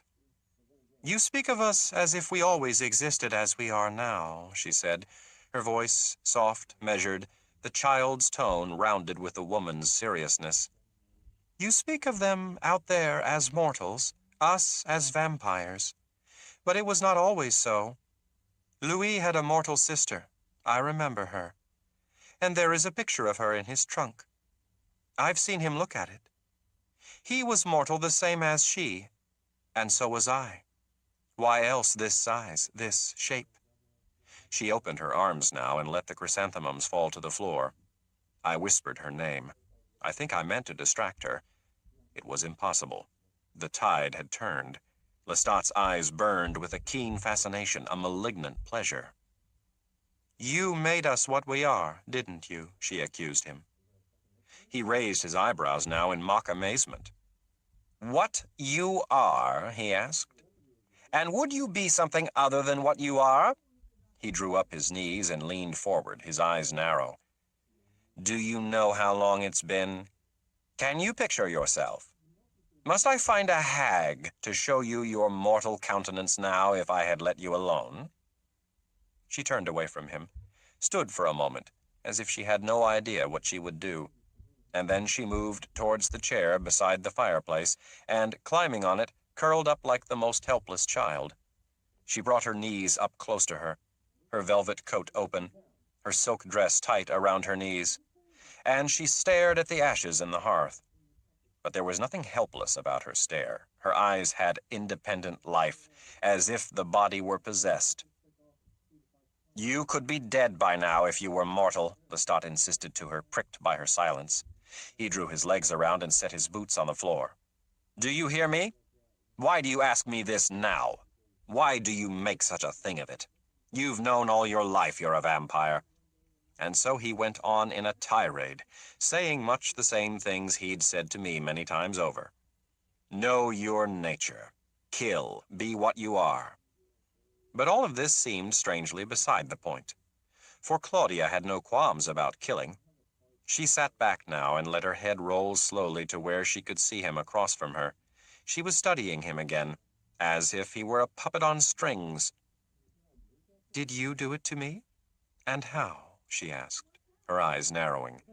"How did you do it?" "And why should I tell you? It's my power." "Why yours alone?" she asked, her voice icy, her eyes heartless. "How was it done?" she demanded suddenly in rage.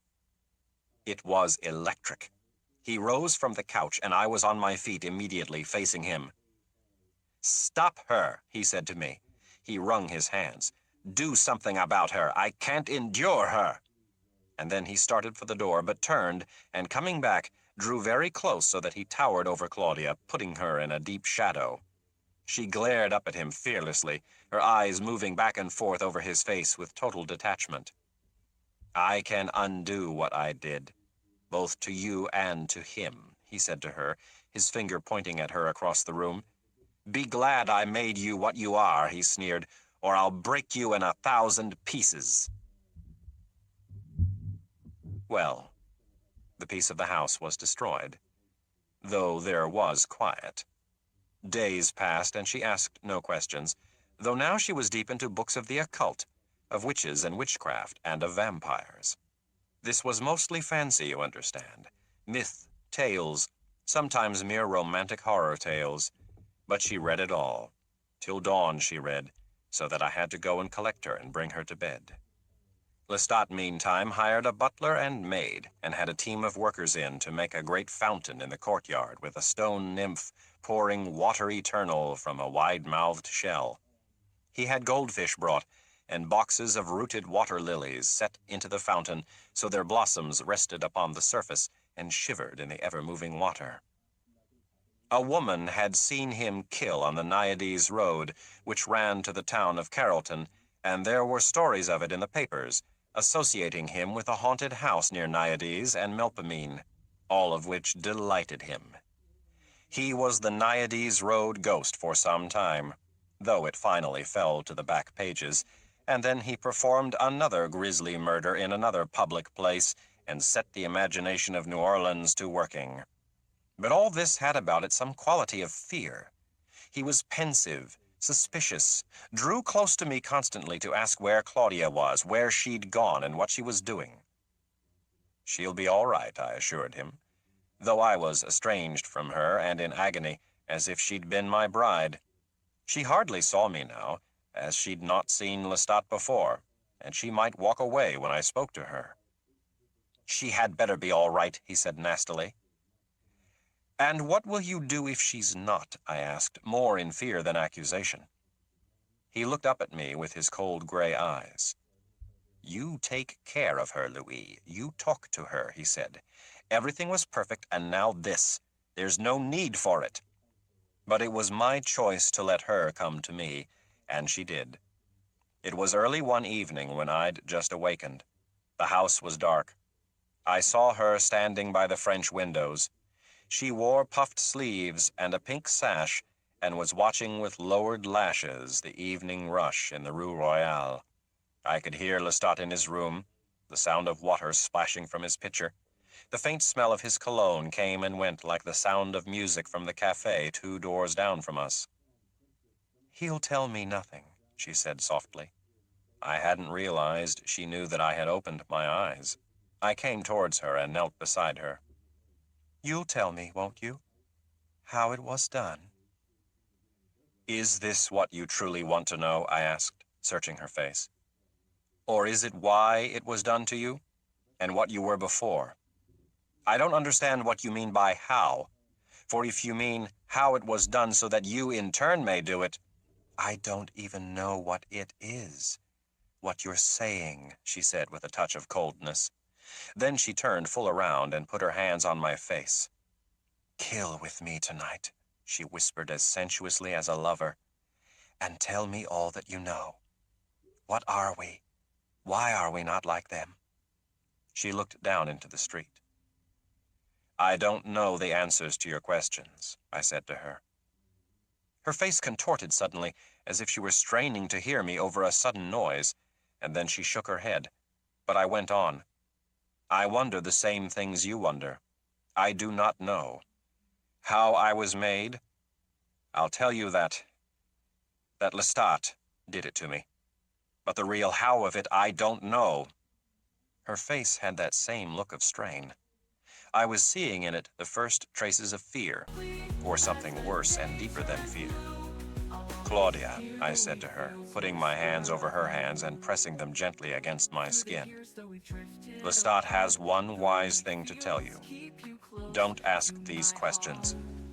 You've been my companion for countless years in my search for all that I could learn of mortal life and mortal creation. Don't be my companion now in this anxiety. He can't give us the answers, and I have none."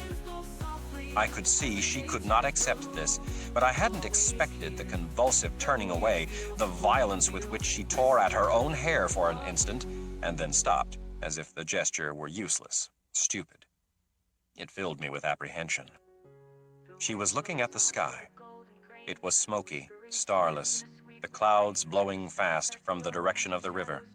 She made a sudden movement of her lips as if she'd bitten into them, Then she turned to me, and still whispering, she said, "Then he made me. He did it. You did not." There was something so dreadful about her expression, I'd left her before I meant to do it. I was standing before the fireplace, lighting a single candle in front of the tall mirror.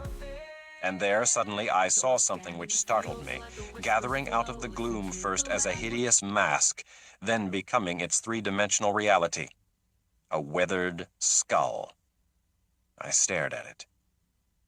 It smelled faintly of the earth still, but had been scrubbed. "Why don't you answer me?" she was asking. I heard Lestat's door open. He would go out to kill at once, at least to find the kill. I would not. I would let the first hours of the evening accumulate in quiet, as hunger accumulated in me, till the drive grew almost too strong, so that I might give myself to it all the more completely, blindly. I heard her question again clearly, as though it had been floating in the air like the reverberation of a bell, and felt my heart pounding. "He did make me, of course. He said so himself. But you hide something from me. Something he hints at when I question him. He says that it could not have been done without you." I found myself staring at the skull, yet hearing her as if the words were lashing me to make me turn around and face the lash. The thought went through me more like a flash of cold than a thought, that nothing should remain of me now but such a skull. I turned around and saw in the light from the street her eyes, like two dark flames in her white face. A doll from whom someone had cruelly ripped the eyes and replaced them with a demonic fire. I found myself moving towards her, whispering her name, some thought forming on my lips, then dying, coming towards her, then away from her, fussing for her coat and her hat. I saw a tiny glove on the floor, which was phosphorescent in the shadows, and for just a moment I thought it a tiny severed hand. "What's the matter with you?" She drew nearer, looking up into my face. "What has always been the matter? Why do you stare at the skull like that, at the glove?" She asked this gently, but not gently enough. There was a slight calculation in her voice, an unreachable detachment. "I need you," I said to her, without wanting to say it. "I cannot bear to lose you. You're the only companion I have in immortality." "But surely there must be others. Surely we are not the only vampires on Earth." I heard her saying it as I had said it, heard my own words coming back to me now on the tide of her self-awareness, her searching. But there's no pain, I thought suddenly. There's urgency, heartless urgency. I looked down at her. "Aren't you the same as I?" She looked at me. "You've taught me all I know." "Lestat taught you to kill." I fetched the glove. "Here, come, let's go out." "I want to go out." I was stammering, trying to force the gloves on her. I lifted the great curly mass of her hair and placed it gently over her coat. "But you taught me to see," she said. "You taught me the words, vampire eyes," she said. "You taught me to drink the world, to hunger for more than—" "I never meant those words that way, vampire eyes," I said to her. "It has a different ring when you say it." She was tugging at me, trying to make me look at her. "Come," I said to her. "I've something to show you." And quickly, I led her down the passage and down the spiral stairs through the dark courtyard. But I no more knew what I had to show her really than I knew where I was going, only that I had to move towards it with a sublime and doomed instinct.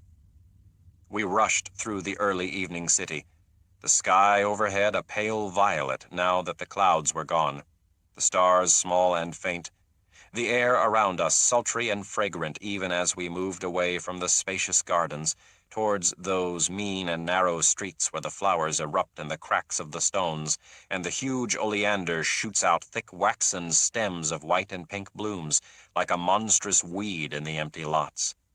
I heard the staccato of Claudia's steps as she rushed beside me, never once asking me to slacken my pace, and she stood finally, her face infinitely patient, looking up at me in a dark and narrow street where a few old slope-roofed French houses remained among the Spanish facades, ancient little houses, the plaster blistered from the moldering brick beneath. I had found the house now by a blind effort, aware that I had always known where it was and avoided it, always turned before this dark, lampless corner, not wishing to pass the low window where I'd first heard Claudia cry.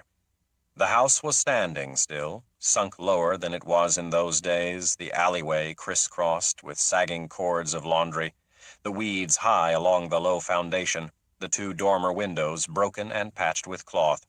I touched the shutters. "It was here I first saw you," I said to her, thinking to tell it to her so she would understand, yet feeling now the chill of her gaze, the distance of her stare. "I heard you crying. You were there in a room with your mother, and your mother was dead. Dead for days, and you didn't know. You clung to her, whining, crying pitifully, your body white and feverish and hungry. You were trying to wake her from the dead. You were hugging her for warmth, for fear. It was almost morning, and—" I put my hand to my temples. "I opened the shutters. I came into the room. I felt pity for you. Pity, but something else." I saw her lips slack, her eyes wide. "You fed on me," she whispered. "I was your victim." "Yes," I said to her. "I did it." There was a moment so elastic and painful as to be unbearable.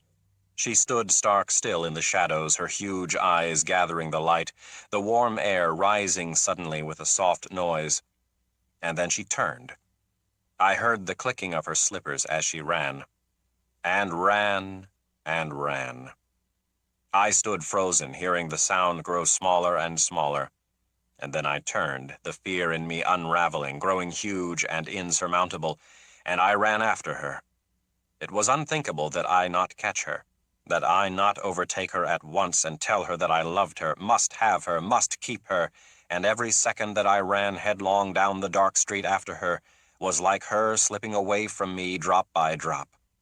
My heart was pounding, unfed, pounding and rebelling against the strain, until I came suddenly to a dead stop. She stood beneath a lamp-post, staring mutely, as if she didn't know me. I took her small waist in both hands and lifted her into the light.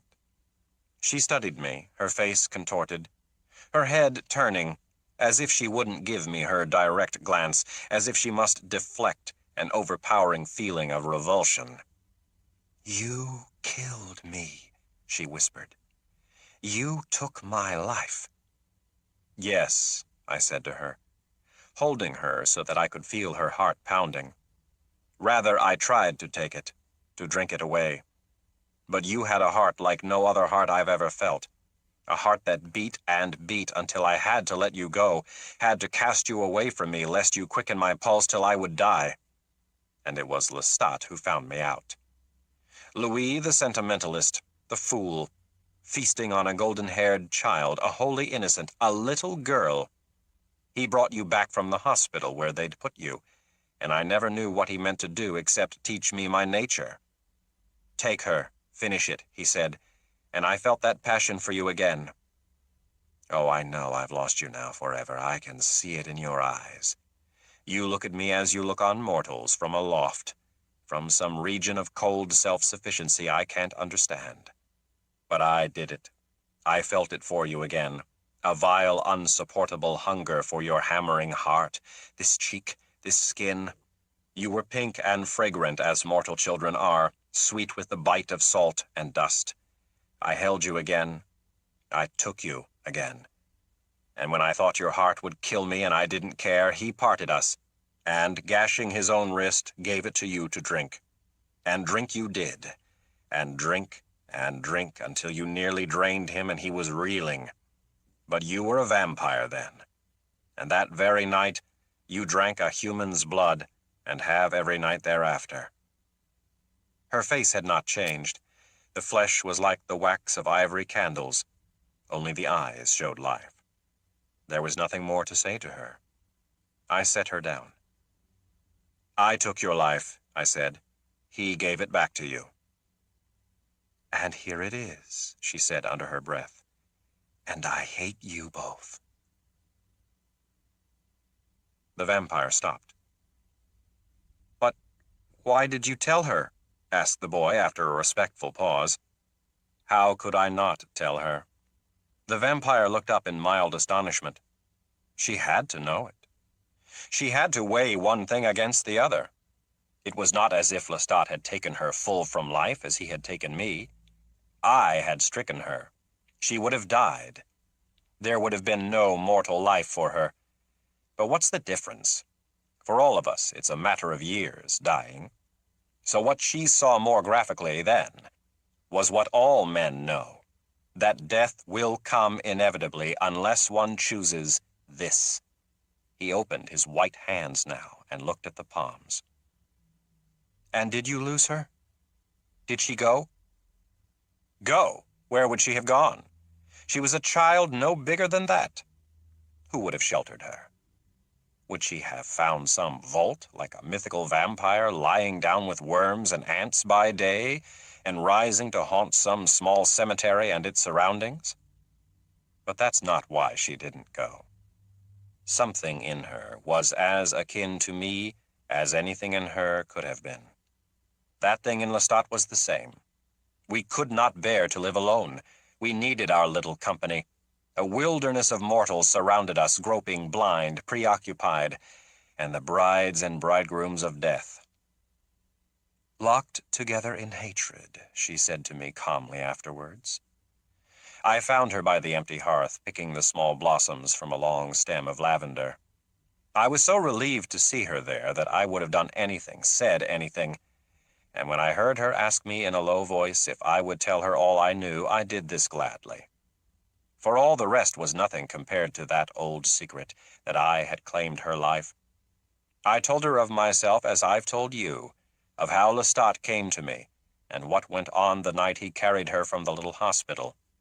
She asked no questions, and only occasionally looked up from her flowers.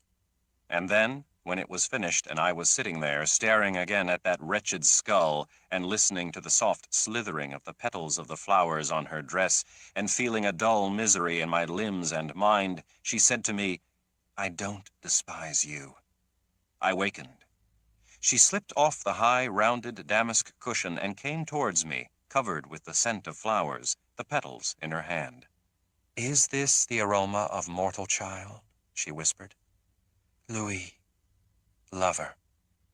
I remember holding her and burying my head in her small chest, crushing her bird shoulders, her small hands working into my hair, soothing me, holding me. "I was mortal to you," she said, and when I lifted my eyes, I saw her smiling, but the softness of her lips was evanescent, and in a moment she was looking past me like someone listening for faint, important music.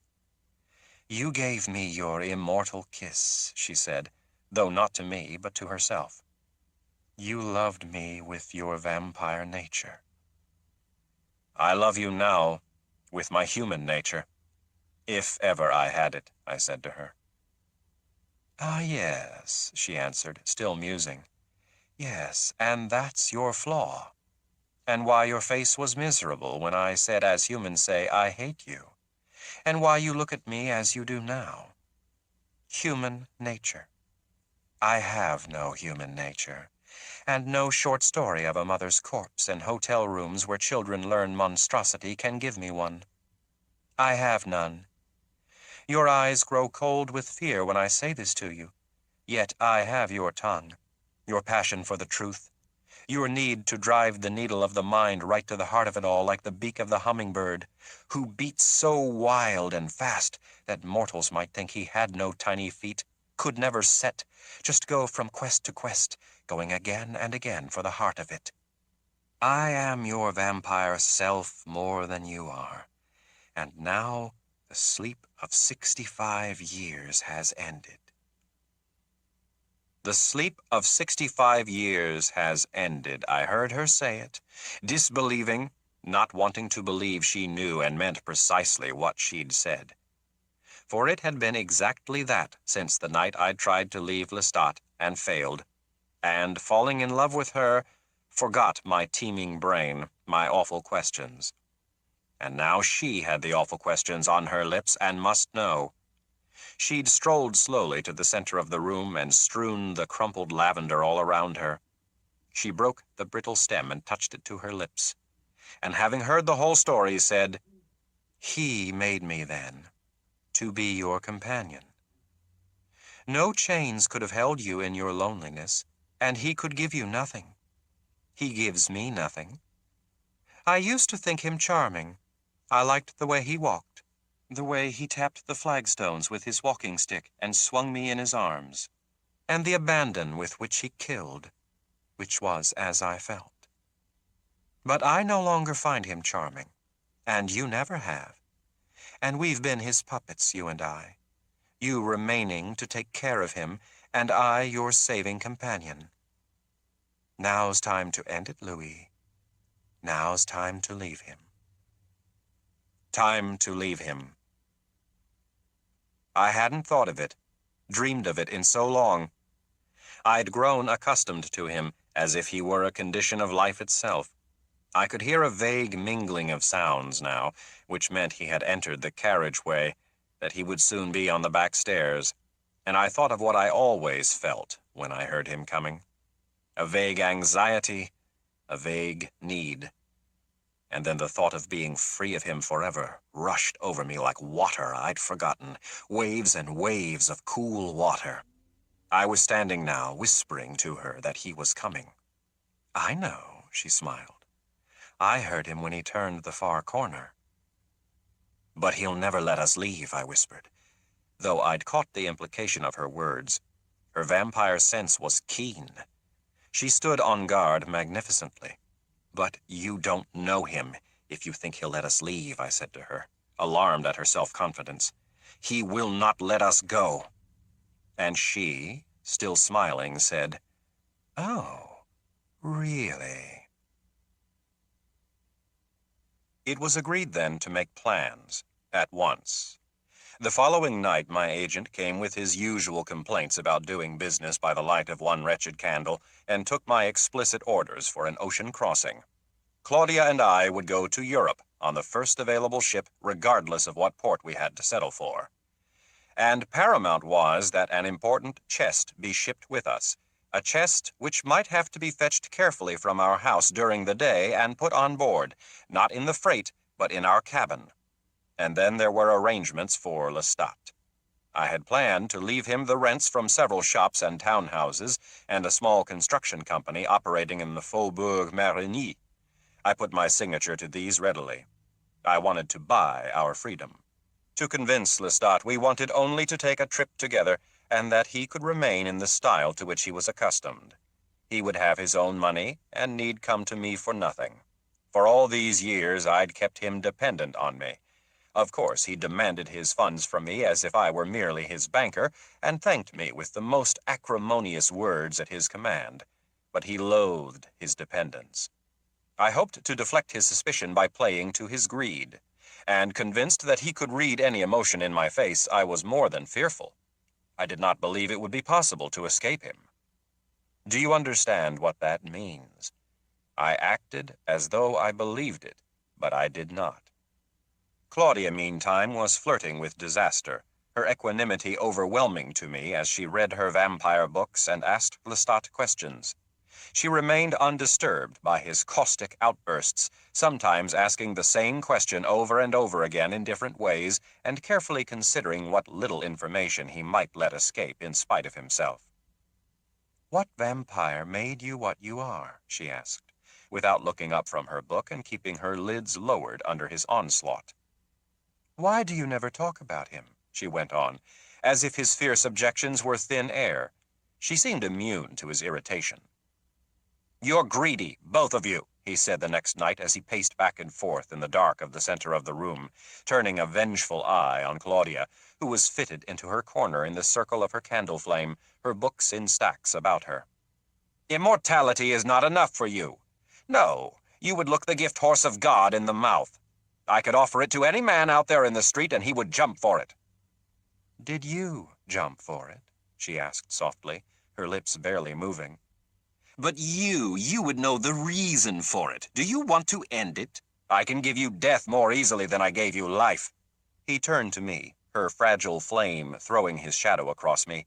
It made a halo around his blonde hair and left his face, except for the gleaming cheekbone, dark. Do you want death? Consciousness is not death, she whispered. Answer me. Do you want death? And you give all these things. They proceed from you, life and death, she whispered, mocking him. I have, he said. I do. You know nothing, she said to him gravely, her voice so low that the slightest noise from the street interrupted it, might carry her words away, so that I found myself straining to hear her against myself as I lay with my head back against the chair. And suppose the vampire who made you knew nothing, and the vampire who made that vampire knew nothing, and the vampire before him knew nothing, and so it goes back and back, nothing proceeding from nothing until there is nothing. And we must live with the knowledge that there is no knowledge. Yes, he cried out suddenly, his hands out, his voice tinged with something other than anger. He was silent. She was silent. He turned slowly, as if I'd made some movement which alerted him, as if I were rising behind him. It reminded me of the way humans turn when they feel my breath against them, and know suddenly that where they thought themselves to be utterly alone, that moment of awful suspicion before they see my face and gasp. He was looking at me now, and I could barely see his lips moving, and then I sensed it. He was afraid. Lestat, afraid. And she was staring at him with the same level gaze, evincing no emotion, no thought. You infected her with this, he whispered. He struck a match now with a sharp crackle and lit the mantel candles, lifting the smoky shades of the lamps, went around the room making light until Claudia's small frame took on a solidity, and he stood with his back to the marble mantel, looking from light to light, as if they restored some peace. I'm going out, he said. She rose the instant he had reached the street, and suddenly she stopped in the center of the room and stretched, her tiny back arched, her arms straight up into small fists, her eyes squeezed shut for a moment, and then wide open, as if she were waking to the room from a dream. There was something obscene about her gesture. The room seemed to shimmer with Lestat's fear, echo with his last response. It demanded her attention. I must have made some involuntary movement to turn away from her, because she was standing at the arm of my chair now and pressing her hand flat upon my book, a book I hadn't been reading for hours. Come out with me. You were right. He knows nothing. There is nothing he can tell us, I said to her. Did you ever really think that he did? She asked me in that same small voice. We'll find others of our kind, she said. We'll find them in Central Europe. That is where they live in such numbers that the stories, both fiction and fact, fill volumes. I'm convinced it was from there that all vampires came, if they came from any place at all. We've tarried too long with him. Come out. Let the flesh instruct the mind. I think I felt a tremor of delight when she said these words, let the flesh instruct the mind. Put books aside and kill, she was whispering to me. I followed her down the stairs, across the courtyard, and down a narrow alley to another street. Then she turned with outstretched arms for me to pick her up and carry her, though of course she was not tired. She wanted only to be near my ear, to clutch my neck. I haven't told you my plan about the voyage, the money, I was saying to her, conscious of something about her that was beyond me as she rode my measured steps weightless in my arms. He killed the other vampire, she said. No. Why do you say this? I asked her. But it wasn't the saying of it that disturbed me, stirred my soul as if it were a pool of water longing to be still. I felt as if she were moving me slowly towards something, as if she were the pilot of our slow walk through the dark street. Because I know it now, she said with authority. The vampire made a slave of him, and he would no more be a slave than I would be a slave, and so he killed him. Killed him before he knew what he might know, and then in panic made a slave of you, and you've been his slave." "Never really," I whispered to her. I felt the press of her cheek against my temple. She was cold and needed the kill. "Not a slave. Just some sort of mindless accomplice," I confessed to her, confessed to myself. I could feel the fever for the kill rising in me, a knot of hunger in my insides, a throbbing in the temples as if the veins were contracting and my body might become a map of tortured vessels. "No, slave," she persisted in her grave monotone, as though thinking aloud, the words revelations, pieces of a puzzle. "And I shall free us both." I stopped. Her hand pressed me, urged me on. We were walking down the long, wide alley beside the cathedral, towards the lights of Jackson Square, the water rushing fast in the gutter down the center of the alley, silver in the moonlight. She said, "I will kill him." I stood still at the end of the alley. I felt her shift in my arm, move down as if she could accomplish being free of me without the awkward aid of my hands. I set her on the stone sidewalk. I said no to her. I shook my head. I had that feeling then, which I described before, that the buildings around me, the Cabildo, the cathedral, the apartments along the square, all this was silk and illusion, and would ripple suddenly in a horrific wind, and a chasm would open in the earth that was the reality. "Claudia," I gasped, turning away from her. "And why not kill him?" she said now, her voice rising, silvery and finally shrill. "I have no use for him. I can get nothing from him, and he causes me pain which I will not abide." "And if he had so little use for us," I said to her. But the vehemence was false, hopeless. She was at a distance from me now, small shoulders straight and determined, her pace rapid, like a little girl who, walking out on Sundays with her parents, wants to walk ahead and pretend she is all alone. "Claudia," I called after her, catching up with her in a stride. I reached for her small waist and felt her stiffen as if she had become iron. "Claudia, you cannot kill him," I whispered. She moved backwards, skipping, clicking on the stones, and moved out into the open street. A cabriolet rolled past us with a sudden surge of laughter and the clatter of horses and wooden wheels. The street was suddenly silent. I reached out for her and moved forward over an immense space and found her standing at the gate of Jackson Square, hands gripping the wrought iron bars. I drew down close to her. "I don't care what you feel, what you say. You cannot mean to kill him," I said to her. "And why not? Do you think him so strong?" she said, her eyes on the statue in the square, two immense pools of light. "He is stronger than you know, stronger than you dream. How do you mean to kill him? You can't measure his skill. You don't know." I pleaded with her, but could see her utterly unmoved, like a child staring in fascination through the window of a toy shop. Her tongue moved suddenly between her teeth and touched her lower lip in a strange flicker that sent a mild shock through my body. I tasted blood. I felt something palpable and helpless in my hands. I wanted to kill. I could smell and hear humans on the paths of the square, moving about the market, along the levee. I was about to take her, make her look at me, shake her if I had to make her listen, when she turned to me with her great liquid eyes. "I love you, Louis," she said. "Then listen to me, Claudia, I beg you," I whispered, holding her, pricked suddenly by a nearby collection of whispers, the slow, rising articulation of human speech over the mingled sounds of the night. "He'll destroy you if you try to kill him. There is no way you can do such a thing for sure. You don't know how. And pitting yourself against him, you'll lose everything. Claudia, I can't bear this." There was a barely perceptible smile on her lips. "No, Louis," she whispered. "I can kill him. And I want to tell you something else now, a secret between you and me." I shook my head, but she pressed even closer to me, lowering her lids so that her rich lashes almost brushed the roundness of her cheeks. "The secret is, Louis, that I want to kill him. I will enjoy it.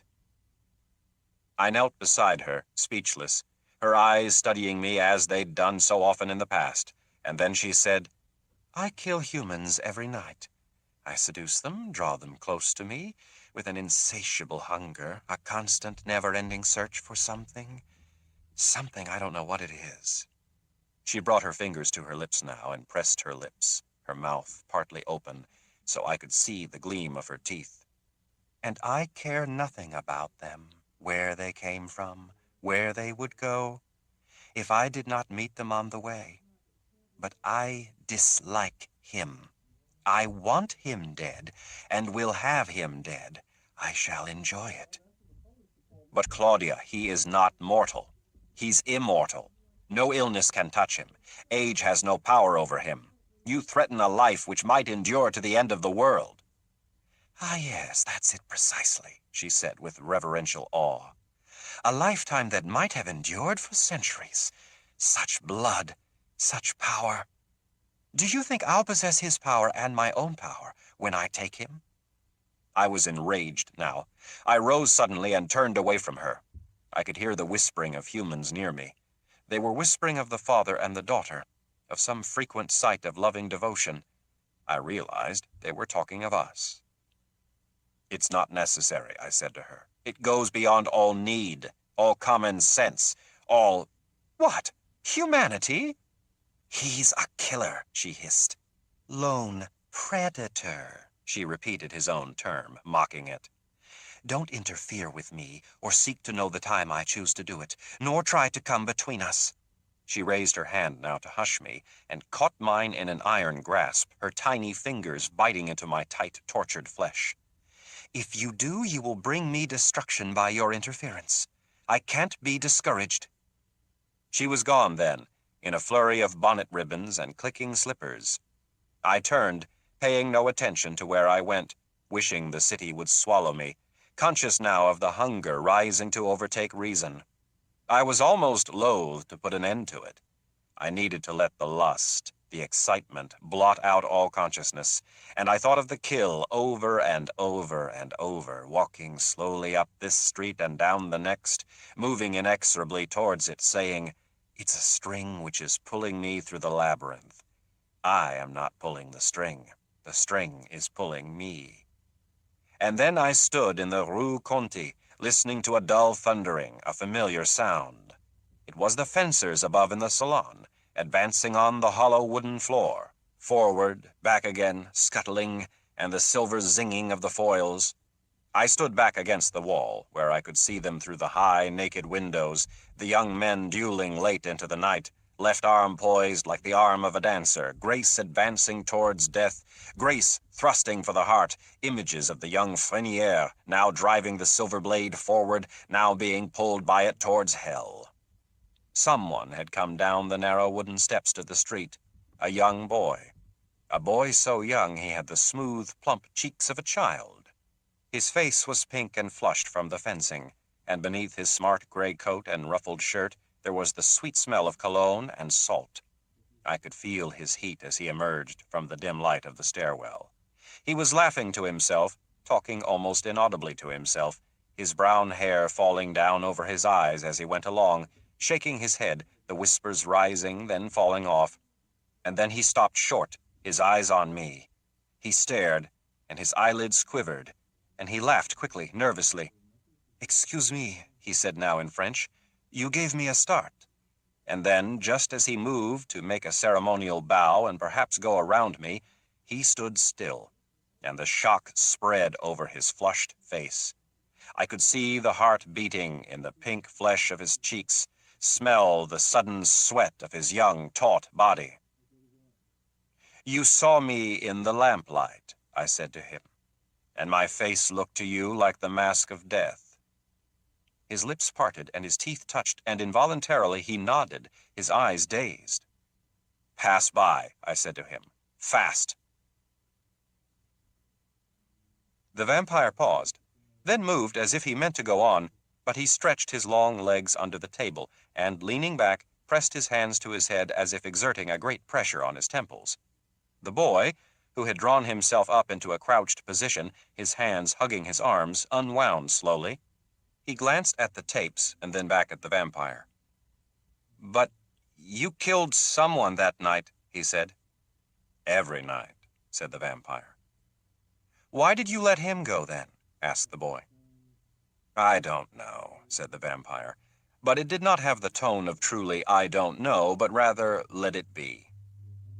"You look tired," said the vampire. "You look cold." "It doesn't matter," said the boy quickly. "The room's a little cold. I don't care about that. You're not cold, are you?"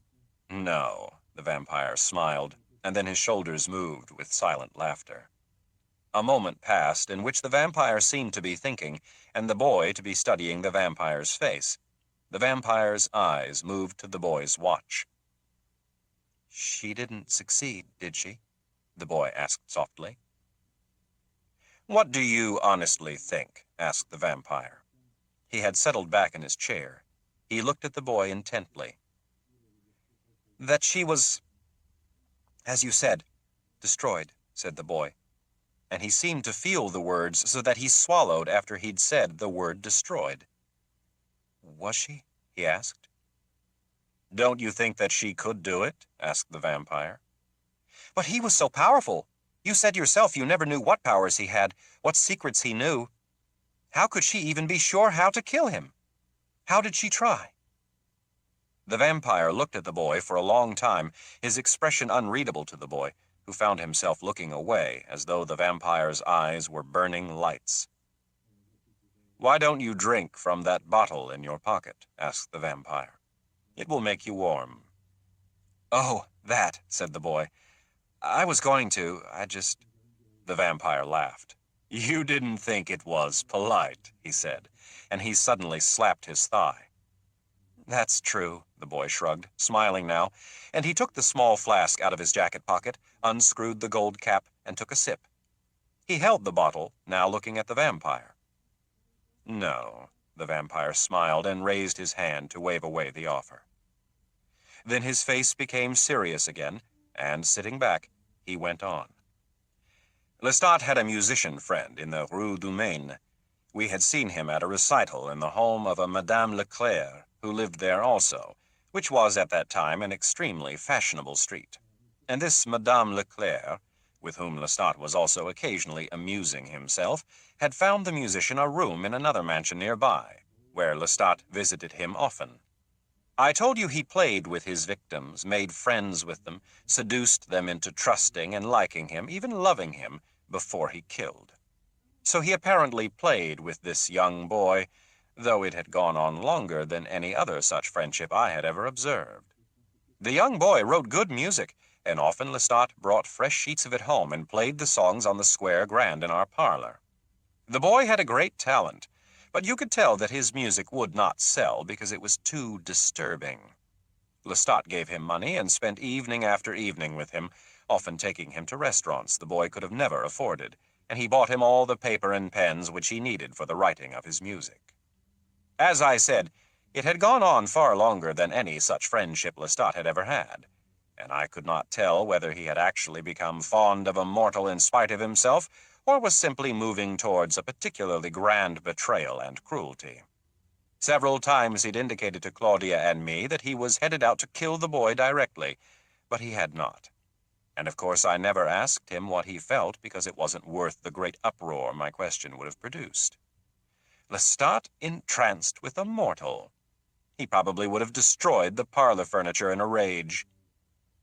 The next night, after that which I just described to you, he jarred me miserably by asking me to go with him to the boy's flat. He was positively friendly, in one of those moods when he wanted my companionship. Enjoyment could bring that out of him. Wanting to see a good play, the regular opera, the ballet. He always wanted me along. I think I must have seen Macbeth with him 15 times. We went to every performance, even those by amateurs, and Lestat would stride home afterwards, repeating the lines to me, and even shouting out to passers-by with an outstretched finger, "Tomorrow and tomorrow and tomorrow," until they skirted him as if he were drunk. But this effervescence was frenetic and likely to vanish in an instant, Just a word or two of amiable feeling on my part, some suggestion that I found his companionship pleasant, could banish all such affairs for months, even years. But now he came to me in such a mood and asked me to go to the boy's room.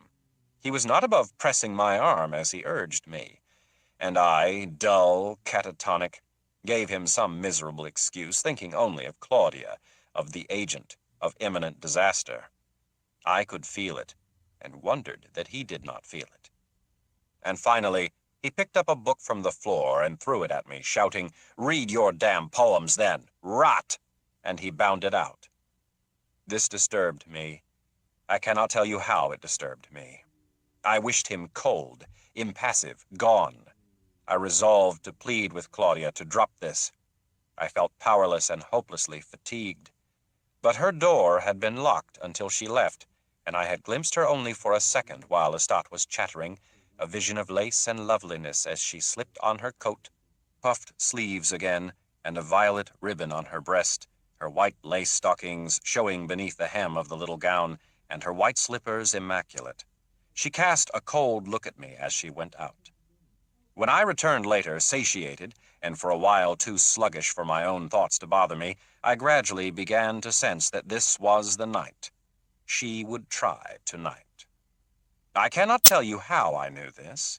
Things about the flat disturbed me, alerted me. Claudia moved in the back parlor behind closed doors, and I fancied I heard another voice there, a whisper. Claudia never brought anyone to our flat. No one did except Lestat, who brought his women of the streets. But I knew there was someone there. Yet I got no strong scent, no proper sounds. And then there were aromas in the air of food and drink, and chrysanthemums stood in the silver vase on the square grand, flowers which to Claudia meant death. Then Lestat came, singing something soft under his breath, his walking stick making a rat-tat-tat on the rails of the spiral stairs. He came down the long hall, his face flushed from the kill, his lips pink, and he set his music on the piano. Did I kill him or did I not kill him? He flashed the question at me now with a pointing finger. What's your guess? You did not, I said numbly, because you invited me to go with you and would never have invited me to share that kill. Ah, but did I kill him in a rage because you would not go with me, he said, and threw back the cover from the keys. I could see that he would be able to go on like this until dawn. He was exhilarated. I watched him flip through the music, thinking, can he die? Can he actually die? And does she mean to do this? At one point, I wanted to go to her and tell her we must abandon everything, even the proposed trip, and live as we had before. But I had the feeling now that there was no retreat. Since the day she'd begun to question him, this, whatever it was to be, was inevitable. And I felt a weight on me, holding me in the chair. He pressed 2 chords with his hands. He had an immense reach, and even in life could have been a fine pianist. But he played without feeling. He was always outside the music, drawing it out of the piano as if by magic, by the virtuosity of his vampire senses and control. The music did not come through him, was not drawn through him by himself. Well, did I kill him? He asked me again. No, you did not, I said again, though I could just as easily have said the opposite. I was concentrating on keeping my face a mask. You're right. I did not, he said. It excites me to be close to him, to think over and over, I can kill him, and I will kill him, but not now. And then to leave him and find someone who looks as nearly like him as possible. If he had brothers, why, I'd kill them one by one.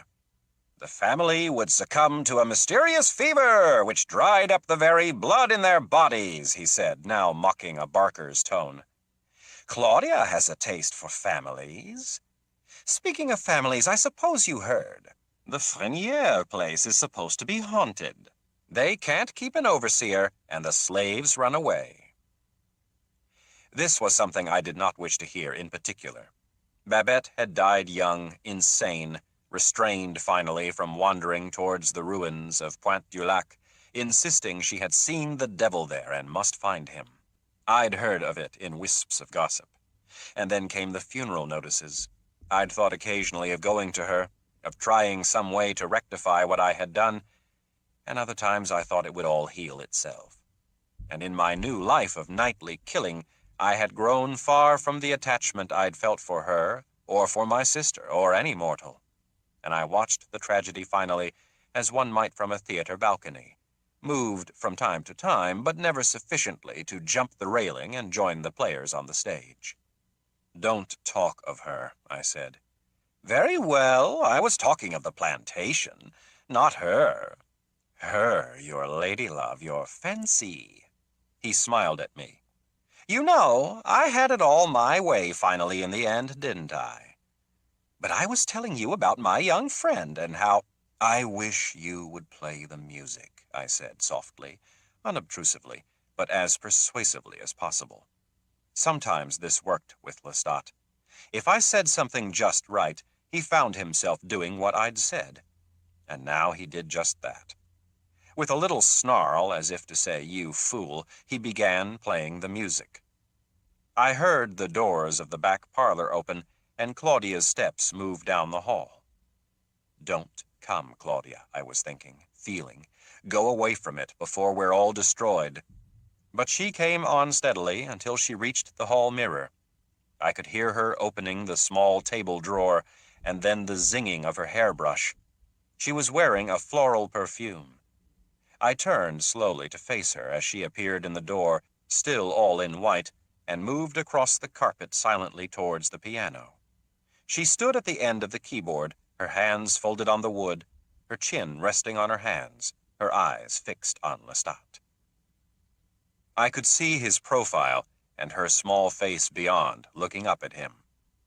"What is it now?" he said, turning the page and letting his hand drop to his thigh. "You irritate me. Your very presence irritates me." His eyes moved over the page. "Does it?" she said in her sweetest voice. "Yes, it does. And I'll tell you something else. I've met someone who would make a better vampire than you do." This stunned me, but I didn't have to urge him to go on. "Do you get my meaning?" he said to her. "Is it supposed to frighten me?" she asked. "You're spoiled because you're an only child," he said. "You need a brother. Or rather, I need a brother. I get weary of you both. Greedy, brooding vampires that haunt our own lives. I dislike it." "I suppose we could people the world with vampires, the three of us," she said. "You think so?" he said, smiling, his voice with a note of triumph. "Do you think you could do it? I suppose Louis has told you how it was done, or how he thinks it was done. You don't have the power, either of you," he said. This seemed to disturb her, something she had not accounted for. She was studying him. I could see she did not entirely believe him. "And what gave you the power?" she asked softly, but with a touch of sarcasm. "That, my dear, is one of those things which you may never know. For even the Erebus in which we live must have its aristocracy." "You're a liar," she said with a short laugh. And just as he touched his fingers to the keys again, she said, "But you upset my plans." "Your plans?" he asked. "I came to make peace with you, even if you are the father of lies." "You're my father," she said. "I want to make peace with you. I want things to be as they were." Now he was the one who did not believe. He threw a glance at me, then looked at her. "That can be. Just stop asking me questions. Stop following me. Stop searching in every alleyway for other vampires. There are no other vampires. And this is where you live, and this is where you stay." He looked confused for a moment, as if raising his own voice had confused him.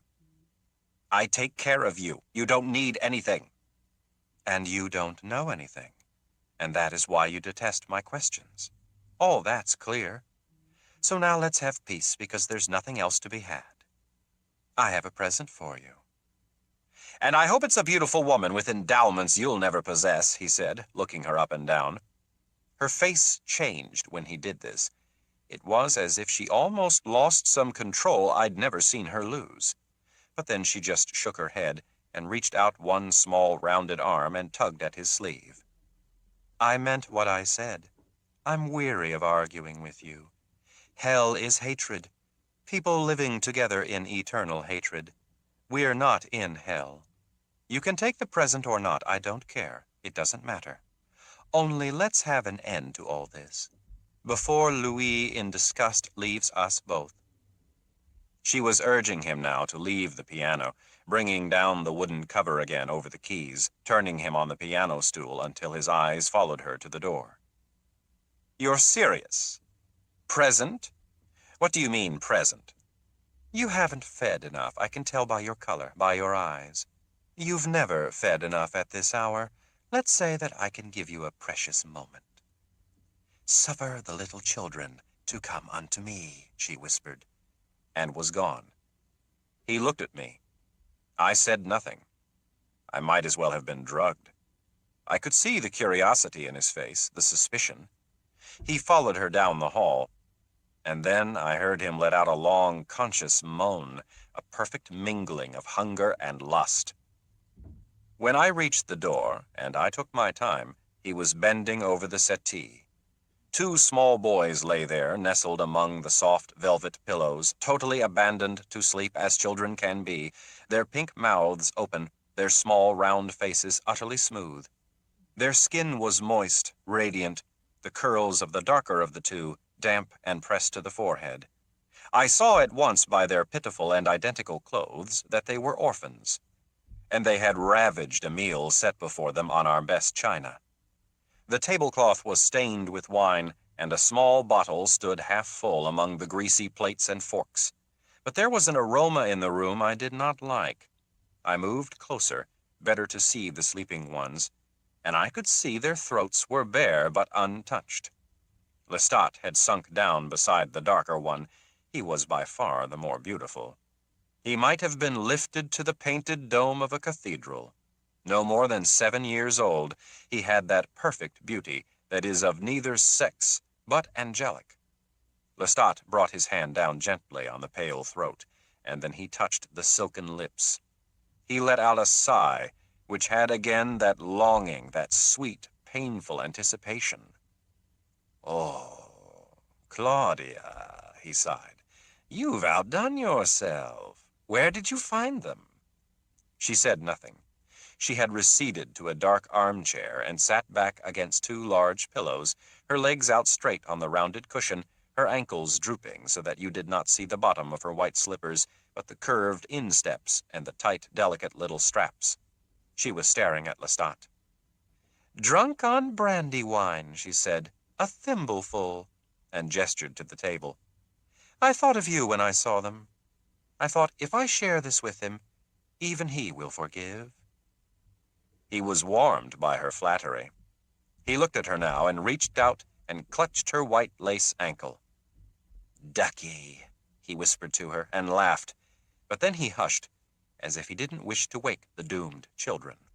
He gestured to her, intimately, seductively. Come, sit beside him. You take him, and I'll take this one. Come. He embraced her as she passed and nestled beside the other boy. He stroked the boy's moist hair. He ran his fingers over the rounded lids and along the fringe of lashes, and then he put his whole softened hand across the boy's face and felt at the temples, cheeks, and jaw, massaging the unblemished flesh. He had forgotten I was there, or she was there, but he withdrew his hand and sat still for a moment, as though his desire was making him dizzy. He glanced at the ceiling, and then down at the perfect feast. He turned the boy's head slowly against the back of the couch, and the boy's eyebrows tensed for an instant, and a moan escaped his lips. Claudia's eyes were steady on Lestat, though now she raised her left hand and slowly undid the buttons of the child who lay beside her, and reached inside the shabby little shirt and felt the bare flesh. Lestat did the same. But suddenly, it was as if his hand had life itself and drew his arm into the shirt and around the boy's small chest in a tight embrace. and Lestat slid down off the cushions of the couch to his knees on the floor, his arm locked to the boy's body, pulling it up close to him so that his face was buried in the boy's neck. His lips moved over the neck and over the chest and over the tiny nipple of the chest, and then, putting his other arm into the open shirt so that the boy lay hopelessly wound in both arms, he drew the boy up tight and sank his teeth into his throat. The boy's head fell back, the curls loose as he was lifted, and again he let out a small moan, and his eyelids fluttered, but never opened. And Lestat knelt, the boy pressed against him, sucking hard, his own back arched and rigid, his body rocking back and forth, carrying the boy, his long moans rising and falling in time with the slow rocking, until suddenly his whole body tensed, and his hands seemed to grope for some way to push the boy away, as if the boy himself in his helpless slumber were clinging to Lestat. And finally he embraced the boy again and moved slowly forward over him, letting him down among the pillows, the sucking softer, now almost inaudible. He withdrew. His hands pressed the boy down. He knelt there, his head thrown back, so the wavy blonde hair hung loose and disheveled. And then he slowly sank to the floor, turning his back against the leg of the couch. "Ah, God," he whispered, his head back, his lids half-masked. I could see the color rushing to his cheeks, rushing into his hands. One hand lay on his bent knee, fluttering, and then it lay still. Claudia had not moved. She lay like a Botticelli angel beside the unharmed boy. The other's body already withered, the neck like a fractured stem, the heavy head falling now at an odd angle, the angle of death, into the pillow. But something was wrong. Lestat was staring at the ceiling. I could see his tongue between his teeth. He lay too still, the tongue, as it were, trying to get out of the mouth, trying to move past the barrier of the teeth and touch the lip. He appeared to shiver, his shoulders convulsing, then relaxing heavily. Yet he did not move. A veil had fallen over his clear gray eyes. He was peering at the ceiling. Then a sound came out of him. I stepped forward from the shadows of the hallway, but Claudia said in a sharp hiss, "Go back." "Louis," he was saying. I could hear it now. "Louis, Louis." "Don't you like it, Lestat?" she asked him. "Something's wrong with it," he gasped, and his eyes widened as if the mere speaking were a colossal effort. He could not move. I saw it.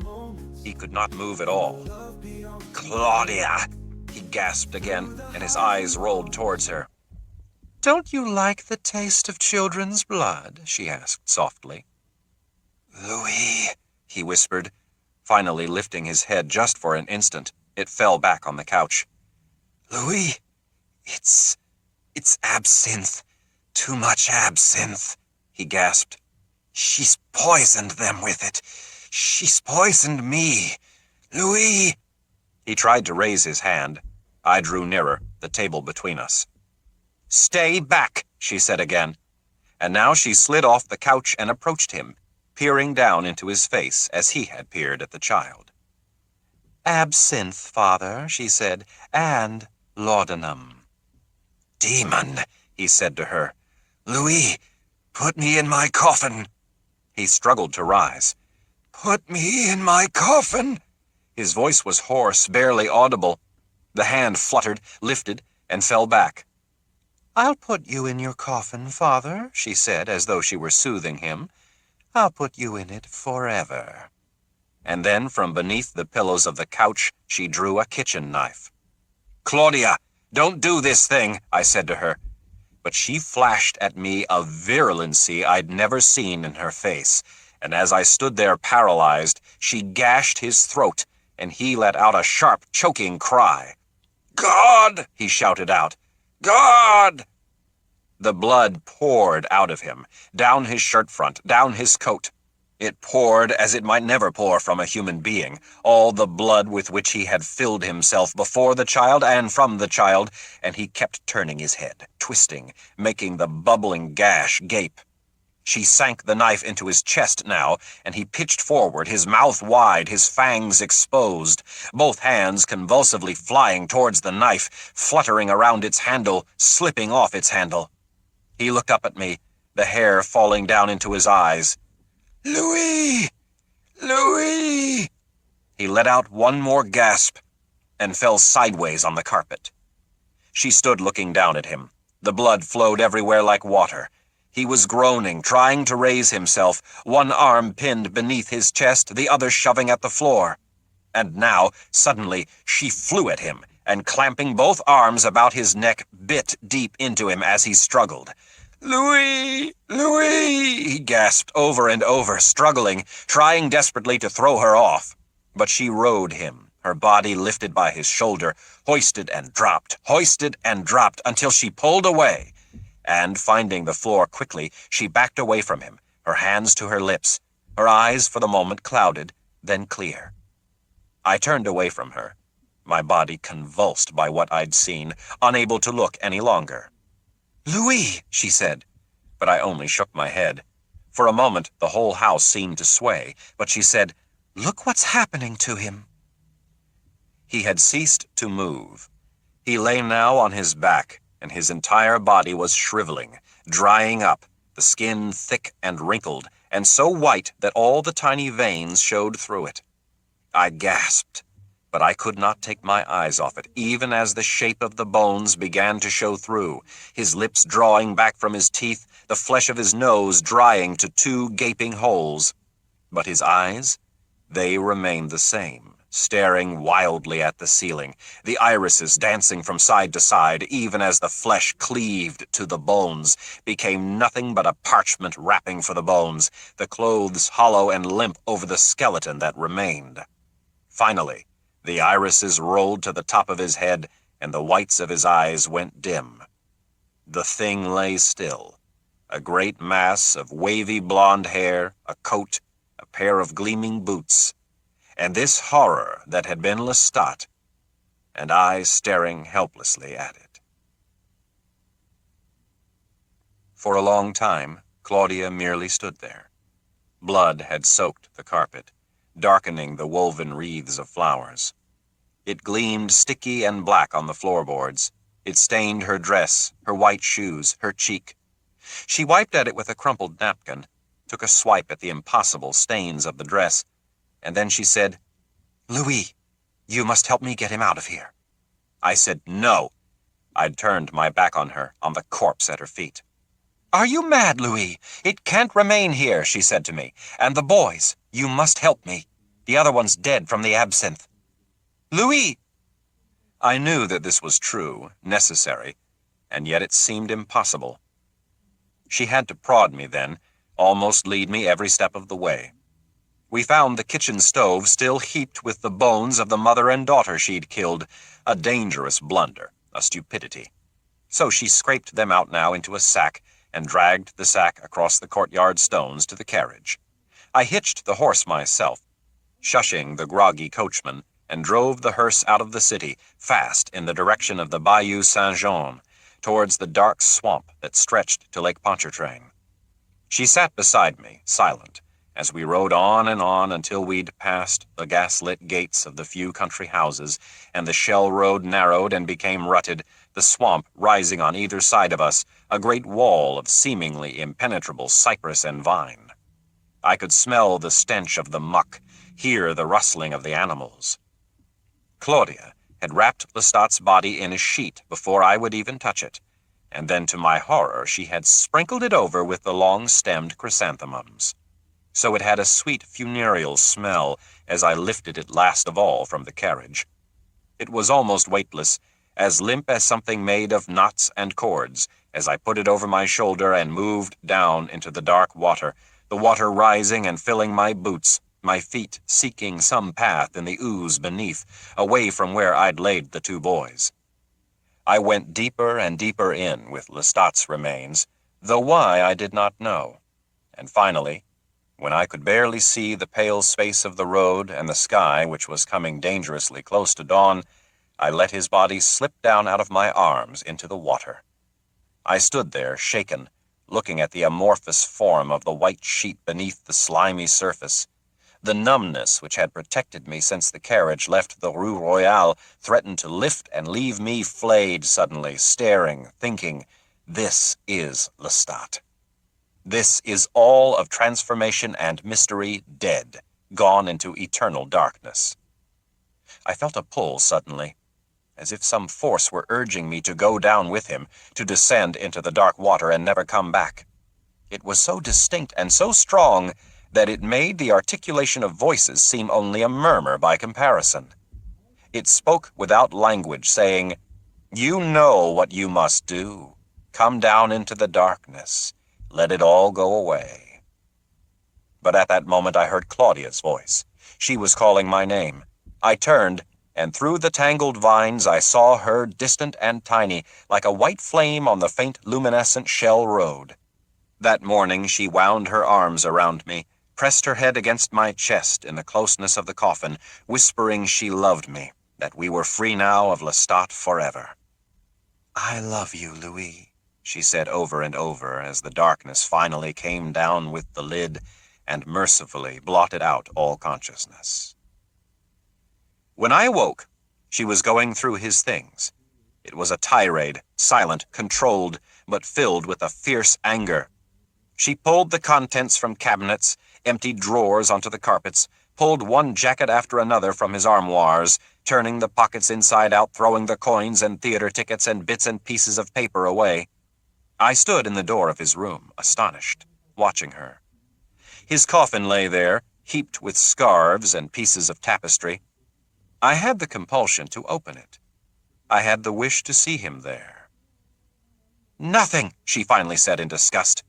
She wadded the clothes into the grate. "Not a hint of where he came from, who made him," she said. "Not a scrap." She looked to me as if for sympathy. I turned away from her. I was unable to look at her. I moved back into that bedroom which I kept for myself, that room filled with my own books and what things I'd saved from my mother and sister, and I sat on the bed. I could hear her at the door, but I would not look at her. "He deserved to die," she said to me. "Then we deserve to die. The same way. Every night of our lives," I said back to her. "Go away from me."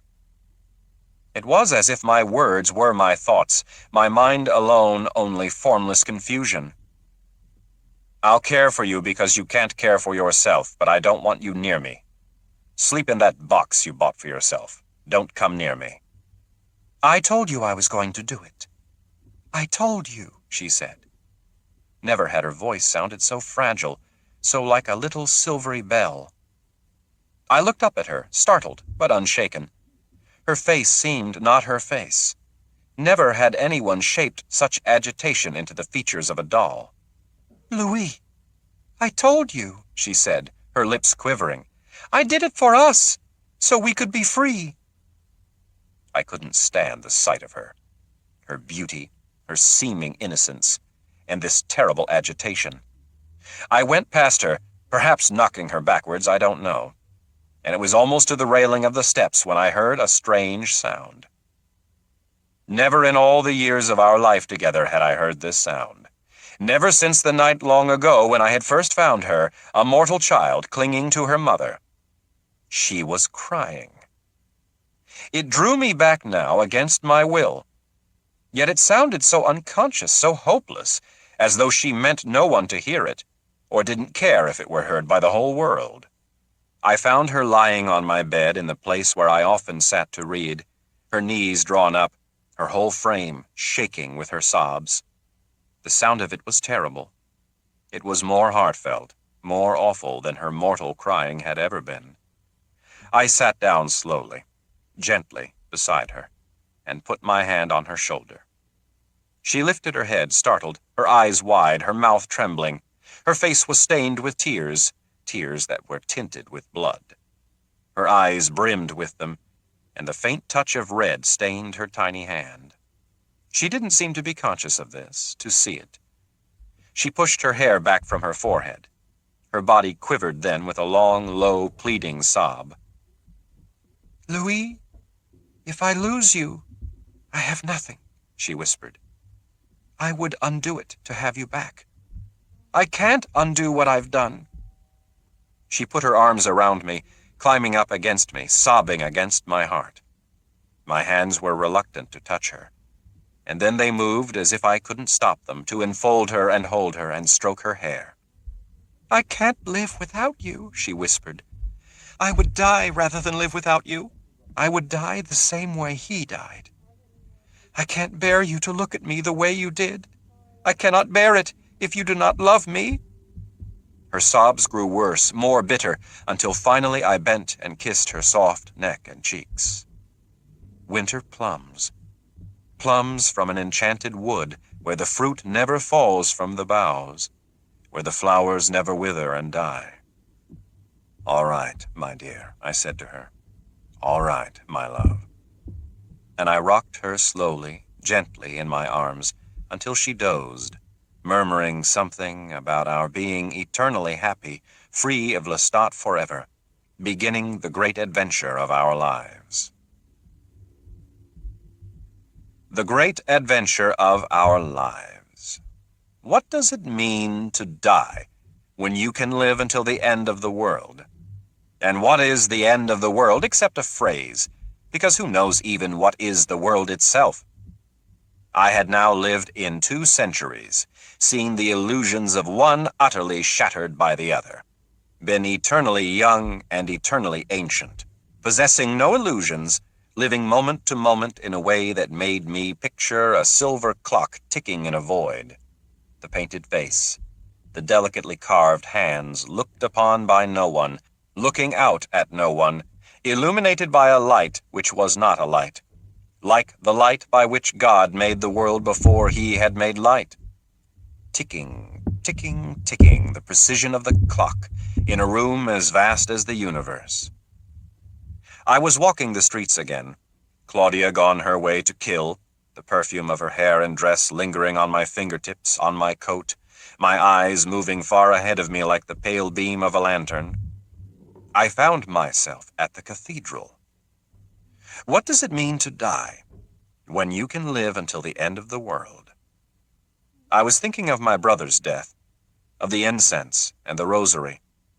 I had the desire suddenly to be in that funeral room, listening to the sound of the women's voices rising and falling with the aves, the clicking of the beads, the smell of the wax. I could remember the crying. It was palpable, as if it were just yesterday, just behind a door. I saw myself walking fast down a corridor and gently giving the door a shove. The great facade of the cathedral rose in a dark mass opposite the square, but the doors were open, and I could see a soft flickering light within. It was Saturday evening early, and the people were going to confession for Sunday Mass and communion. Candles burned dim in the chandeliers.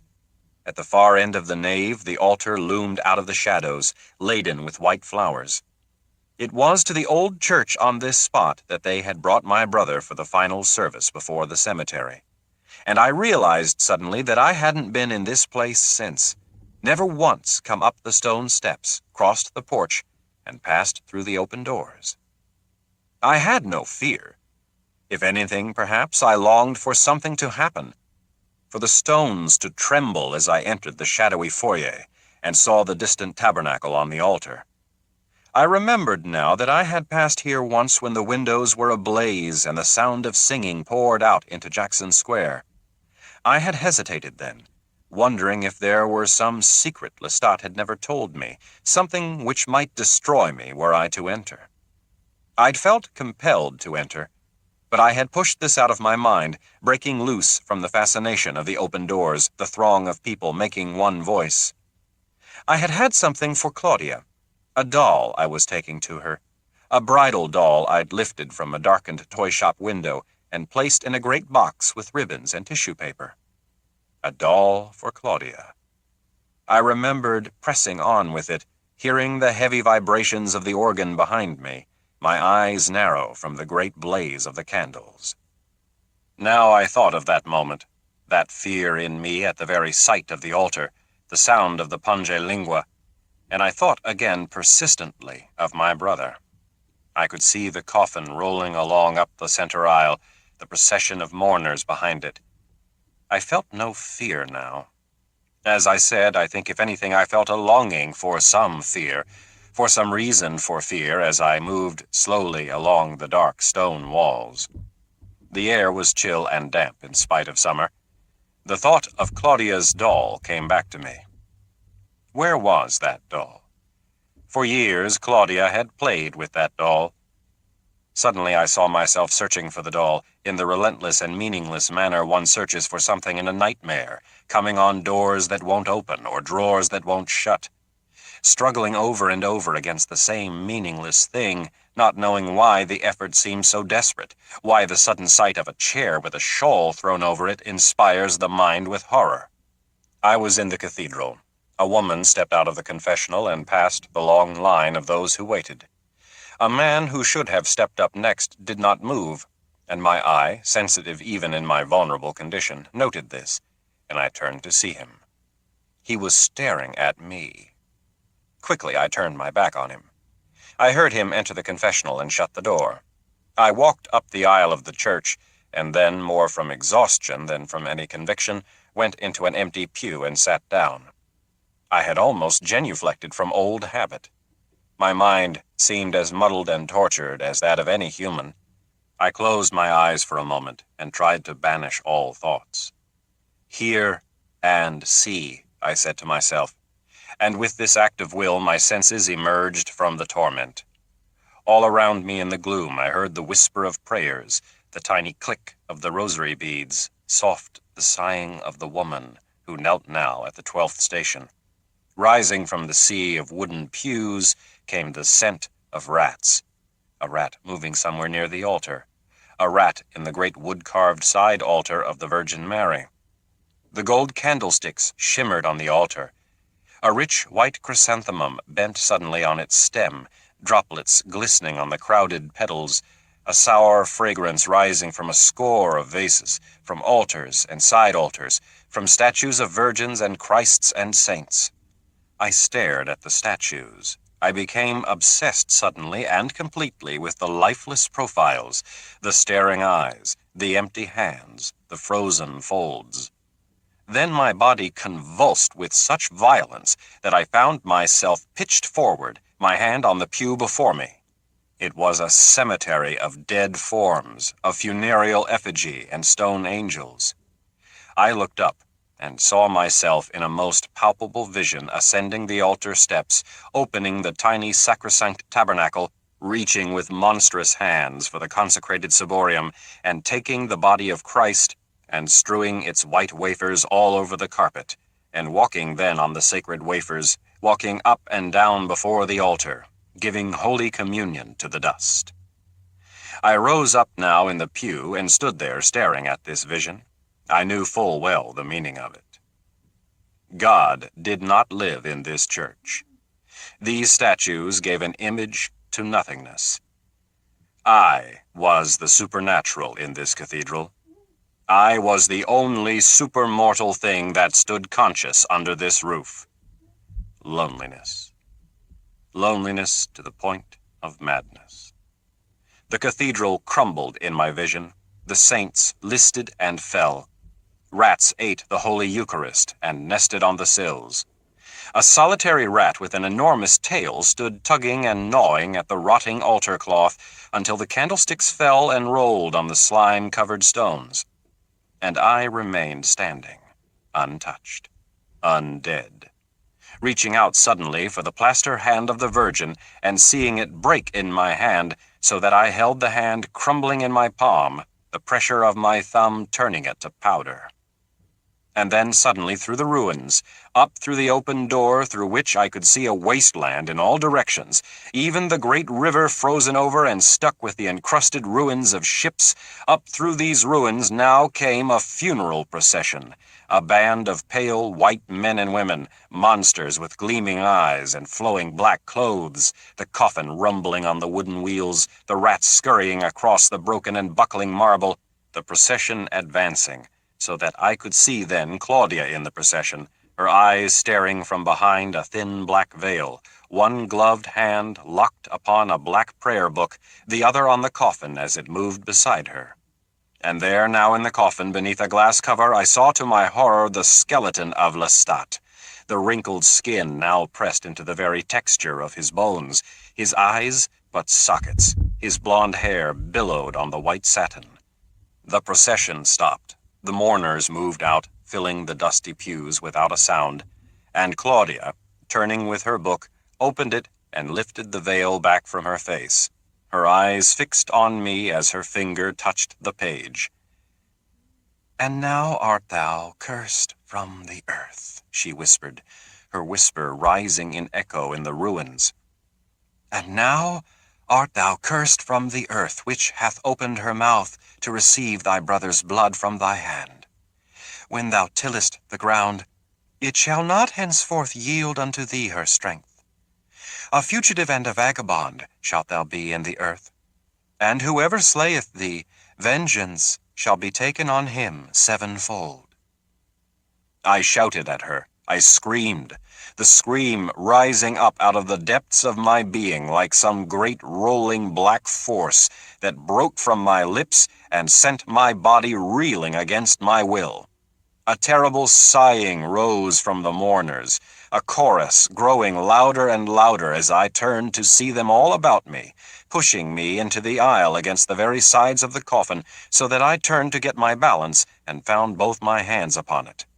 And I stood there, staring down not at the remains of Lestat, but at the body of my mortal brother. A quiet descended, as if a veil had fallen over all and made their forms dissolve beneath its soundless folds. There was my brother, blond and young, and sweet as he had been in life, as real and warm to me now as he'd been years and years beyond which I could never have remembered him thus. So perfectly was he recreated, so perfectly in every detail. His blonde hair brushed back from his forehead, his eyes closed as if he slept, his smooth fingers around the crucifix on his breast, his lips so pink and silken I could hardly bear to see them and not touch them. And as I reached out just to touch the softness of his skin, the vision ended. I was sitting still in the Saturday night cathedral, the smell of the tapers thick in the motionless air, the woman of the stations gone, and darkness gathering. Behind me, across from me, and now above me. A boy appeared in the black cassock of a lay brother, with a long extinguisher on a golden pole, putting its little funnel down upon one candle and then another, and then another. I was stupefied. He glanced at me and then away, as if not to disturb a man deep in prayer. And then, as he moved on up to the next chandelier, I felt a hand on my shoulder. That two humans should pass this close to me without my hearing, without my even caring, registered somewhere within me that I was in danger, but I did not care. I looked up now and saw a gray-haired priest. "You wish to go to confession?" he asked. "I was about to lock up the church." He narrowed his eyes behind his thick glasses. The only light now came from the racks of little red glass candles which burned before the saints, and shadows leaped upon the towering walls. "You are troubled, aren't you? Can I help you?" "It's too late. Too late," I whispered to him, and rose to go. He backed away from me, still apparently unaware of anything about my appearance that should alarm him, and said kindly to reassure me, "No, it's still early. Do you want to come into the confessional?" For a moment, I just stared at him. I was tempted to smile. And then it occurred to me to do it. But even as I followed him down the aisle, in the shadows of the vestibule, I knew this would be nothing, that it was madness.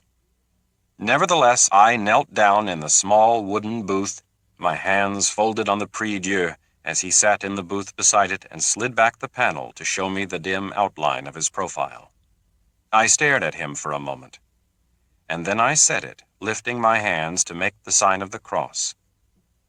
"Bless me, Father, for I have sinned so often and so long I do not know how to change, nor how to confess before God what I've done. "Son, God is infinite in his capacity to forgive," he whispered to me.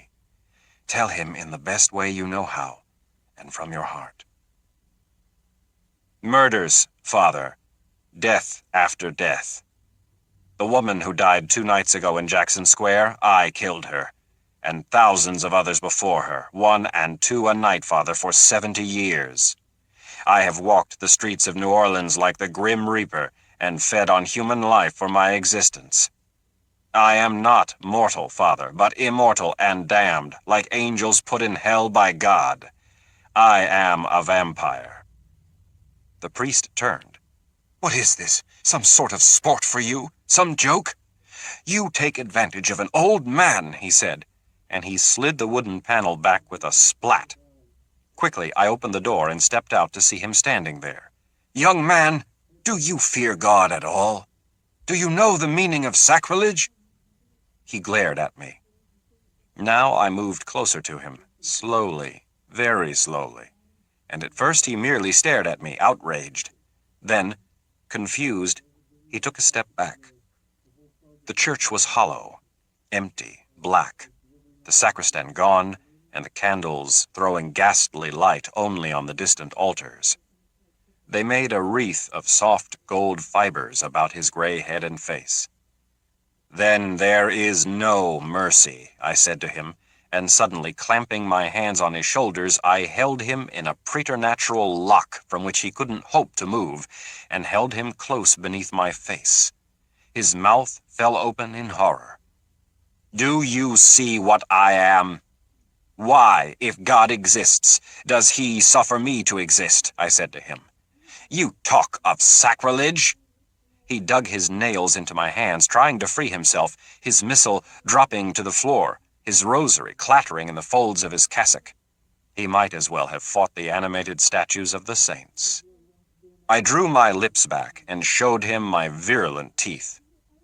"Why does he suffer me to live?" I said. His face infuriated me, his fear, his contempt, his rage. I saw in it all the hatred I'd seen in Babette, and he hissed at me, "Let me go, devil!" in sheer mortal panic.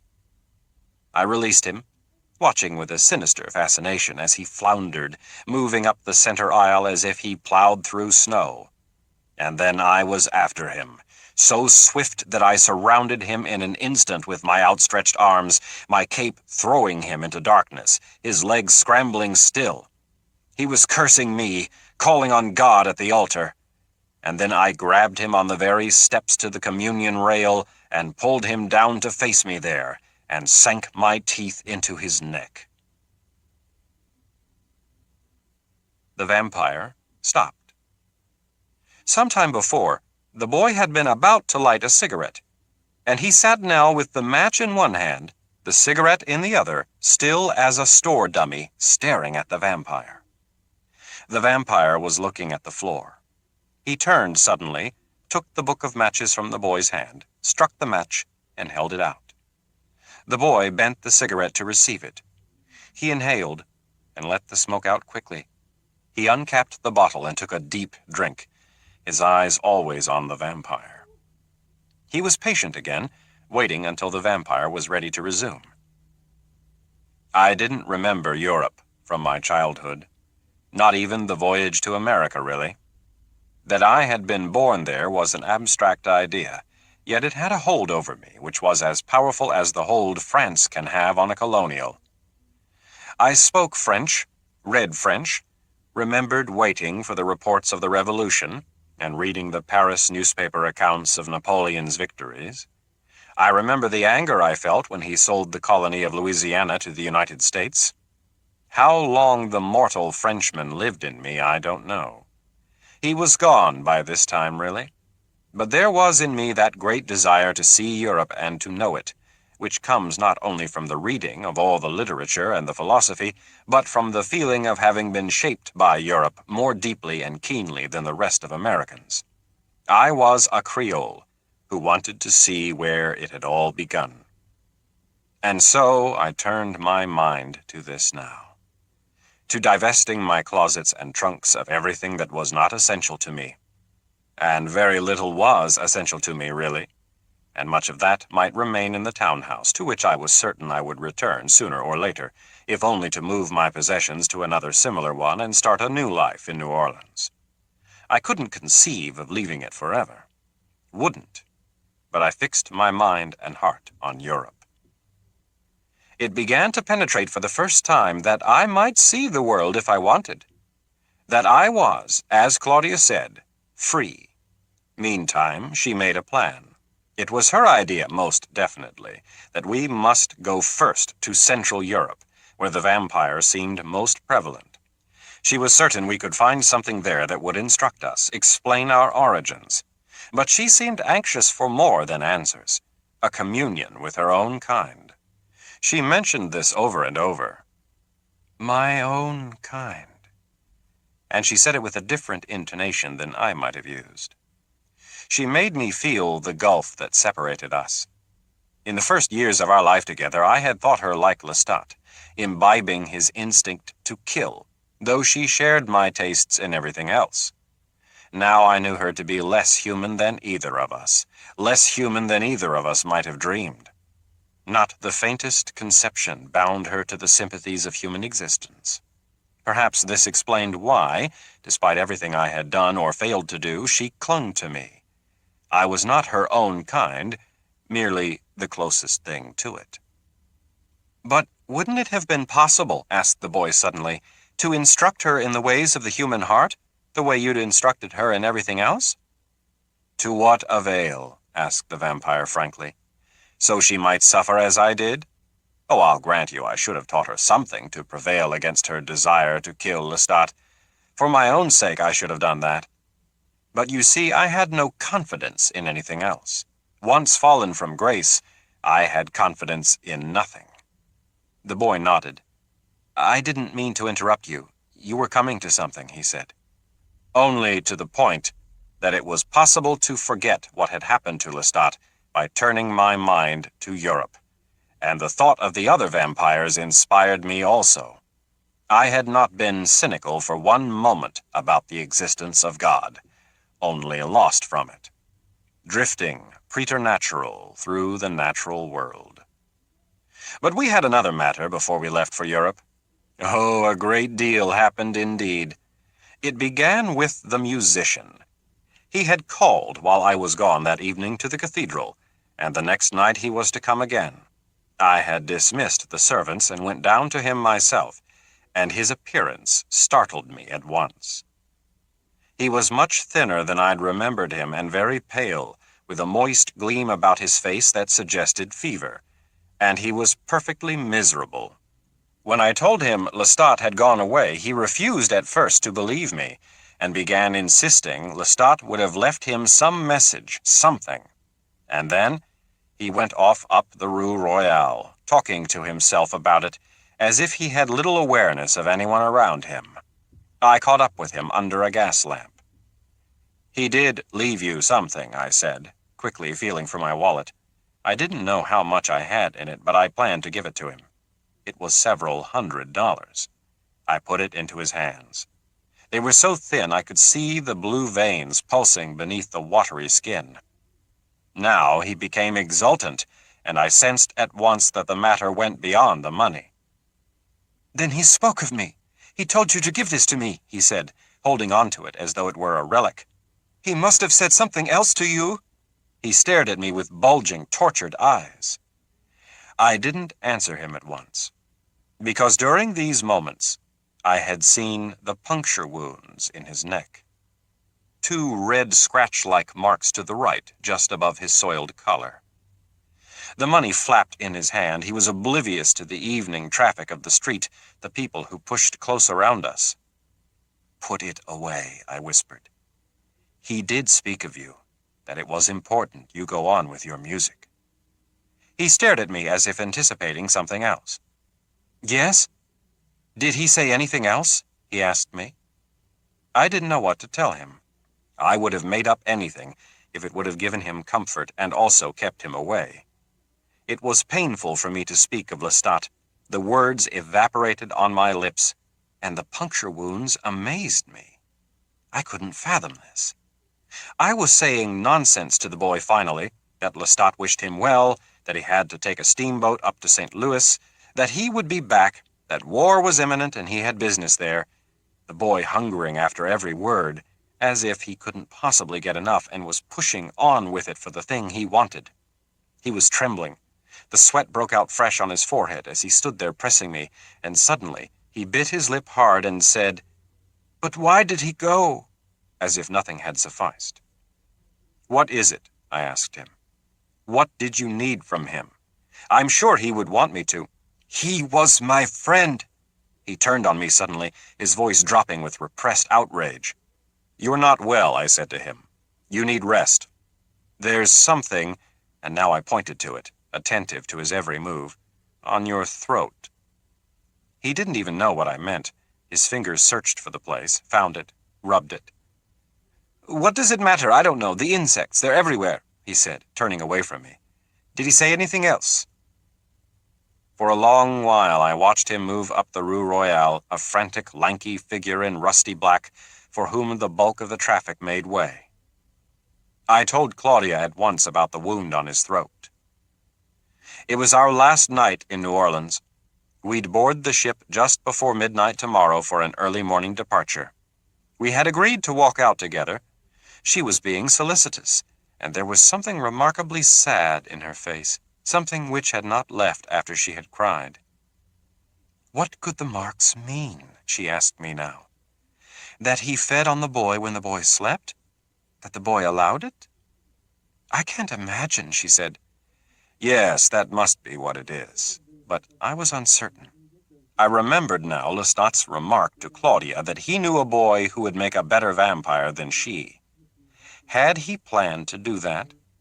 Planned to make another one of us? "It doesn't matter now, Louis," she reminded me. We had to say our farewell to New Orleans. We were walking away from the crowds of the Rue Royale. My senses were keen to all around me, holding it close, reluctant to say this was the last night.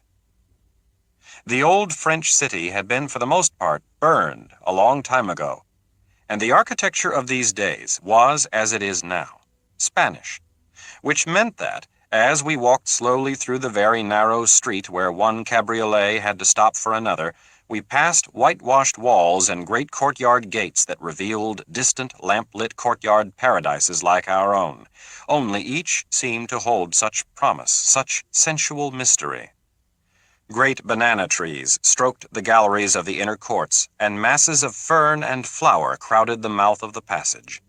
Above, in the dark, figures sat on the balconies, their backs to the open doors, their hushed voices and the flapping of their fans barely audible above the soft river breeze. And over the walls grew wisteria and passiflora, so thick that we could brush against it as we passed, and stop occasionally at this place or that to pluck a luminescent rose or tendrils of honeysuckle. Through the high windows we saw again and again the play of candlelight on richly embossed plaster ceilings, and often the bright iridescent wreath of a crystal chandelier. Occasionally a figure dressed for evening appeared at the railings, the glitter of jewels at her throat, her perfume adding a lush evanescent spice to the flowers in the air. We had our favorite streets, gardens, corners, but inevitably we reached the outskirts of the old city and saw the rise of swamp. Carriage after carriage passed us, coming in from the Bayou Road, bound for the theater or the opera. But now the lights of the city lay behind us, and its mingled scents were drowned in the thick odor of swamp decay. The very sight of the tall, wavering trees, their limbs hung with moss, had sickened me, made me think of Lestat. I was thinking of him as I'd thought of my brother's body. I was seeing him sunk deep among the roots of cypress and oak, that hideous, withered form folded in the white sheet. I wondered if the creatures of the dark shunned him, knowing instinctively the parched, crackling thing there was virulent, or whether they swarmed about him in the reeking water, picking his ancient, dried flesh from the bones. I turned away from the swamps, back to the heart of the old city, and felt the gentle press of Claudia's hand, comforting. She had gathered a natural bouquet from all the garden walls, and she held it crushed to the bosom of her yellow dress, her face buried in its perfume. Now she said to me in such a whisper that I bent my ear to her, "Louis, it troubles you. You know the remedy. Let the flesh instruct the mind." She let my hand go, and I watched her move away from me, turning once to whisper the same command. "Forget him. Let the flesh instruct the mind." It brought back to me that book of poems I'd held in my hand when she first spoke these words to me, and I saw the verse upon the page.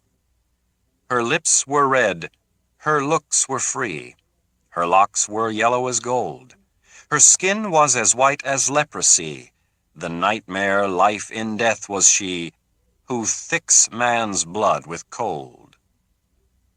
She was smiling from the far corner, a bit of yellow silk visible for a moment in the narrowing dark, then gone.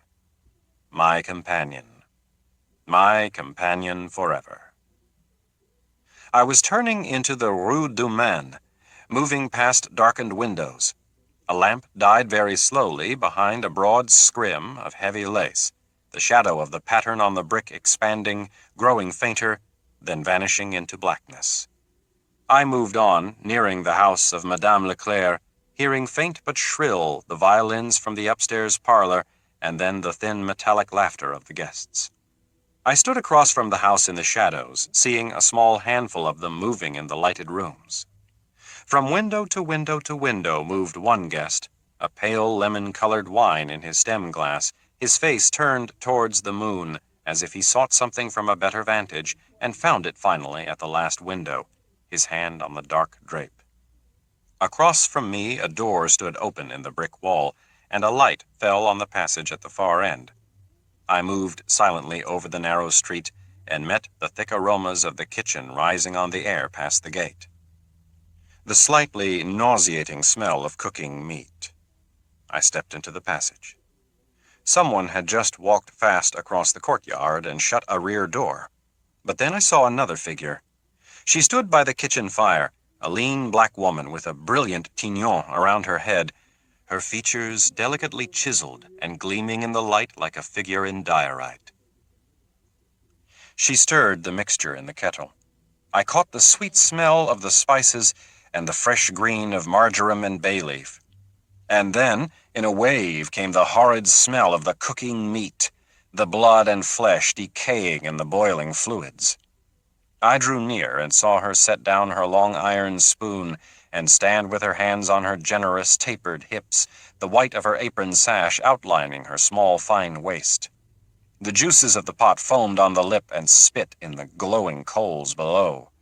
Her dark odor came to me, her dusky, spiced perfume, stronger than the curious mixture from the pot, tantalizing as I drew nearer and rested against a wall of matted vine. Upstairs, the thin violins began a waltz, and the floorboards groaned with the dancing couples.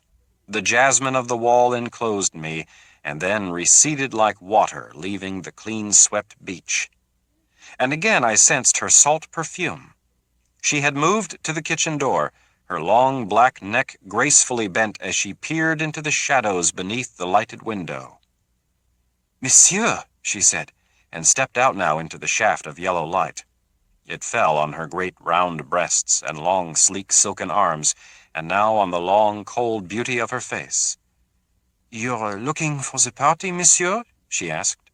"The party's upstairs." "No, my dear. I wasn't looking for the party," I said to her, moving forward out of the shadows. "I was looking for you." Everything was ready when I awoke the next evening, the wardrobe trunk on its way to the ship, as well as a chest which contained a coffin. The servants gone, the furnishings draped in white. The sight of the tickets and a collection of notes of credit and some other papers, all placed together in a flat black wallet, made the trip emerge into the bright light of reality. I would have foregone killing, had that been possible, and so I took care of this early and perfunctorily, as did Claudia. And as it neared time for us to leave, I was alone in the flat waiting for her. She had been gone too long for my nervous frame of mind. I feared for her. Though she could bewitch almost anyone into assisting her if she found herself too far away from home, and had many times persuaded strangers to bring her to her very door, to her father, who thanked them profusely for returning his lost daughter. When she came now, she was running, and I fancied, as I put my book down, that she had forgotten the time. She thought it later than it was. By my pocket watch, we had an hour, but the instant she reached the door, I knew that this was wrong. "Louis, the doors!" she gasped, her chest heaving, her hand at her heart. She ran back down the passage with me behind her. As she desperately signaled me, I shut up the doors to the gallery. "What is it?" I asked her. "What's come over you?" But she was moving to the front windows now, the long French windows which opened onto the narrow balconies over the street. She lifted the shade of the lamp and quickly blew out the flame. The room went dark, and then lightened gradually with the illumination of the street. She stood panting, her hand on her breast, and then she reached out for me and drew me close to her beside the window. "Someone followed me," she whispered now.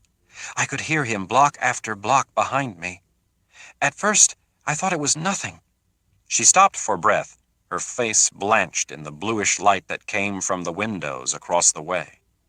"Louis, it was the musician," she whispered. "But what does that matter? He must have seen you with Lestat." "Louis, he's down there. Look out the window. Try to see him." She seemed so shaken, almost afraid, as if she would not stand exposed on the threshold.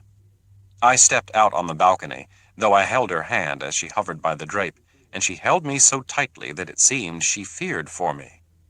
It was 11 o'clock, and the Rue Royale for the moment was quiet. Shops shut, the traffic of the theater just gone away. A door slammed somewhere to my right, and I saw a woman and a man emerge and hurry towards the corner, the woman's face hidden beneath an enormous white hat. Their steps died away. I could see no one, sense no one.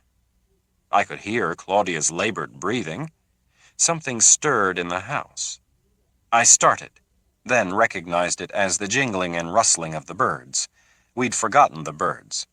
But Claudia had started worse than I, and she pulled near to me. "There is no one, Claudia," I started to whisper to her. Then I saw the musician. He had been standing so still in the doorway of the furniture shop that I had been totally unaware of him, and he must have wanted this to be so. For now he turned his face upwards towards me, and it shone from the dark like a white light. The frustration and care were utterly erased from his stark features. His great dark eyes peered at me from the white flesh. He had become a vampire. "I see him," I murmured to her, my lips as still as possible, my eyes holding his eyes. I felt her move closer, her hand trembling, a heart beating in the palm of her hand. She let out a gasp when she saw him now. But at the same moment, something chilled me even as I stared at him, and he did not move, because I heard a step in the lower passage. I heard the gate hinge groan, and then that step again, deliberate, loud, echoing under the arched ceiling of the carriageway, deliberate, familiar. That step advancing now up the spiral stairs. A thin scream rose from Claudia, and then she caught it at once with her hand. The vampire in the furniture shop door had not moved, and I knew the step on the stairs. I knew the step on the porch. It was Lestat. Lestat, pulling on the door, now pounding on it, now ripping at it, as if to tear it loose from the very wall. Claudia moved back into the corner of the room, her body bent, as if someone had struck her a sharp blow, her eyes moving frantically from the figure in the street to me. The pounding on the door grew louder, and then I heard his voice. "Louis," he called to me. "Louis," he roared against the door. And then came the smash of the back parlor window, and I could hear the latch turning from within. Quickly I grabbed the lamp, struck a match hard, and broke it in my frenzy, then got the flame as I wanted it, and held the small vessel of kerosene poised in my hand. "Get away from the window. Shut it," I told her. and she obeyed as if the sudden, clear-spoken command released her from a paroxysm of fear. "And light the other lamps now at once." I heard her crying as she struck the match. Lestat was coming down the hallway. And then he stood at the door. I let out a gasp, and, not meaning to, I must have taken several steps backwards when I saw him. I could hear Claudia's cry. It was Lestat, beyond question, restored and intact as he hung in the doorway, his head thrust forward, his eyes bulging as if he were drunk and needed the door jamb to keep him from plunging headlong into the room. His skin was a mass of scars, a hideous covering of injured flesh, as though every wrinkle of his death had left its mark upon him. He was seared and marked as if by the random strokes of a hot poker, and his once clear gray eyes were shot with hemorrhaged vessels. "Stay back, for the love of God," I whispered. "I'll throw it at you. I'll burn you alive," I said to him. And at the same moment I could hear a sound to my left, something scraping, scratching against the facade of the townhouse. It was the other one. I saw his hands now on the wrought iron balcony. Claudia let out a piercing scream as he threw his weight against the glass doors. I cannot tell you all that happened then. I cannot possibly recount it as it was. I remember heaving the lamp at Lestat. It smashed at his feet, and the flames rose at once from the carpet. I had a torch then in my hands, a great tangle of sheet I'd pulled from the couch and ignited in the flames. But I was struggling with him before that, kicking and driving savagely at his great strength, and somewhere in the background were Claudia's panicked screams, and the other lamp was broken, and the drapes of the windows blazed. I remember that his clothes reeked of kerosene, and that he was at one point smacking wildly at the flames. He was clumsy, sick, unable to keep his balance, but when he had me in his grip, I even tore at his fingers with my teeth to get him off. There was noise rising in the street, shouts, the sound of a bell. The room itself had fast become an inferno, and I did see in one clear blast of light Claudia battling the fledgling vampire. He seemed unable to close his hands on her like a clumsy human after a bird. I remember rolling over and over with Lestat in the flames, feeling the suffocating heat in my face, seeing the flames above his back when I rolled under him. And then Claudia rose up out of the confusion and was striking at him over and over with the poker until his grip broke and I scrambled loose from him.